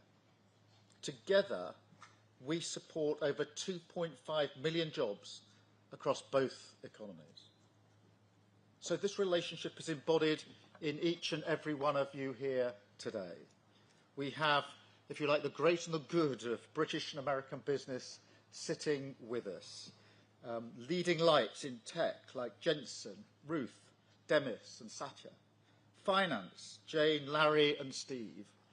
And of course in pharma, in defence, energy and manufacturing. It is really great to see you all again, I should say, because of course we were together yesterday and we know each other very, very well, which is exactly as it should be. And just look at what we're achieving today together. The deals and investment that you're announcing today break all records. What a day. £250 billion flowing both ways across the Atlantic. It is the biggest investment package of its kind in British history by a country mile. So thank you so much for your contribution on your part in that as the embodiment of that special relationship. And let me spell out what that means. It means life-changing investments across the United Kingdom. It's expected to create 15,000 jobs in Belfast, in Birmingham, Hartlepool, the Humber and well beyond. It means thousands of working people will feel and will be better off. And it shows the potency of this partnership.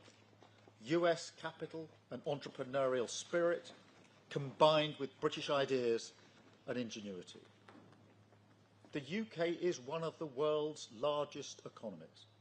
Maybe not quite on the scale of the United States, I concede, but my word, we punch above our weight. And we lead the world in expertise on quantum, on AI, life sciences, financial services and more. We have the only trillion-dollar tech sector in the West, outside of the US, again, I caveat. We have the best investment, the best universities, the most Nobel Prizes, and we have Demis here, outside the US. That's what we bring to the table, and we are proud of it. That's why we both benefit from this incredible relationship. Look at the economic prosperity deal that we struck back in May. It was the first trade deal that the President made. And yes, it was the best deal as well. We have the lowest tariffs in the world in vital sectors, and that is some achievement. It was a tough negotiation, but we did it for a reason, because it's a win for both sides, and because we knew that by working together, we could deliver more for working people. We could help the businesses here today to thrive, and help you create good, well-paid jobs in communities up and down our country. And ultimately, that is the test of the special relationship. How much it delivers for honest, hard-working people to make them safer and better off. We've already taken a big steps forward, and we're going further today, much further. In a moment, the President and I will sign our groundbreaking new technology partnership, the Tech Prosperity Deal. It's a blueprint to win this new era together, shape it according to our shared values, and seize the incredible opportunities that are on offer. I want to thank all of you for supporting this vision. We have huge new investments from NVIDIA, Nscale, OpenAI, Google, Salesforce, and many more, backing cutting-edge British jobs for years to come. And of course, tech needs energy. So to fuel this revolution, we've struck a new deal on civil nuclear power. We discussed this, Mr. President, last time we were together, and the opportunities we had.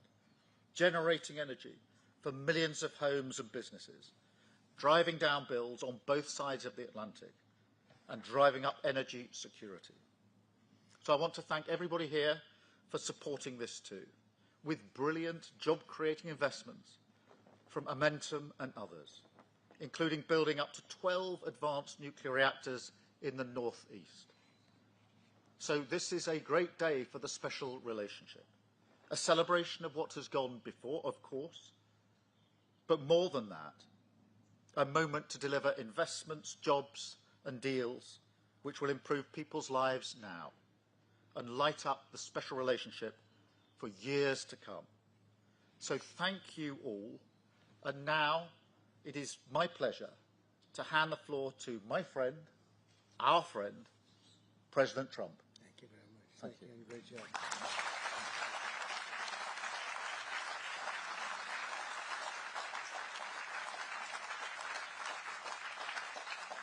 Well, this is a very distinguished group, I can tell you. That's what I do for a living. It was before politics. I would have to deal with you, and you are the best. You're the best in the world, and you're here. And it's an honor to have all of these great leaders. Really an honor. But I'm sincerely grateful to Prime Minister Starmer and Lady Starmer for welcoming us to this very special home, this beautiful place. And I was here a number of years ago, but somehow today it looks even better, even more beautiful, and even more historic. Melania and I are forever thankful to His Majesty King Charles III and Her Majesty Queen Camilla. We had a fantastic evening last night. But the exquisite honor of a second official state visit, the first ever, it's the first time it's ever been done, was, really was an honor. Such great history, and to think it's a first. It's always nice to have a first.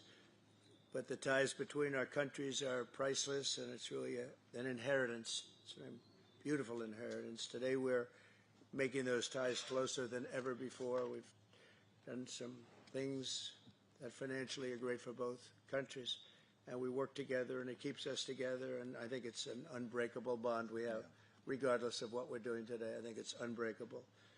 But this is very big, and I want to thank all of the incredibly talented business leaders, the best in the world, biggest in the world, here this afternoon for investing in the Anglo-American Alliance, and you personify an important part of the unique national bond and really a world bond. What you've done is incredible. Our two countries do a great deal of business together. $340 billion last year was the number.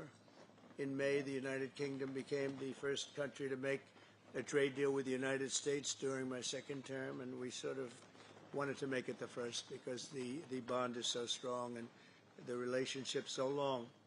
That agreement will create billions of dollars in opportunities for American farmers to sell their products into the UK, reduce barriers to trade, and give the U.S. manufacturers better access to the UK's world-class aerospace supply chain, which is really is world-class. A lot of people don't understand it, the importance of that particular asset that you have. It's a beautiful job you've done. There's no more natural partnership in the world. Together, we're building up the industrial capacity of both of our countries, which is crucial to our defense. And we work so well together in defense. I met so many of the leaders of your defending group, and many of them I've known by name, but now I know them pretty well. We had some very good meetings today and yesterday. So we're taking the next logical step with a historic agreement on science and technology partnerships, and this will create new government, academic, and private sector cooperation in areas such as AI, which is taking over the world. It's, I mean, I'm looking at you guys. You're taking over the world, Jensen. I don't know what you're doing here. I hope you're right. All I can say is we both hope you're right. But it's pretty amazing. Quantum computing, fusion, 6G, and civil nuclear energy, and align our nations through the approach of centered deregulation and innovation. And we're going to have a lot of deregulation and a tremendous amount of innovation. It's just happening. But this new accord is already helping spur a massive wave of private sector deals worth over $350 billion alone, headlined by a $136 billion from Blackstone. That's very nice. Steve, thank you. That's why you have that location, I think. It's considered the best seat all the year. Yours is pretty good too, Jensen. That's good. That's great, Steve. You know what you're doing better than anybody. American company X Energy and British company Centric has been announcing, and really for a long while they've been talking about this deal, the deployment of modular nuclear reactors across the UK, all across the UK.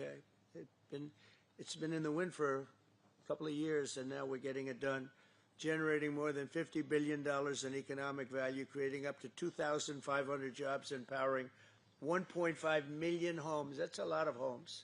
7 decades after British genius Alan Turing pioneered the field, this agreement will also help America and our British allies dominate the future of artificial intelligence. You need the energy. You have to have the energy. That's one thing I learned very quickly. They need a lot of electricity. In the United States, you need double what we have right now just to maintain that fight. We're right now, and I want to say, leading China and the world by a lot in AI, a lot. And we're creating tremendous amounts of energy and letting you create your own electricity in many, many cases. And we're giving you very rapid approvals. We're getting them approvals like they've never seen before. They used to wait 15 and 20 years to be rejected. Now they wait 2 weeks or 3 weeks to be accepted. That's a pretty big difference. And at the same time, we always have the environment in mind, but we move them along. But we're committed to ensuring that you have secure and reliable sources of American AI and quantum technology. We intend to always be the UK's strongest, closest, and most trusted business partner. Very important to us. The relationship is very important.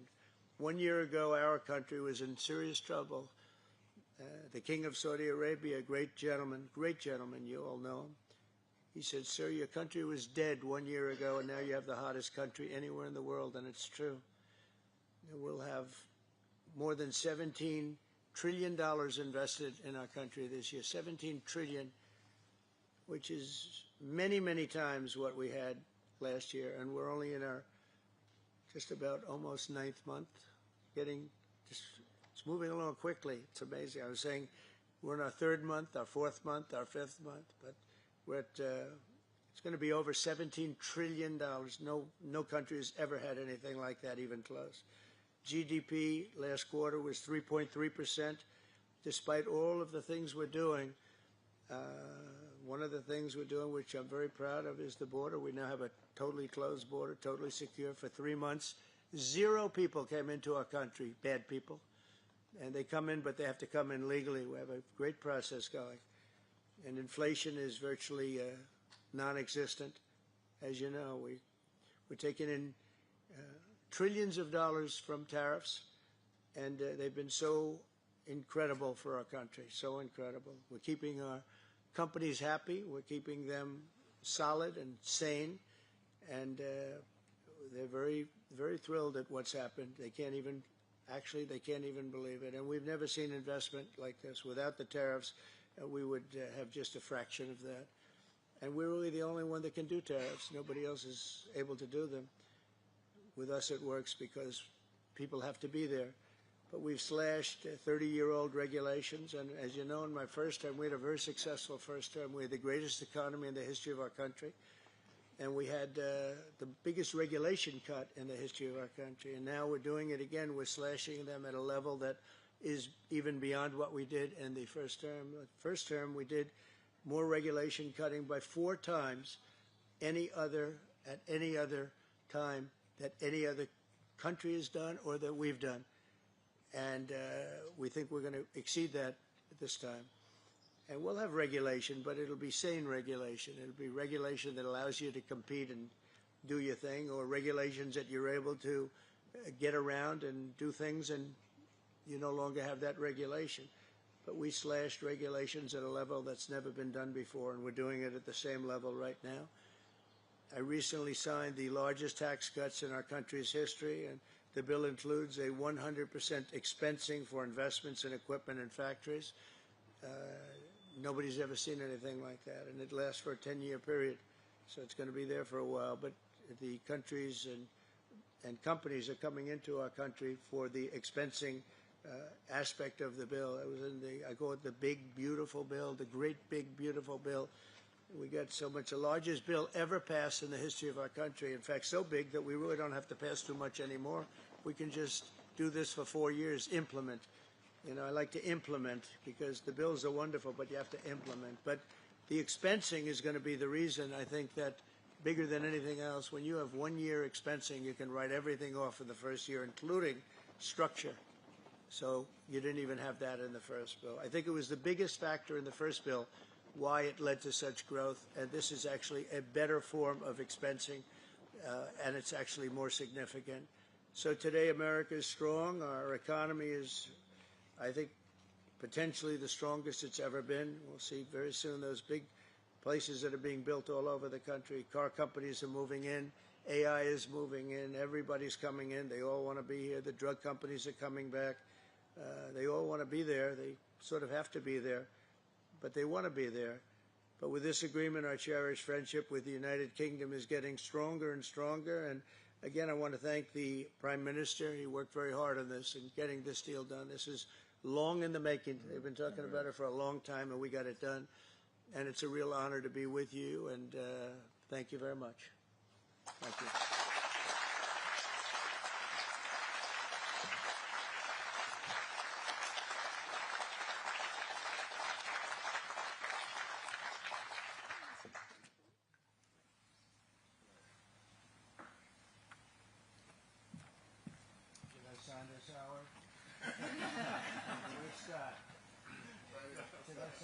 Are you sure, Scott?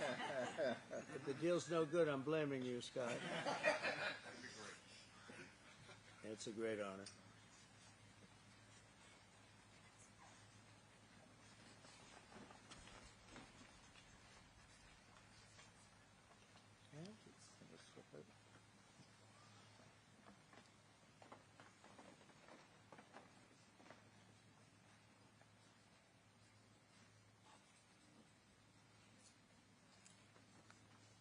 Okay, hold that up. Yeah.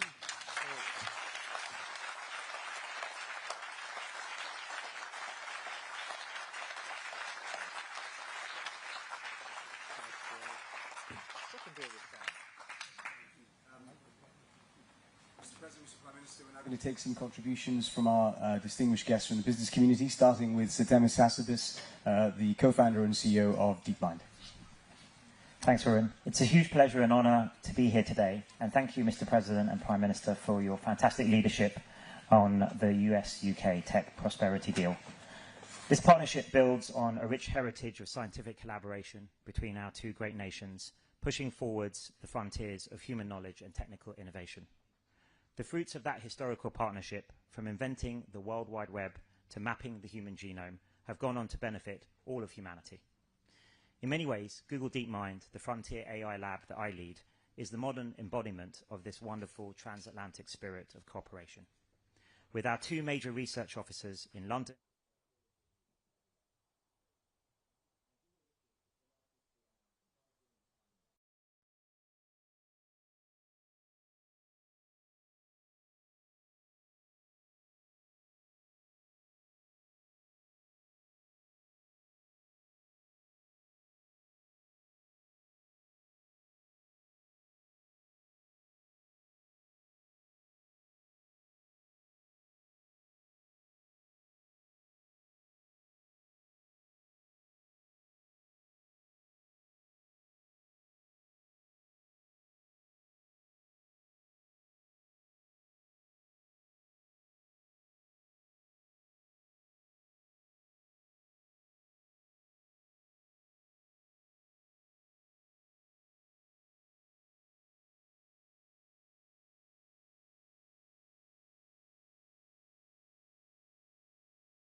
So just so you know, this isn't really. I don't know if you went wrong with this category. So what we've agreed here is let's just stick to the AAP camera for the live.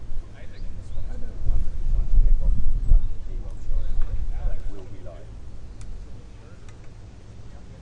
Sorry. Okay. All right. Okay. All right. Thanks.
it's not smooth, it's a steel smooth.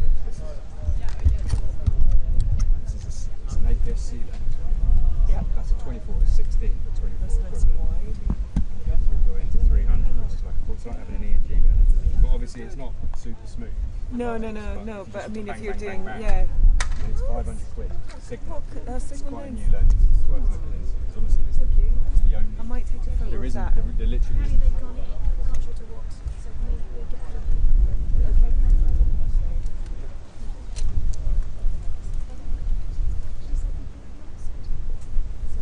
So I'm going into my. I'm going to go and try and find it, okay? I'll give you a couple of minutes. Which way am I going? That way? Right, okay, cool. Hi, we're all done. Yep, that's fine, you're fine. Yeah. I have been, yes. Should I not be? Or should I? No.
1 2 1 2 1 2 1 2.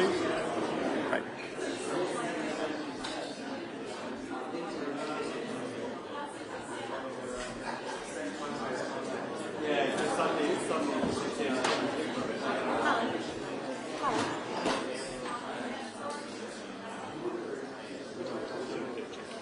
Yeah. As in, there's clips over there.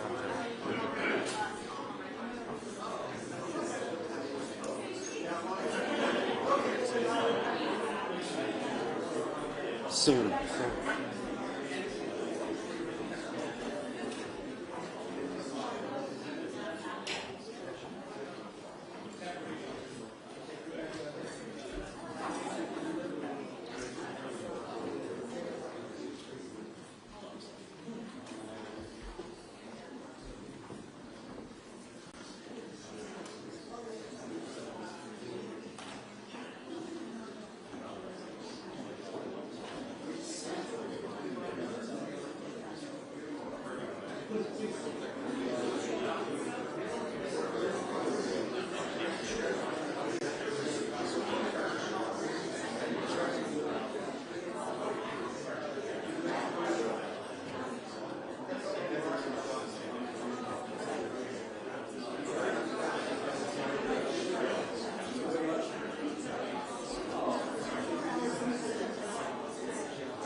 Hello, audio check, 1, 2, audio check for press, 1, 2, 1, 2, 3, 4. Good afternoon, audio check for press, 1, 2, 1, 2, 3, 4. Audio check, 1, 2, 1, 2, 3, 4. I'm getting thumbs up, 1, 2, 3, 4, 5, 6, 1, 2, 1, 2. Check, check, 1, 2. Audio check for press, left podium good, 1, 2. Audio check, 1, 2, 3, 4. Still good, good. Everybody good, thumbs up, 1, 2. All right.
Now's the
time.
Mr. President, it's a pleasure to welcome you to Chequers. This historic second state visit is a moment to celebrate the unique bond between our two countries. But today we've gone far beyond that. We've renewed the special relationship for a new era. The United Kingdom and the United States stand together today as first partners on defence, first partners in trade, with the groundbreaking deal we struck in May, and now with the new agreement that we've just signed this afternoon. We're confirming our status as the first partners in science and technology, ready to define this century together, just as we did the last. This tech partnership has the power to change lives. It's our chance to ensure that technologies like AI, quantum, and others amplify human potential, solve problems, cure diseases, make us richer and freer, strengthen the cause of democracy, not tyranny. This is the territory on which the future will be won. So this partnership today is a signal of our determination to win this race together and to ensure it brings real benefits in jobs, in growth, in lower bills, to put more hard-earned cash in people's pockets at the end of each month. That's what we're determined to deliver. And we're bringing businesses with us. We've just come from a fantastic meeting with business leaders where we set out this vision. They have responded with new deals and investment, breaking every record that we have. £250 billion flowing both ways across the Atlantic. That is a record. Expected to create 15,000 jobs here in the United Kingdom. High-skilled jobs in cutting-edge sectors where people can build careers for the long term, changing lives in communities up and down our country. And look, while we shape this bond for a new era, the fundamentals have not changed. Security remains the cornerstone of this special relationship. We have the deepest, most advanced defence relationship in the world. Our warriors train together and they fight together. Our industries build together, everything from fast jets to the new AUKUS-class submarines. So now, as we drive up defence spending, we're going to sweep away the barriers to working together on new defence technologies so we can stay ahead of our adversaries. We're united in defence and security. Yes, absolutely. But we're also united in the pursuit of peace. We are working together to end the humanitarian catastrophe in the Middle East, get the aid in, free the hostages, and ultimately bring Israel and the region back towards a comprehensive plan which can deliver peace and security for Israelis and Palestinians alike. We're also working together to end the killing in Ukraine. In recent days, Putin has shown his true face, mounting the biggest attacks since the invasion began, with yet more bloodshed, yet more innocents killed, and unprecedented violations of NATO airspace. These are not the actions of someone who wants peace. So we've discussed today how we can build our defences further, support Ukraine, and decisively increase the pressure on Putin to get him to agree a peace deal that will last. And President Trump, you have led the way here, and we will continue to stand and work together for security and for peace. Mr. President, next year we'll celebrate the 250th anniversary of the United States. We've come on a long journey together since 1776. But it's no exaggeration to say that the partnership our two nations have built has shaped the world from the beaches of Normandy to the founding of NATO, to the creation of technologies that have revolutionised our lives. Time and time again, it is British and American men and women side by side, changing the path of history and turning it towards our values, towards freedom, democracy and the rule of law. In Britain, we take huge pride in that. And let's be clear, this relationship is not just about history, it's about the future. It's about the benefits it delivers now and for decades to come, to make our people safer and better off. We've shown today that we're delivering those benefits, improving people's lives. So we will go into that anniversary year more optimistic than ever and more confident than ever about our two great nations and what they can achieve side by side. Thank you. And it is now my pleasure to give the floor to Mr. President. Thank you. Thank you very much, very much. Prime Minister Starmer, Melania and I are tremendously thankful for the wonderful hospitality that you and Lady Starmer have extended today at Chequers. Quite the place, I must say, quite the place. And we're grateful beyond words for the spectacular honor of the state visit yesterday at Windsor Castle, hosted by His Majesty King Charles III and Her Majesty Queen Camilla. These are two fantastic people. We will never forget it. As I said last night, the bond between our countries is like no other anywhere in the world. The United States and the United Kingdom have done more good on this planet than any two nations in human history. That is thanks in large part to the traditions of British liberty, which grew up on these isles, these beautiful, magnificent isles, and were carried by our ancestors to the New World. We're forever joined, and we are forever friends, and we will always be friends. This enduring connection is why I was thrilled that the United Kingdom was the very first country with which we made a historic trade deal, and a very good trade deal. He's a tough negotiator. I think it was a better deal for you than us, but these are minor details. It's a very good deal for both of us. He's a great negotiator.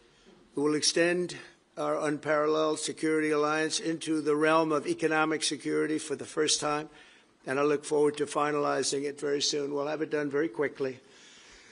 We have also just signed a historic technology prosperity deal, one of a kind, to ensure our countries lead the next great technological revolution side by side. In fact, we just left the business leaders, the biggest in the world. Some are in this room right now. And that was quite a meeting we had on business and trade and technology. This trip has galvanized $350 billion in deals across many sectors, and we're committed to ensuring that the UK has a secure and reliable supply of the best AI hardware and software on Earth. And we supply that, and we'll make sure we supply it in quantity to the UK. We also are joining forces on quantum computing and nuclear power, a natural partnership for close allies. The United States, as you probably have heard, is doing better than it has ever done in terms of business and investment. The stock market has hit a new high, as you know, and that's for many, many days out of our fairly short 8 months. And we seem to be hitting new highs, and I think we're going to do much better even as time goes by. Jobs are at a record, and most importantly, we have more than $17 trillion, $17 trillion, and this is during an 8-month period being invested in the country, which is not only a record, but if you compare $17 trillion to the last year of the Biden administration, they did $250 billion. They didn't do $1 trillion for the 4-year period. We did $17 trillion of investment coming in. A lot of it's because of tariffs, and a lot of it's for a lot of other reasons, but there's never been anything like it. It's an economic superstar. That's what's become. It was mismanaged and badly handled for a long period of time, but it's not badly handled anymore. So that's a record. And remember, that's up until 8 months. We have another few months to go, and that number is going to get significantly higher, especially if we win a certain case that we're waiting to hear. That will be something like the world has never seen. I want to congratulate the United Kingdom on making the vital commitment to spend 5% of GDP on defense at the NATO summit this year. We've worked together very closely in so many ways. I'm very honored to tell you that we've solved 7 wars, wars that were unsolvable, wars that couldn't be negotiated or done. The U.S. has done 7 of them. The one that I thought would be easiest would be because of my relationship with President Putin, but he's let me down.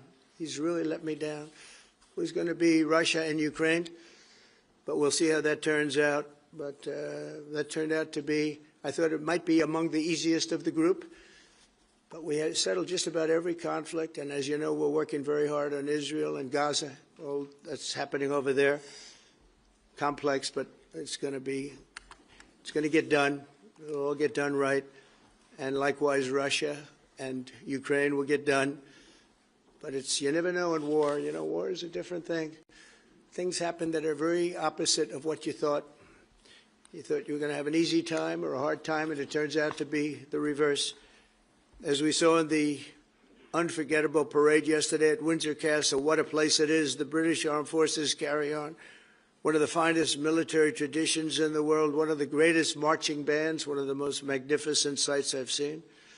I know that our service members look forward, and we do look so forward to working even more closely with yours as you push toward that 5% goal. And I think, Mr. Prime Minister, you're just about there. You're going to be there very quickly, along with a lot of other great countries. I want to thank NATO and our wonderful head of NATO, who's really worked very hard, Mark, for the job they've done. As you know, NATO is at 2% GDP, and they didn't pay it. Now they're at 5%, and they pay it. And we appreciate that. And we're sending a lot of weapons to NATO. NATO is paying for those weapons in full. But we're sending them, and we're doing a great job at getting them what they need. And we appreciate the fact that they're taking care of, because the United States is into that war for $350 billion. And just really very sad. Just got out of control. They didn't know what they were doing. But over the generations, British and American warriors have shed their blood side by side in defense of liberty and freedom. And that's why it's so imperative that the United States and the United Kingdom stand together for these fundamental rights and values of the English-speaking world. And we've always stood together, and we will continue to. Just last week, a great American, Charlie Kirk, was heinously assassinated for speaking his mind. He was a great young man, incredible future. Some people said he might be president someday. I told him, I said, Charlie, I think you have a good shot someday at being president. And he just wanted to take care of youth. He loved youth. I've never seen anybody relate to youth like Charlie, and they related to him, and they're devastated. But I appreciate the many British citizens who have offered their condolences. And again, Charlie was a great person. We'll be going out to a service on Sunday. I'll be leaving with some of the people in this room just to celebrate Charlie and all that he's done. So incredible. Never seen anything like it. But I hope that together our nations can lead a movement to defend the glorious traditions of freedom on both sides of the Atlantic. There could be no greater tribute to the immortal bonds of affection and loyalty that unite the British and the American people for all of time. We have a relationship like no other. It will always be that way. We will always be united. We'll always be together. And I just want to thank you, Mr. Prime Minister, for the great job I think you're doing. Thank you very much. Thank you.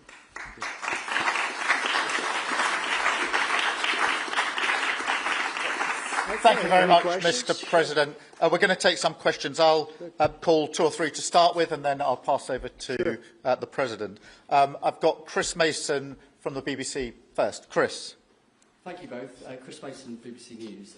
Mr. President, the UK is expected to recognise a Palestinian state in the coming days as the killing in Gaza continues. It often seems that you're the only person that Israel will listen to. What more can you say to them to tell them to stop? And why is the UK's position on a Palestinian state, in your view, wrong? And Prime Minister, what will the recognition of a Palestinian state actually achieve? Is it not just gesture politics to appease people in your own party?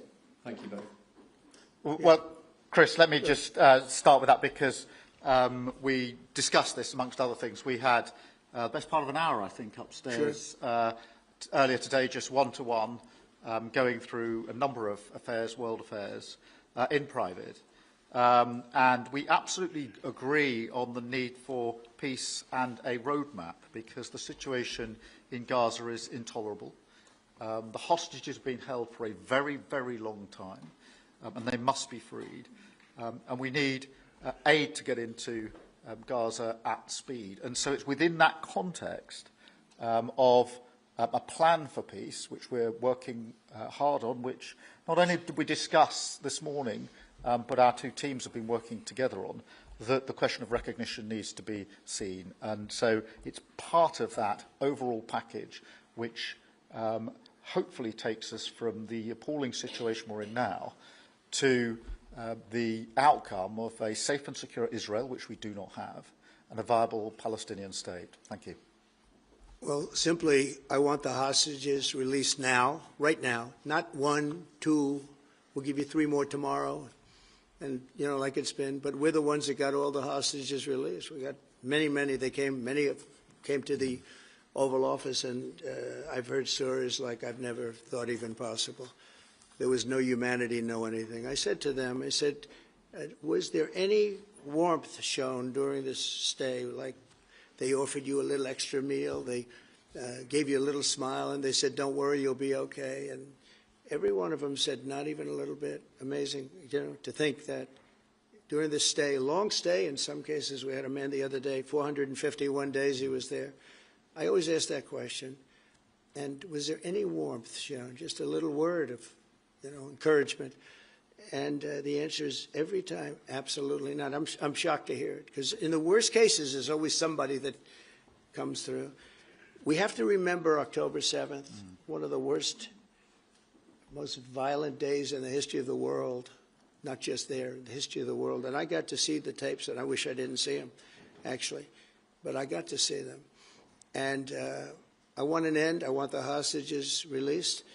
And I think it's going to be okay, but it has been a brutal period of time. But this has been going on for a long time. This is not something that's over the last year, 2 years, but this has been for decades and decades.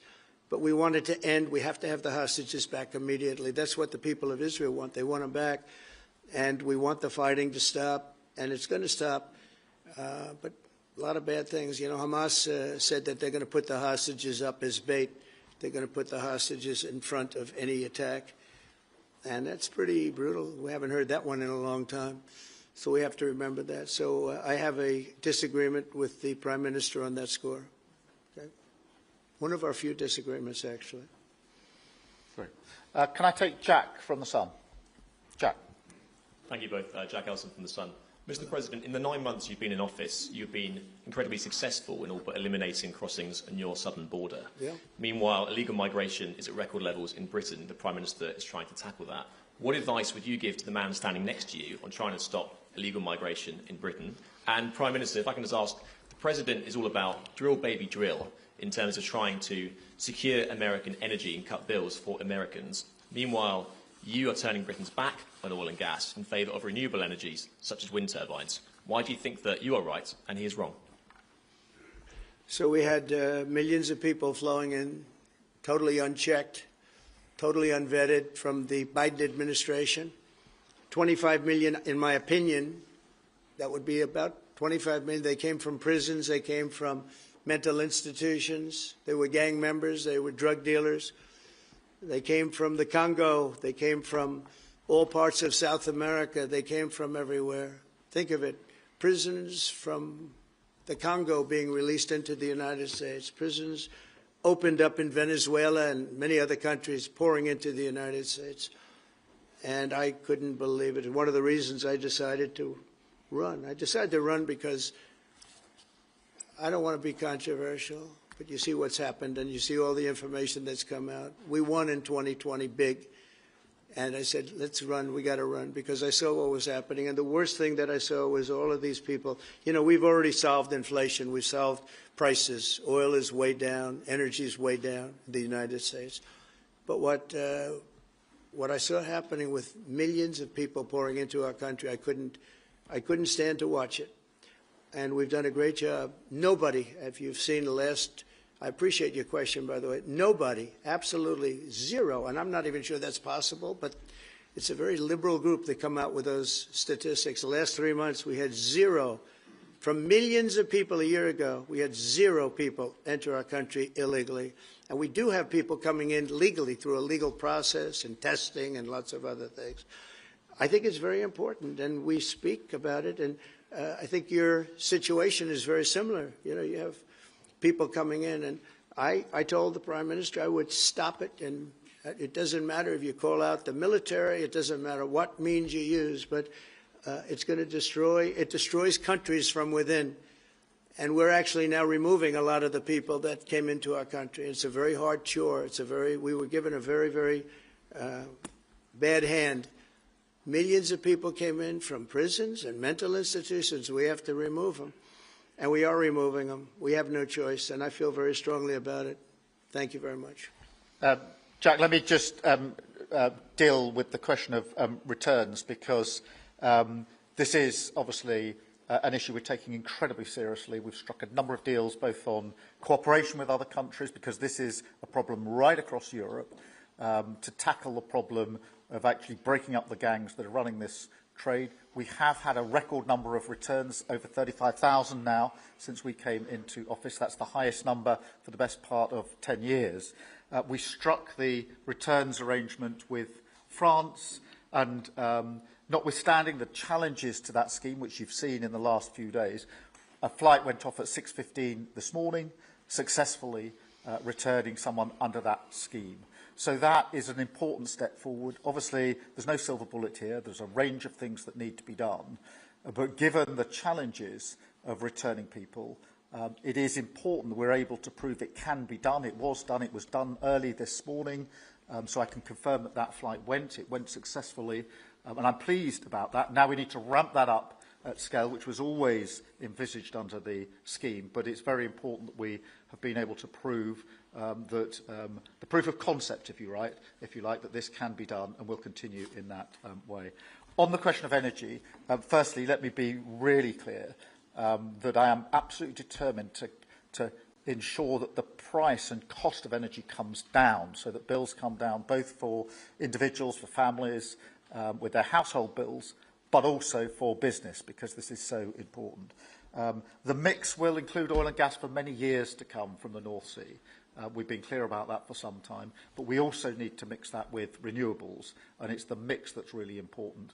And the approach I've taken on this is the same approach that I take to many other things, a pragmatic approach. Thank you, Jack. I would like to say that we inherited the worst inflation in the history of our country. We had inflation, the likes of which we've really never seen. They say 48 years, and I'll accept that, but I really don't. We had the worst inflation in the history of our country. And we had an expression that I used a lot, drill, baby, drill. And as you know, we brought fuel way down, the prices way down. And we don't do wind because wind is a disaster. It's a very expensive joke, frankly. And we got our energy prices way down. That brought the inflation way down. And now we have very little inflation. And we have a very, very strong economy. So that was very important. Drill, baby, drill. And you have a great asset here. We spoke about it. It's called the North Sea. The North Sea oil is phenomenal. And I hope, because I love this country, you know, my mother was born in Scotland, and the Hebrides, Stornoway, that's serious Scotland. We were talking about it. And I want this country to do well. And you have great assets that you're going to start using, I believe, under this Prime Minister. Thank you. And I've got Matthew from The Economist. Matthew. Thank you, Prime Minister. Mr. President, you say that President Putin has let you down. Have negotiations run out of road, and what are your next steps to compel an end to this war? Well, he has let me down. I mean, he's killing many people, and he's losing more people than he's killing. I mean, frankly, the Russian soldiers are being killed at a higher rate than the Ukrainian soldiers. But, yeah, he said, let me down. I don't like to see. It's death. You know, it doesn't affect the United States. We have, other than unless you end up in a world war over this thing, you could. This was a thing that would have never happened had I been president. If I were president, it would have never happened. And it didn't happen for 4 years. Most people agree it didn't happen, nor was it close to happening. And I spoke to President Putin about Ukraine. It was the apple of his eye. I've said that many times. It was. But he would have never done what he did, except that he didn't respect the leadership of the United States. They just went through the Afghanistan total disaster for no reason whatsoever. We're going to leave Afghanistan, but we're going to leave it with strength and dignity. And we're going to keep Bagram, the big air base, one of the biggest air bases in the world. We gave it to them for nothing. We're trying to get it back, by the way. Okay, that could be a little breaking news. We're trying to get it back because they need things from us. We want that base back. But one of the reasons we want the base is, as you know, it's an hour away from where China makes its nuclear weapons. So a lot of things are happening, but I am very disappointed in the fact that that one's not settled. To think that we settled Azerbaijan and Albania, as an example, it was going on for years. It was never going to be settled.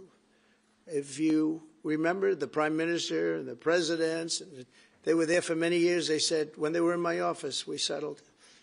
And they started off at both sides of the Oval Office, so far away. I didn't know you could be so far away. And as we were together for an hour, they kept getting closer, closer. And by the time we finished, we all hugged each other. And one said, I've been in this position for 22 years, and all I've done is kill their people. The other was there for 7 years, and all he did was kill their people. And we got it settled. And we did others, as you know. The Congo, we settled the Congo with Rwanda. That was going on, and that was a machete war. That was a gruesome war.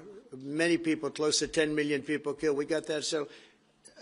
My biggest disappointment, but it's, you know, look, we did 7, and most of them were not thought to be settleable. We did India and we did Pakistan. That's 2 nuclear. That was purely for trade. You want to trade with us, you're going to have to get along. And they were going at it hot and heavy. But the Russia situation, I hope we're going to have some good news for you coming up. But again, it doesn't affect the United States. And look, it doesn't so much affect you. Of course, you are a lot closer to the scene than we are. We have a whole ocean separating us. But I will say this, it's millions of people have died in that war, millions of souls. And they're not American. The soldiers, mostly soldiers, as you know. The soldiers are being killed at levels that nobody's seen since the Second World War. But they're being killed, and I feel I have an obligation to get it settled for that reason. Thank you. And just to add on that question, because we have to put extra pressure on Putin. And it's only when the President has put pressure on Putin that he's actually shown any inclination to move. So we have to ramp that pressure up. I think it's important to have this conversation in the context of what's happened in recent weeks. We saw damage and bombing to the British Council in Kyiv. These are targets that it was thought until recently were not targets that would be hit. The British Council, the European Union Embassy, the Council of Ministers, where President Zelensky's ministers work was hit. Again, these were thought to be places that wouldn't be hit.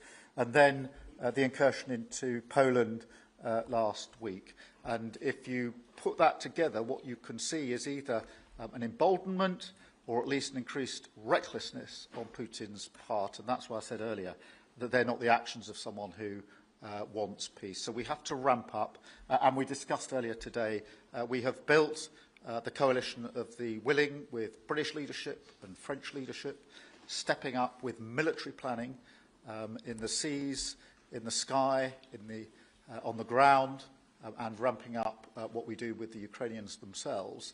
And of course, that, taken with an American guarantee, is now an example, I think, of the challenge of Europe stepping up to the plate, which it has done in the last few months, to show through what we and the French have done that we're prepared to take the lead in this and take the necessary measures. But that's a war that could have been a Third World War, and I don't think we're going to be there now.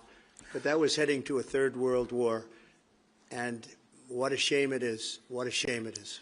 Mr. President, do you want to call some of the I would love to call a outlets? few of them. Bev, do you want to have a question? I'm going to come back to you. Bev Turner, GB News. Thank you. Having been in DC for a few weeks, it's really interesting to see how you run the country as a proud Christian leader. And it really begs the question to the Prime Minister, if you don't mind, are we still a Christian country? But also... when you say we, are you talking here or... Here. The UK. I'm still British. I might I'd live in America, I'm still that British. question. But also... I can't give you that answer. That's for the Prime Minister. But also, despite what we talked about in Scotland a few weeks ago, we still have 12,000 people a year here being arrested for social media posts, for free speech violations. Does that not remain an important area that there is still a lot of disagreement on? I'd like to have you answer that. Yeah, look, I mean, in terms of a Christian country, I was Christian, so that is, my church has been all my life, and we are, you know, that is wired into our informal constitution. Of course, we celebrate many other faiths as well, and I'm really proud that we're able to do so as a country. And on free speech, that has long lived in this country, free speech. It's one of the founding values of the United Kingdom, and we protect it jealously and fiercely, and always will, and we will bear down on any limits on free speech. I draw a limit between free speech and the speech of those that want to peddle paedophilia and suicide social media to children, and therefore I'm all for free speech. I'm also for protecting children from things that will harm them, paedophiles, those that peddle suicide, which had a terrible consequence for individual, particularly teenagers. And so that's the balance we strike. But we have had freedom of speech in this country for a very long time, and we will always protect it. Thank you. Thank you very much. Brian, please. Thank you. Prime Minister, it's good to see you again. You have a beautiful country. Thanks for having us. Thank you. Two questions. One, just recently, President Trump labeled Antifa domestic terrorists. Would you consider doing something like that in your country? Well, we obviously will take decisions for ourselves. I don't want to comment on the decisions of the President, but we take our decisions ourselves. And my question to you, President Trump, is there any update on the auto pen? Yeah, it's just gotten worse from their standpoint. The people that used it, and one in particular, one person, was never told by Biden to do it, only spoke to Biden twice, and that was just talking about the weather, not talking about any order. And he was taking orders from people other than Joe Biden. Joe Biden wasn't giving those orders. You know, Joe Biden didn't believe in open borders. He didn't. I've known him for a long time. He was never the brightest bulb in the ceiling, as we know. You can go back 40 years ago and you'll see that. Go back and take a look at the hearings on Justice Thomas, and you'll see that very much. But he didn't believe in open borders and all of this nonsense that they're peddling now, which is why they're not in office any longer. It's a shame. The auto pen was illegal. It was illegally used. He never gave the orders. He never told them what to do. And I guess the only one he signed, or one of the few he signed, was the pardon for his son. But you had the congressman who, when they got the information, they found out they were guilty, and they deleted and destroyed all information, everything. You couldn't get any of it. They found out that Nancy Pelosi actually was offered the 10,000 soldiers, and she turned them down. They found out many things that were very bad. So they deleted and destroyed all information. You talk about freedom of the press and freedom of speech. How about that one? And there's not a thing. This is after a year and a half of hearings. They destroyed everything. And somebody's got to be held responsible. So Biden, what he did is they knew, I don't think he knew, but somebody knew. I don't think Biden had a clue about anything, if you want to know the truth. But they gave a pardon to those Congress people. They gave a pardon. Those people are so guilty. They gave a pardon. But Biden didn't know about it. The people, whether it's Lisa or any of those people in there that really ran it. I know them all. And they're sick people. They're smart people. They're very smart. They're probably brilliant, but they're sick in ideology. And they were running the auto pen. And it was totally illegal what he did. And I hope it's going to be so adjudged. Do you want to take one more, then I'll go Okay. back to British. Let's see. Peter, go ahead. Thank you, President Trump. In the deal that you're working on for the Chinese to sell TikTok to an American buyer, are the Americans going to have to come up with their own algorithm, or are they going to continue to use the successful but addictive Chinese algorithm? So what we're doing, and we're speaking to President Xi on Friday to see if we can finalize something on TikTok, because there is tremendous value, and I hate to give away value, but I like TikTok. It helped get me elected. In fact, Charlie said, "Sir, you ought to get on TikTok. You'd be great." I said, "Really? Tell me about TikTok." And we, as you know, we did unbelievably well with youth, like at a level that no Republican has ever even dreamt of. And in what, look, I think we won it for a lot of reasons, but that was a reason we won the election by such a big number. TikTok has tremendous value. The United States has that value in its hand because we're the ones that have to approve it. I specifically get the right to approve it. The people that are investing it are among the greatest investors in the world, the biggest, the richest, and they'll do a great job. And we're doing it in conjunction with China. But we are getting, the United States is getting a tremendous fee plus, I call it a fee plus, for just making the deal. And I don't want to throw that out the window. I can say this, that you'll have a lot of very unhappy youth. And I use TikTok very legitimately, very straight, just statements every day, little statements, short statements. "Sir, make it short, please." And TikTok Jack, we call him. It was pretty good. Did a good job for me, I guess. But no, I'd rather reap the benefits. I mean, the kind of money we're talking about is very substantial. And it'll be owned by all American investors and, the best investors and the, very rich people and companies are going to be owning it. Very, very straight, very legitimate companies, and really companies that love America. So they're going to be owning it. It's a big thing. And on a much bigger scale, and probably that's why we were able to get that, but on a much bigger scale, we're pretty close to a deal. We may do an extension with China, but it's an extension based on the same terms that we have right now, which are pretty good terms. And my question for Prime Minister Starmer, if you feel so strongly about officially recognizing Palestine for statehood, why are you waiting for President Trump to leave the country? Why can't you just do it right now? And isn't there a risk in rewarding Hamas with that? Well, let me be really clear about Hamas. They're a terrorist organisation who can have no part in any future governance in Palestine. And what happened on October the 7th was the worst attack since the Holocaust. We have extended family in Israel. I understand firsthand the psychological impact that had across Israel. So I know exactly where I stand in relation to Hamas. Hamas, of course, don't want a two-state solution. They don't want peace. They don't want a ceasefire. So I'm very clear where I stand on Hamas. Okay. On the question of recognition, I made my position clear at the end of July as to the timing, which has got nothing to do with this state visit, and I've discussed it with the President, as you would expect amongst two leaders who respect each other and like each other and want to bring about a better solution in the best way that we can. Thank you so much. Can I go back then to Robert at ITV? Robert Person, ITV. Mr. President, you alone in the whole world, have the power to persuade Prime Minister Netanyahu to stop the demolition of Gaza City, to stop the starvation of Palestine, and to stop the killing of civilians. If not now, when will you exercise that power and tell him to stop? Sure. And then for both of you... But you do understand about October 7th. You do understand. So believe me, I understand. One of the worst days in the history of humanity. What happened, I have seen the tapes. Babies that are 4 months old and just chopped up to pieces. And you've seen the tapes and I've seen the tapes. You're a professional and so am I.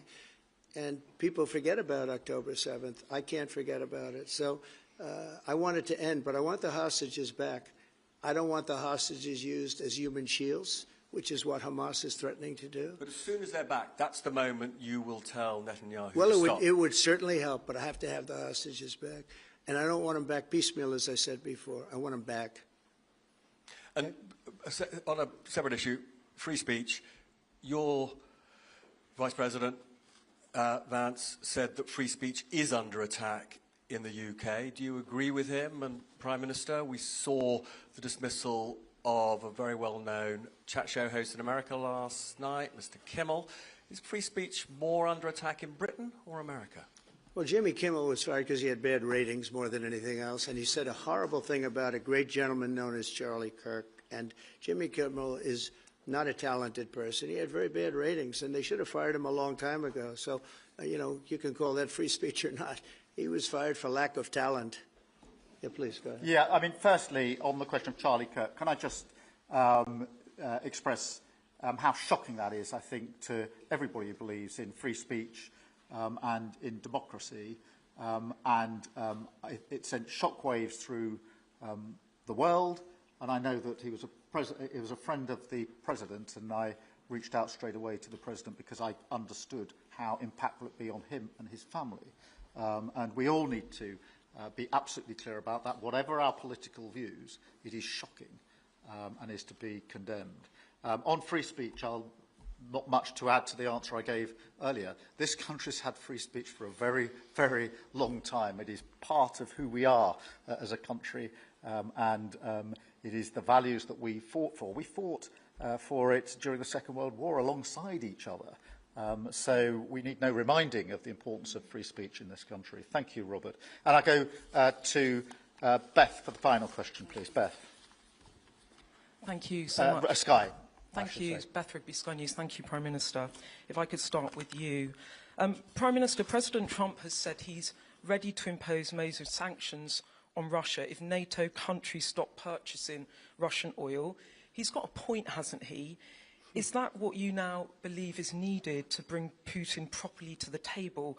And what's your message to the President on US sanctions? And Mr. President, if I may, the King praised your personal commitment last night to finding solutions to the world's most intractable conflicts. You have invested much of your time and effort in Ukraine. But even as you seek to broker a deal, President Putin is escalating the war. He's firing drones into NATO airspace. You say he has let you down. Was it a mistake to invite him to Alaska? Do you regret it? No. And is it time to squeeze him, sir, and scare him and impose sanctions? And finally, if I may, the elephant in the room, Lord Mandelson, he is no longer the ambassador. Do you have some sympathy with him that he lost his job over historic links to Jeffrey Epstein? Thank you very much, sir. I don't know him, actually. I had heard that, and I think maybe the Prime Minister would be better speaking of that. That was a choice that he made, and I don't know. What is your answer to that? Well, I mean, it's very straightforward. Some information came to light last week which wasn't available when he was appointed, and I made a decision about it, and that's very clear. On the question of the pressure on Putin and on Russia, which is obviously really important, look, I think it is a challenge to Europe. There are a number of European countries which are too reliant on energy from Russia. The UK actually obviously has almost got nothing at all, but we do need to bear down and work with our European counterparts here. There are one or two countries, I think, that do need to look again at the question of energy. There's no one silver bullet here. We do have to have a wider suite of sanctions, which we've put in place a number of times, working across Europe and with the United States. And, of course, we must, and we are, making sure that Ukraine is in the strongest position now, because one of my long concerns here has been that whilst we talk about a ceasefire, and we all want a ceasefire, and we talk about what might happen after a ceasefire, we mustn't forget that Ukraine needs our support now. And we've said we stand with Ukraine from the start to finish, and that means we must continue to supply them with what they need in order to fight this war, which, of course, resulted from and is a result of Russian aggression. We have particularly done the sort of leadership role in the coalition of the willing, so that if there is a ceasefire and if there is a deal, and I do hope there is, that is then lasting and not then broken, because given previous history, I don't trust Putin. Thank you.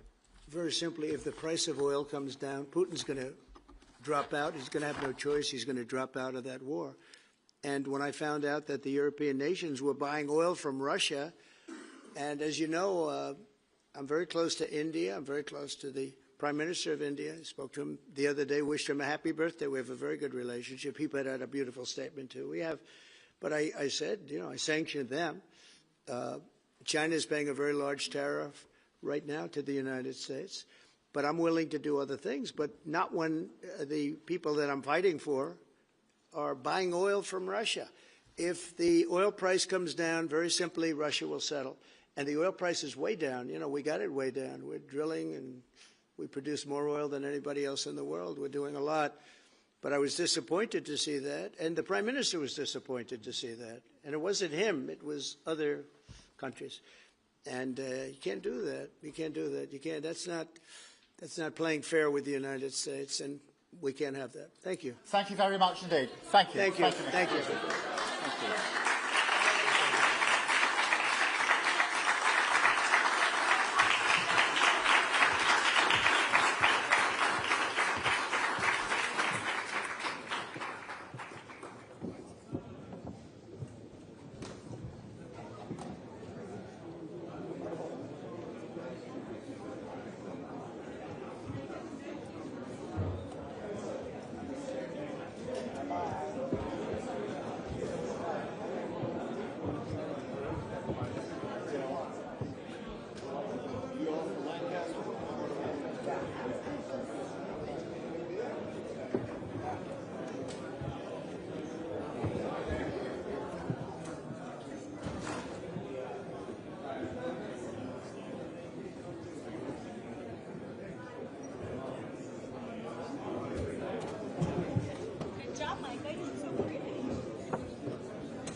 say hello in person. You should come back on. Still. You can always come. I appreciate it. You know what?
Yeah, I noticed, when I asked the question about the recognition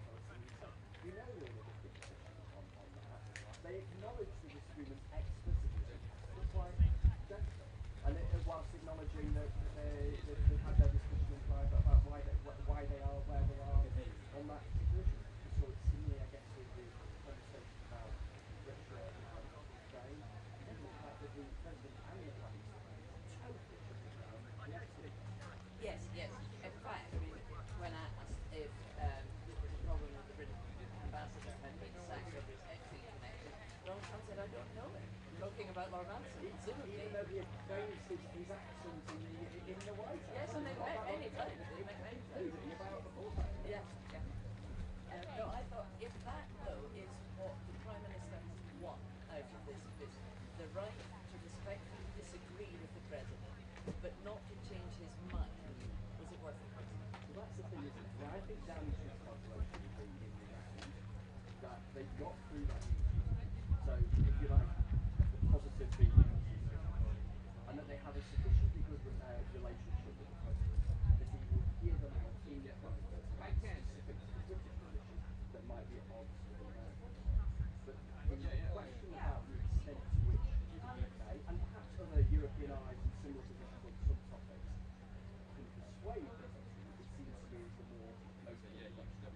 I didn't get the impression that Keir Starmer had changed the President's mind on anything at all, except perhaps the amusements of that. Which is probably fairly well sort of disposed to.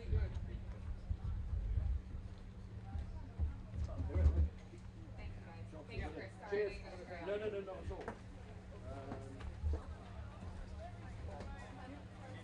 Right, I'll charge. See you guys later. Thanks very much. Is it?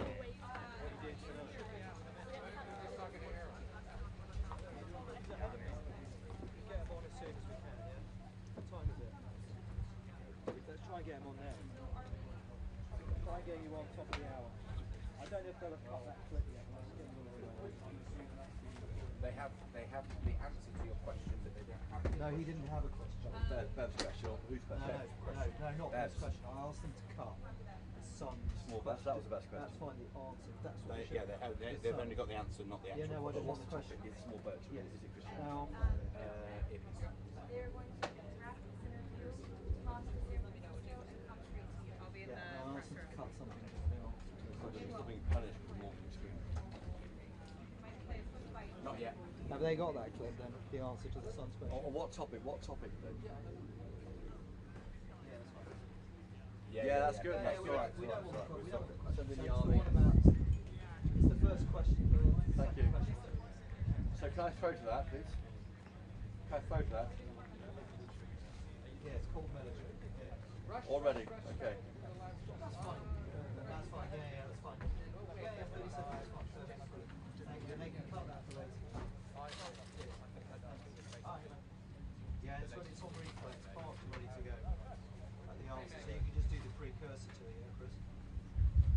What's the plan? Just do the precursor, because obviously it's marked up on the answer. Yeah. So just, Talk about it going just lead into it with the question, the President's asked, what would you do in our situation? Yeah? It's really helpful what you did there, because I've got my notes all over the place. Literally just the key things I've got, extract the key lines. And they kept flashing out. I think I'll be delighted with that. President Trump disagreed with Keir Starmer, sure, was quite a few Yes, it's not a pleasure to be told to rush back and maybe energy policy. All good, mate. All good, thank you.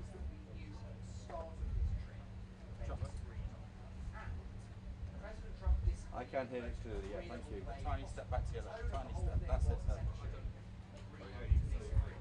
And then there were the unexploded witnesses. There was nothing really quite revolutionary on there's nothing to see. In fact, Donald Trump says this Google Maps and nothing at all on Nigel Farage. So I think chalking this one up as a big success. Oh no, it's fine. I'll hit it up. I'm going to sit here and recommend it quickly. Yeah. When they see me, point the camera down, they see me. So they know I'm here. Because you couldn't have hoped for that to go anywhere. Donald Trump was in one of those kind of reflective, I don't want to say low energy, but sort of not quite in one of those sort of full-on moods that can be. It's been a long visit, and that is taking the whole to Sun's Bridge. And as Henry was saying, there was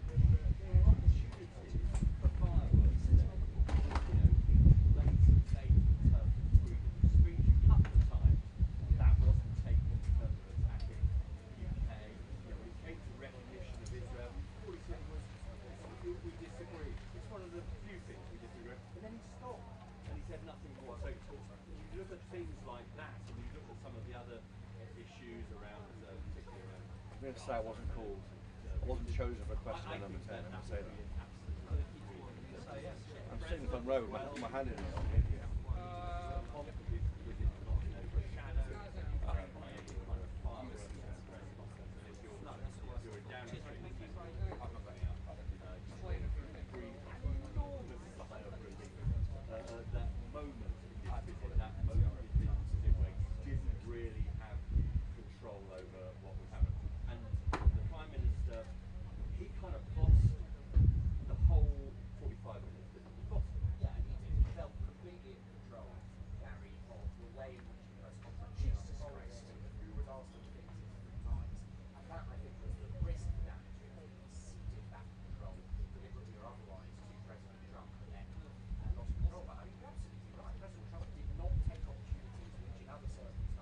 Literally 6 feet from the President and Sir Keir Starmer, of course, our Prime Minister. It seemed very friendly. I think the two appear to get on very well. They've met, by my count, once every 8 weeks since he became President. So they meet quite a lot, and they have forged this rather unusual relationship between two such different politicians, one from the left, Sir Keir Starmer, one from the right, of course, the President of the United States. But they roamed across all sorts of areas there. A big issue coming up, I thought, the American journalist asked a question about Palestine this weekend to Sir Keir Starmer. Are you waiting until the guy next to you leaves the country on Air Force One before you recognise the state of Palestine? That was awkward, I think, for Keir Starmer, but the slap on the back was very welcome, according to number 10A. It's clearly when Keir Starmer said we're not going to have Hamas running Gaza, that can't happen. That was a big slap on the back, and that wouldn't happen with the recognition of Palestine. Difficult questions on issues of freedom of speech. Sir Keir Starmer there saying we are the home of free speech and making those points, but asked twice about that. He gave that answer. But I thought the most interesting answer, I think, was one about small boats. What would you do to stop the boats? And the answer from Donald Trump, well, it had much more bang for its buck than Sir Keir Starmer. Here's what the answer was. Behind closed doors, they've established this water report, and I think actually what we got a bit of in public is the way in which Sir Keir Starmer manages to smooth over those points of difference and maintain the report. Yeah, I think that's absolutely right. I mean, we saw some elements of Donald Trump in terms of some of the things that he returns from time to time again, which will be a bit bewildering to our viewers watching. There's this whole question about Joe Biden's use of the auto head. But these things do come up and come up. There we have Donald Trump there saying, why can't you recall the military, and something which has been said often by reform UK politicians here. And also news there on Afghanistan. The UK is trying to get back the Bagram Air Base, which Joe Biden, when he was president, he surrendered that to the Taliban, didn't he?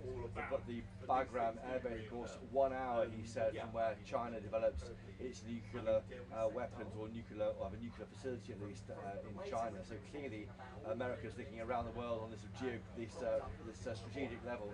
But yes, interesting. I think it was an informative press conference, one much more friendly, I think, than you see with France and America. I thought in many ways we're back to where we are with this country.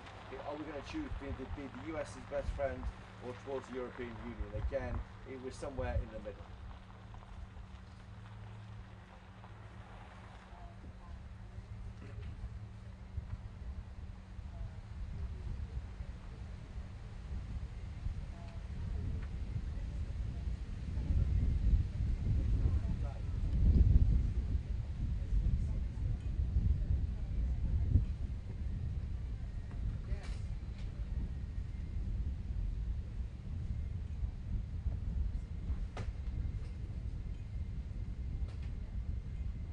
You would want to.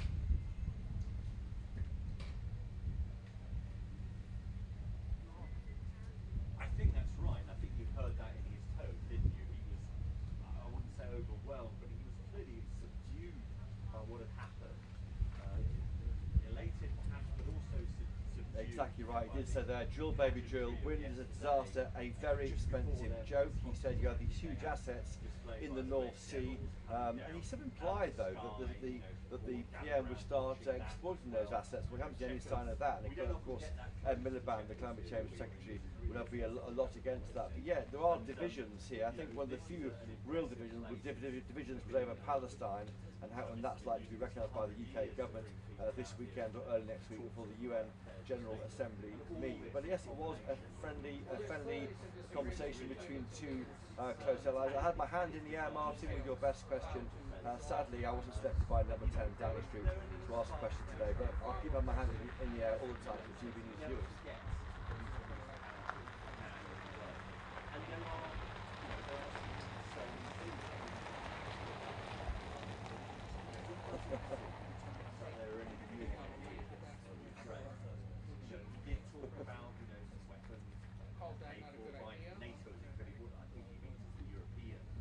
I thought though.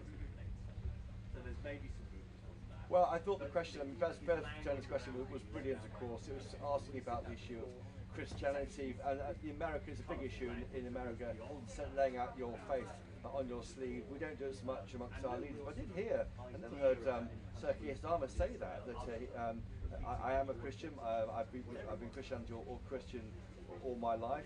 He said he had been christened, and that's not what we hear from him. We do know, of course, he observed the Jewish faith on Friday with his wife, Lady Starmer. But I think I've never heard him do God, if that's how you describe those remarks. I think that was quite interesting. And I think Beth Turner pressed him, of course, on issues of freedom of speech, which was so important to us.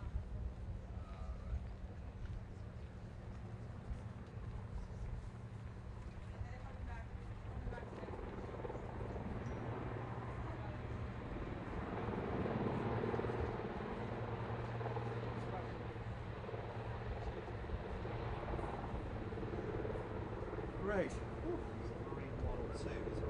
Yeah, they're playing at the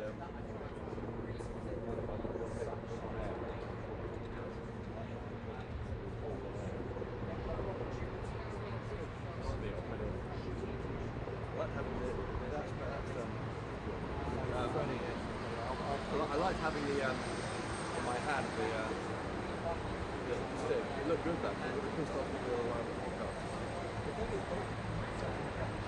Oh, really? No, she was not a block one, but I was so confused with the whole photo. Anyway, she was running to me. She's the fastest. She's not used to this process. So like you or I are used to it. Because I would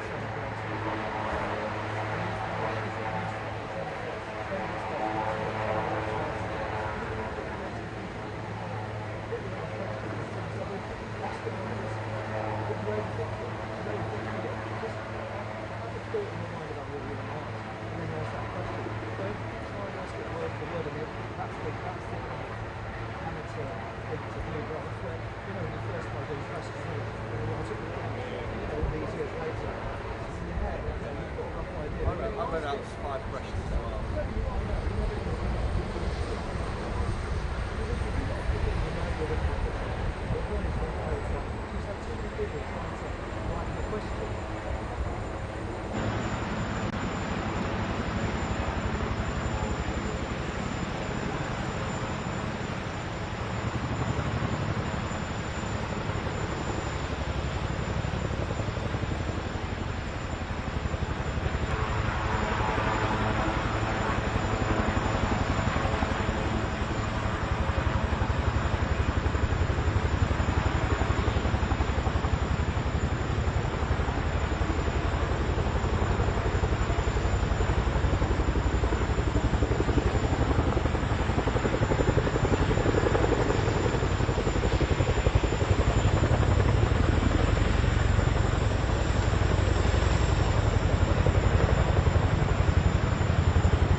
that one he'll go and sit.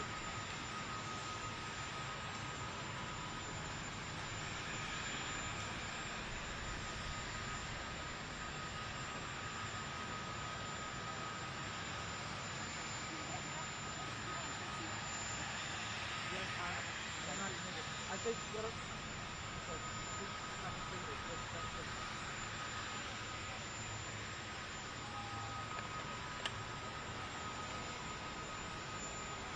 come up anyway.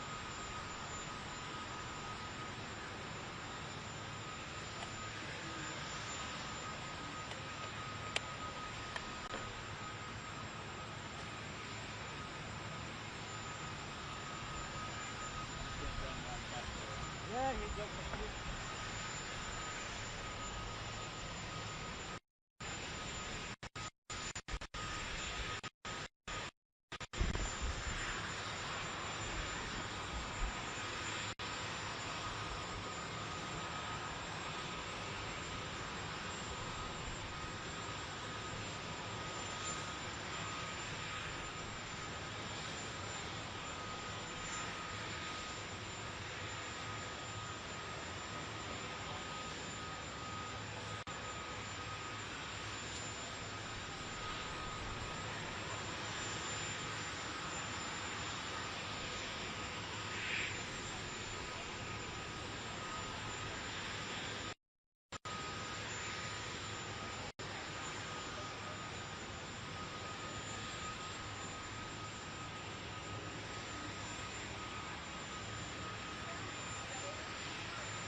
probably not going to date for football. Yes, October 16th, 17th. To Penn State, Ohio, Ohio and you get like, I mean, it's on Big Ten game week.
Brilliant. Absolutely brilliant. Got the bars, end of transmission in 1 second.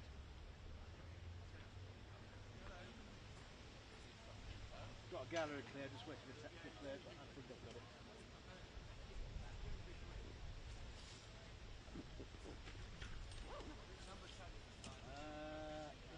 Full sound, because that's the Jonathan bars.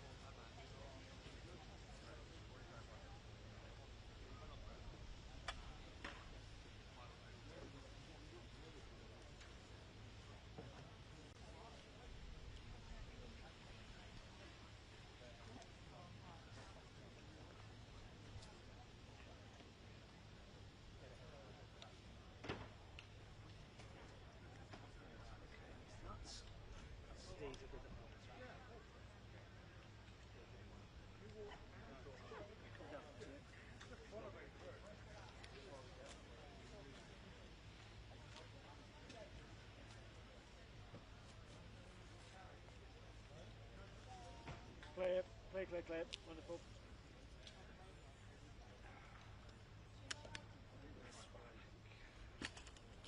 Happy the gallery director. That's whatever. Turn off.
want one pre-record or two?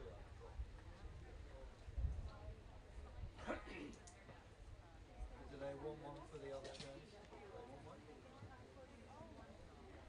1, 2, 3, 4, 5, 5, 4, 3. All right. All right. Hello. Yes, you can.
Yeah, that was fine.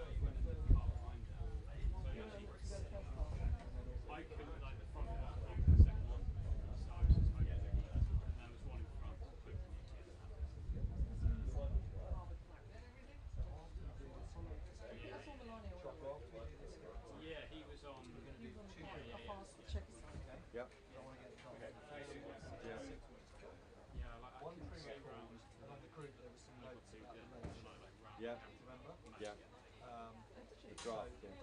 so basically, one pre-recall just for Prime, generic one, just the two requirements, yeah? Yeah. To sum it up. And then the other one specifically for the late show. Yeah. With the points that you made. Do you remember where you said?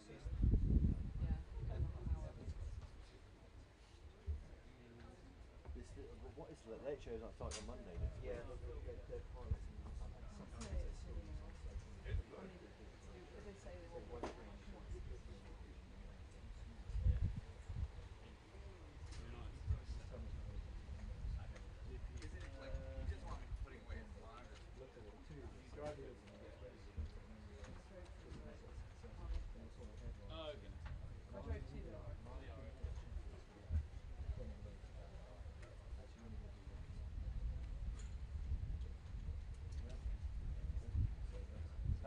That's the one. We're only going to do it. We're just going to do this. Yeah. It's not general. One has one. If you can keep that. What's the late show one? If you choose? The late show is American. But is that the late show? So one I've got two. One of them.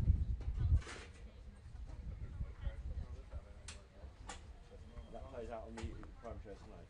No, that doesn't play out in the pilot of the show. Yeah. You call that 3 at that? Quite a lot of them go digital. It's really only for the yeah. There's crisps.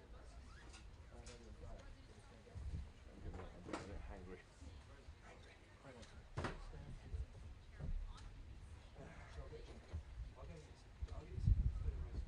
Yeah, or just a biscuit. It's a massive, what is it? Huge jungle. When you're sitting on a chair, as you're on air, that's a moment. Yeah. That's why I just leant forward my knee and quite freaky. See that? And it was quite spooky. This is very good. I was rocking on it, that's what happened.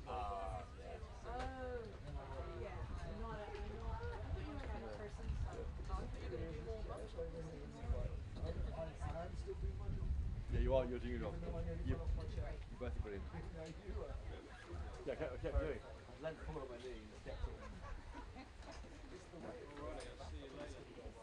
Huh? I think I was rocking on it. See you.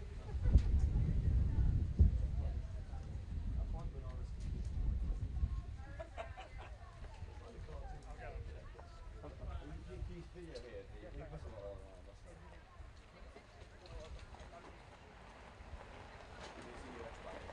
Great.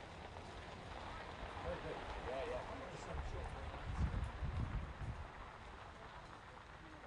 Yeah, program, okay, yeah.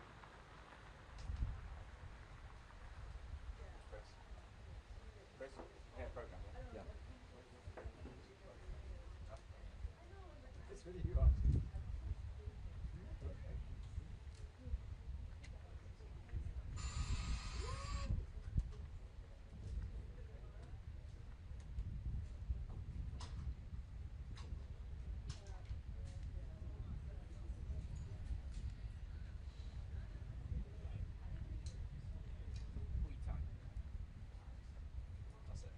Plain boast. I think you're still talking into that song. I think you're still talking into the immigration socks.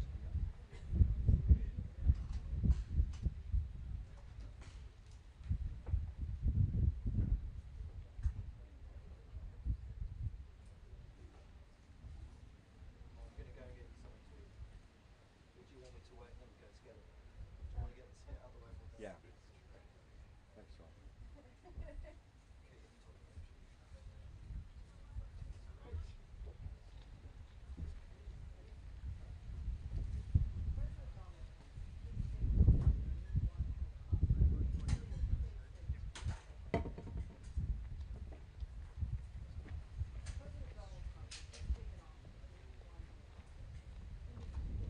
It didn't matter that I wasn't cool because Ben was in there. We're in a voice in the press conference. I always said, you know, you've got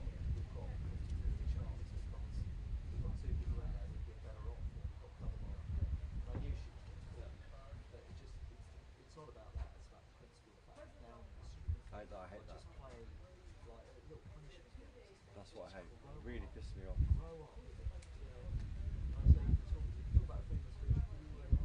There we go.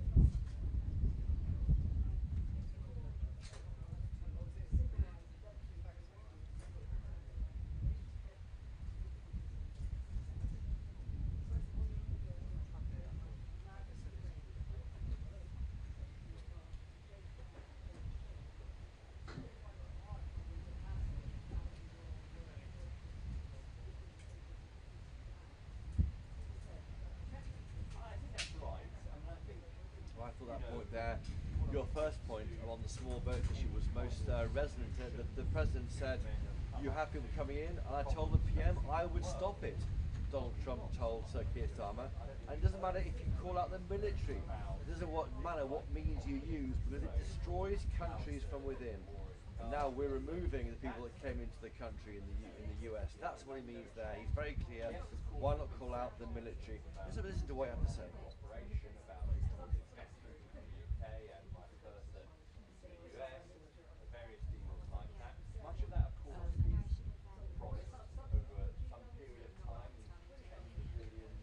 I went too soon to that. Sorry.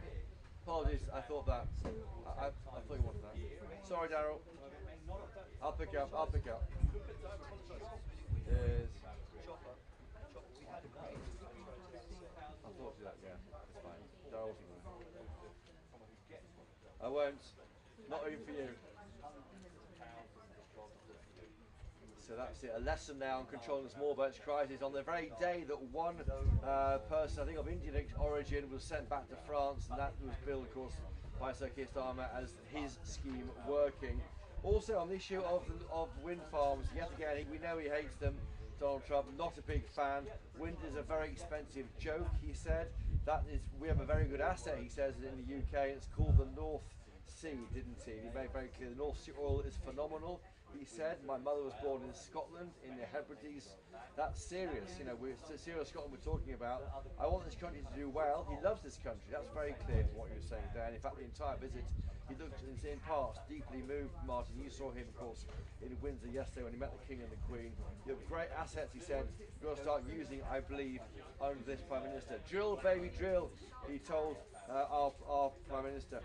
Also, Vladimir Putin over Ukraine has really let me down. I think it looks like we're seeing Donald Trump come back to where the UK has been for many months now. He's killing many people, and he's losing more people than he's killing. I mean, Russian soldiers are being killed at a higher rate than the Ukrainian soldiers, and that is the concern, the clear concern. And that question from Bev Turner on faith, we heard in response, Sir Keir Starmer saying, I'm a Christian, I was christened, although he does of course observe the Jewish faith on Fridays. Interesting to hear him talk about his faith, which we haven't heard before from this Prime Minister. Overall though, this visit, away from the pomp and circumstance, Martin, is about trade, is about jobs in this country. £250 billion worth of trade deals agreed. We've always been friends. Donald Trump said he called Sir Keir Starmer a tough negotiator who got a better deal than he would have got. That was denied by Keir Starmer. But we're seeing an economic security deal signed soon, as well as this £250 billion tech deal. Clearly the special relationship is moving out of defence and security and into trade and jobs. And again it goes back to where is our role in the world. Are we going towards the European Union or the US? It feels now, today, in Chequers, like it's the US.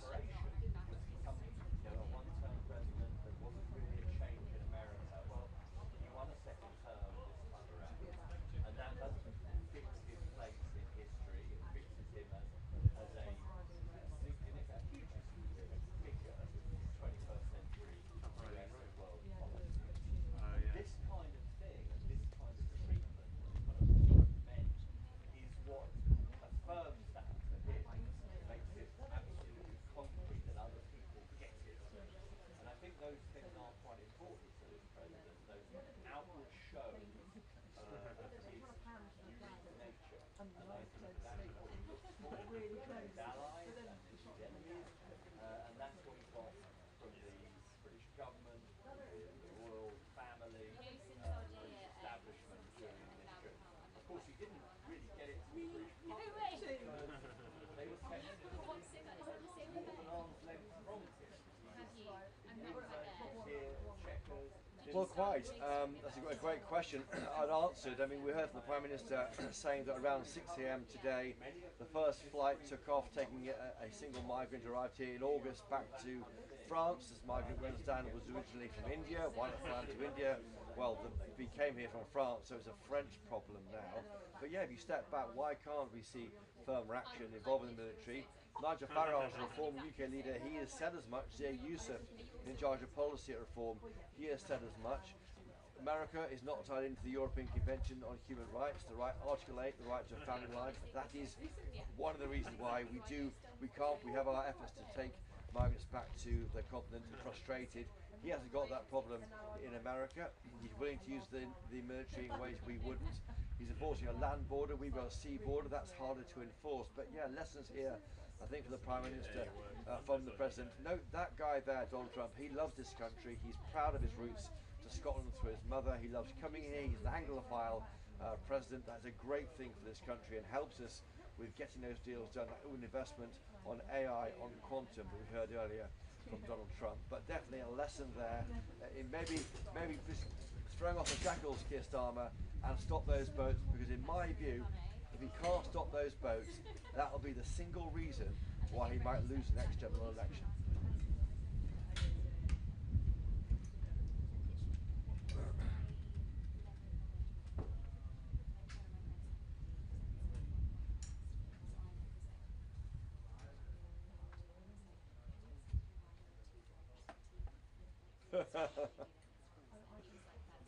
Did he get the salute? I gave Martin the salute. Yeah, that's brilliant. Right. You should have leaned forward to salute and then forward to shake his hand. Well, you'd be great. You'd be great. Do these do this Aslan. Well, yeah, while you've got to do it, I sent you the thing. So you've got to do an Aslan activity. Look at your, No, I know. And then the teams, flag you in with your time. Do you want me to get you some food there? Just get out of the way. Okay, I'll do that then. That's fine. Let's have a go. Let's have one go. Yeah, I'll just go and do it. You do it. You've got this really. I mean, it's just sum up the day, but do the T's has to start. And I've been here at Chequers. I was here at Chequers because obviously it's a newsletter. Oh, that's been something. Gallery went to quite early. Well, that wasn't the point. The point is the gallery wasn't So is it ultimately the best part probably when This is my first story with Mark's more about my food. but it was yeah, go. No, I said it's personally. Yeah. So have a look at that. Just read that. And the last bit is, you know. do they drive the same? And I've been here. Yep. Let's start with that, shall we? Yeah. Okay, I'll go into the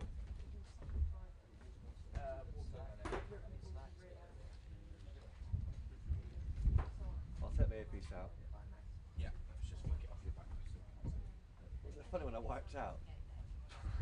What, on the jet? Yeah. Yeah, it's so funny. Because I was on air. Yeah. So what I did, I just leant forward and just kept talking. Yeah, you saved it well.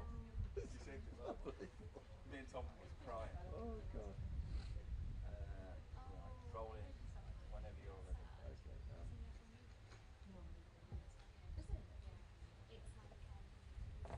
Think it through.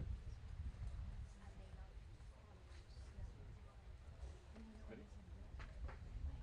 And I'm here in Chequers, the UK Prime Minister's country home, where the end of this two-day visit has been spelled out by Donald Trump and Sir Keir Starmer. Oh, I'll start this. It's a tease, not a hit. Yeah. And I'm here in Chequers, Prime Minister Sir Keir Starmer. And I'm here in Chequers, Prime Minister Sir Keir Starmer's country home, where the US and UK have agreed a £250 billion tech deal. But the fun happened in the press conference, where Donald Trump had some lessons on how to tackle both the issue of the oil and... sorry. I know what I'm trying to say, I'm just a bit... Sorry, Joe. Cut that, end that, delete that, please. Yeah, I mean, you can take your mind back to February, beginning of this year, just a week. And I'm here in Chequers, the Prime Minister Sir Keir Starmer's country home, for the second day of the historic state visit. Deals worth £250 billion agreed, inward investment into the UK, and some lessons from Donald Trump on how to tackle that small boat crisis and how to drill baby drill in the North Sea. Stay tuned.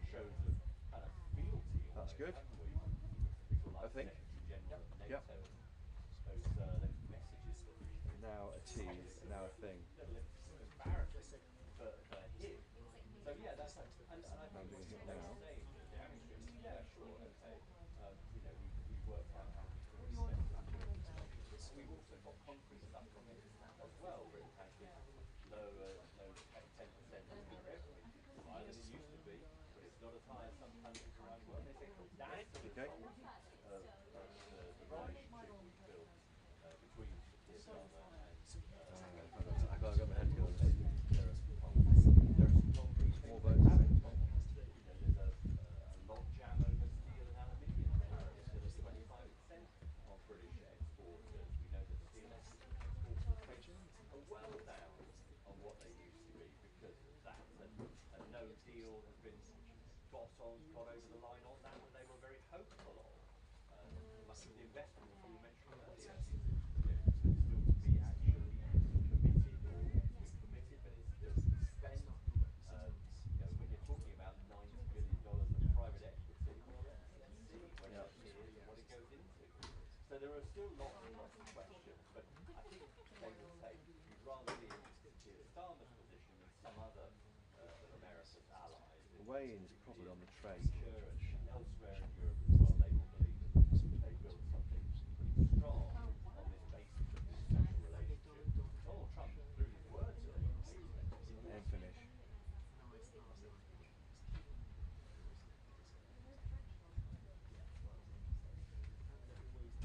Sorry, Jeremy, your head together. So we've done the teas.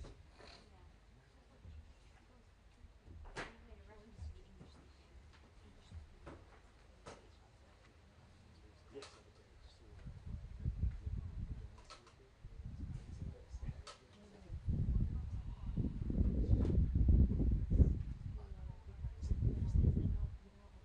Yeah, there are occasionally Donald Trump, more than occasionally, pretty regularly Donald Trump goes off on a kind of a little meander on some issues that are a little surprising. We got the auto pen against that, didn't we, from Joe Biden, the auto pen. The background thing did strike me. There were some references earlier in the year where the president seemed to suggest that China was controlling the background. There is the biggest air base in Afghanistan. It's the centre of kind of military presence and occupation when the US were in Afghanistan. Two big runways, huge base there, about sort of, I don't know, 40 miles. I'm trying to start this thing. And the president suggested somehow the Chinese have now got control of that under the Taliban. And today, somehow that they were going to, yes, the US might get it back. It sort of ties into a suggestion that, when Joe Biden just to later on, left Afghanistan, when America left Afghanistan under the Biden regime, on some It's for the there should be a deal, there was meant to be some sort of deal on the background. Joe Biden followed through on somehow we get to reinvigorate that, but it was incredibly out of nowhere. Sorry, don't hit my head together on this. Let's see. Hopefully we'll get plenty of time to go back to the officials and say, what's going on, because on the face of this, it doesn't seem terribly likely that the Taliban are going to hold a hand over the background of Donald Trump.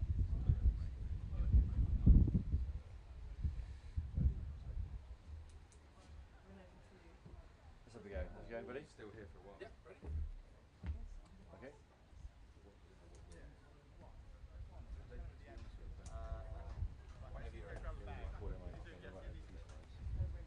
I don't think we're hearing any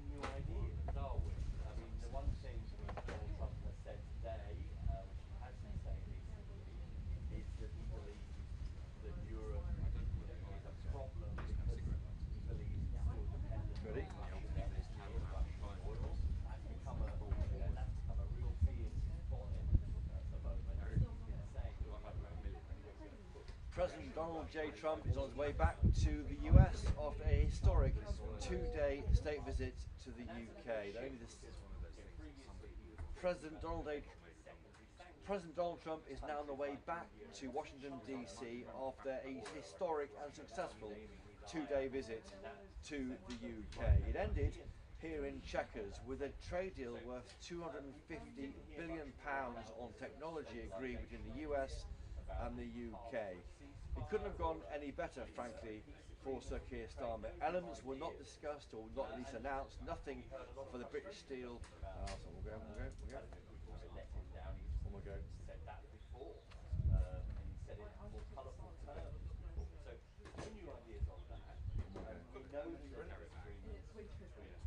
I've done the teas, I'm just struggling over the what's up?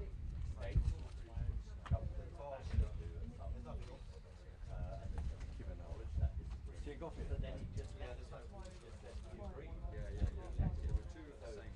Mine. That rabbit food, what is this?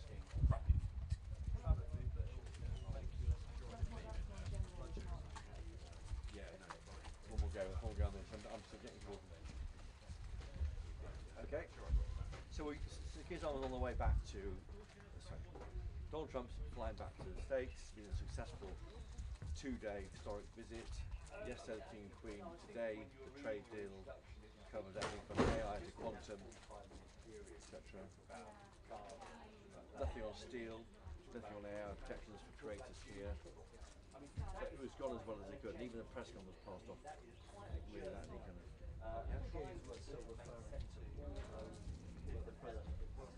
yeah, exactly. On small boats. Exactly, yeah, well, I'm going to get onto that. And even to our own Bev Turner.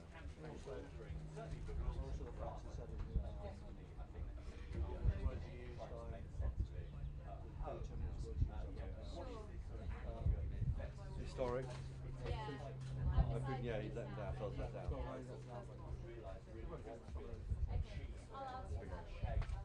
it. Okay.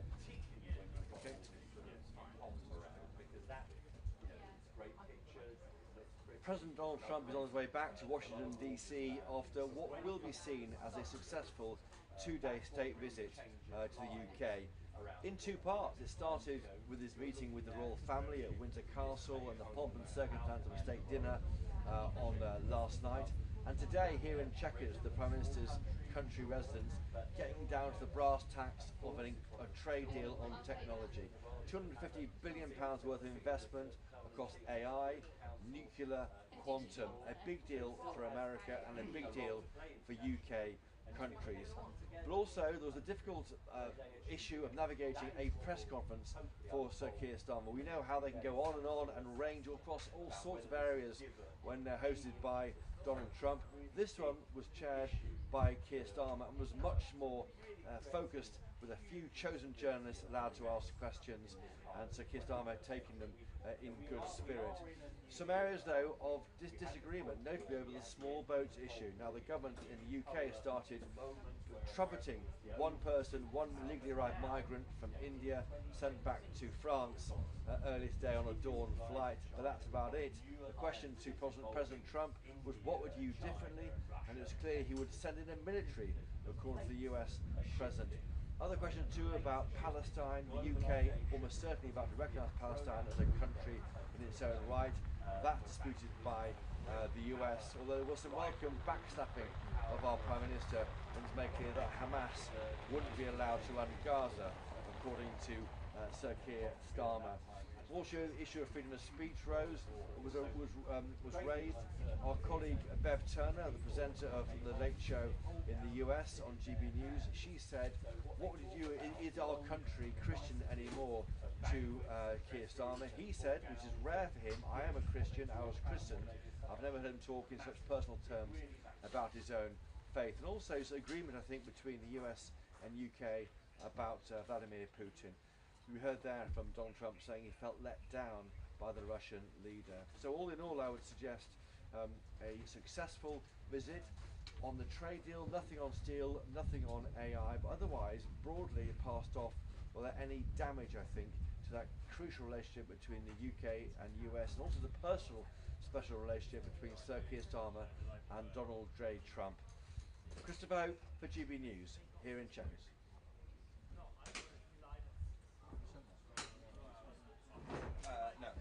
Well, That was it okay. has, I've not told him. I think that was okay. That's fine. It was 3 minutes, I think. That's too long. So do you want to send those in?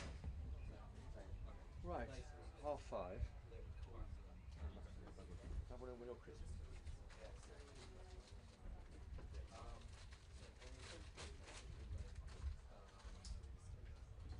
Thanks, guys.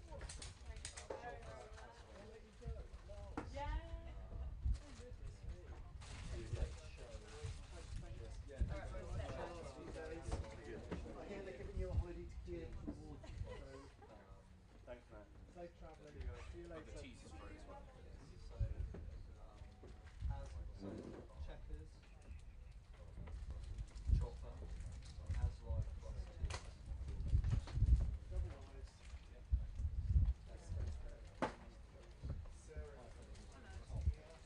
Oh.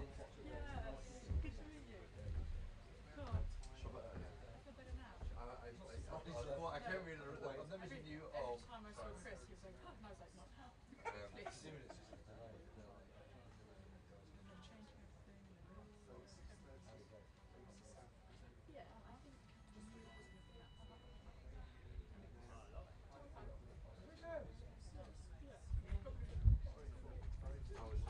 That's pretty positive. Sure.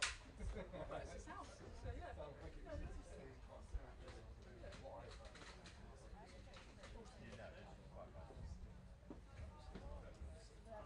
know, they're a bit like, I'm sorry, we don't.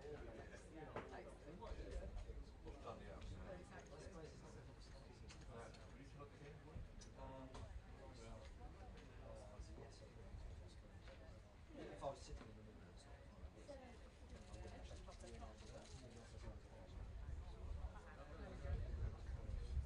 Kick him out. Get him out. Get him gone.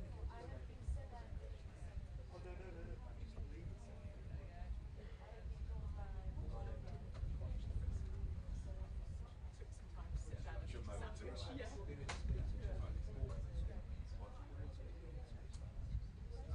we're closed now. We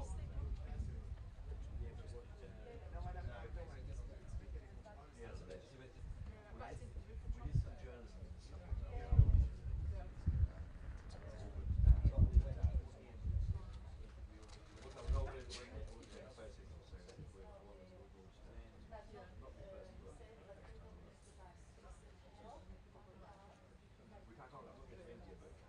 Yes.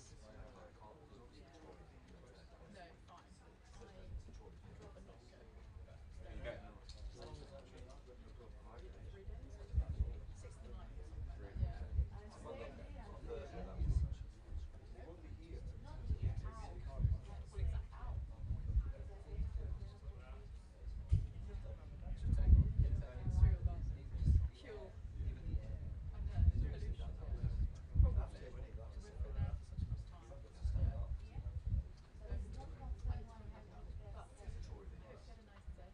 You've done really well.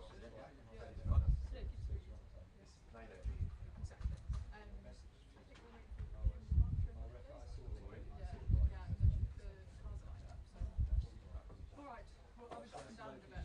See you soon. No, exactly. Hello. Cheers.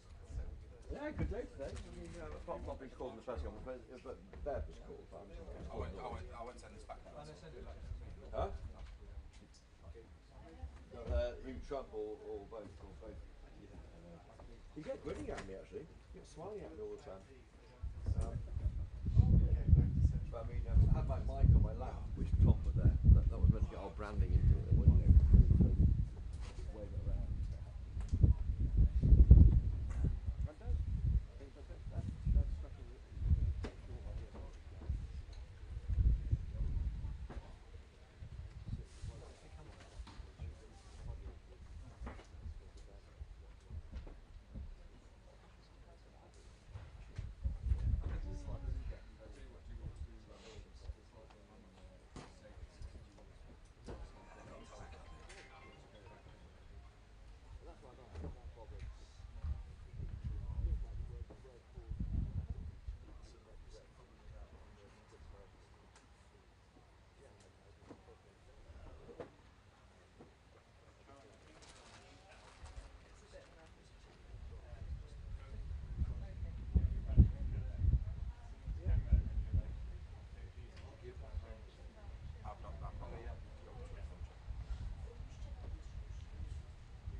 feels like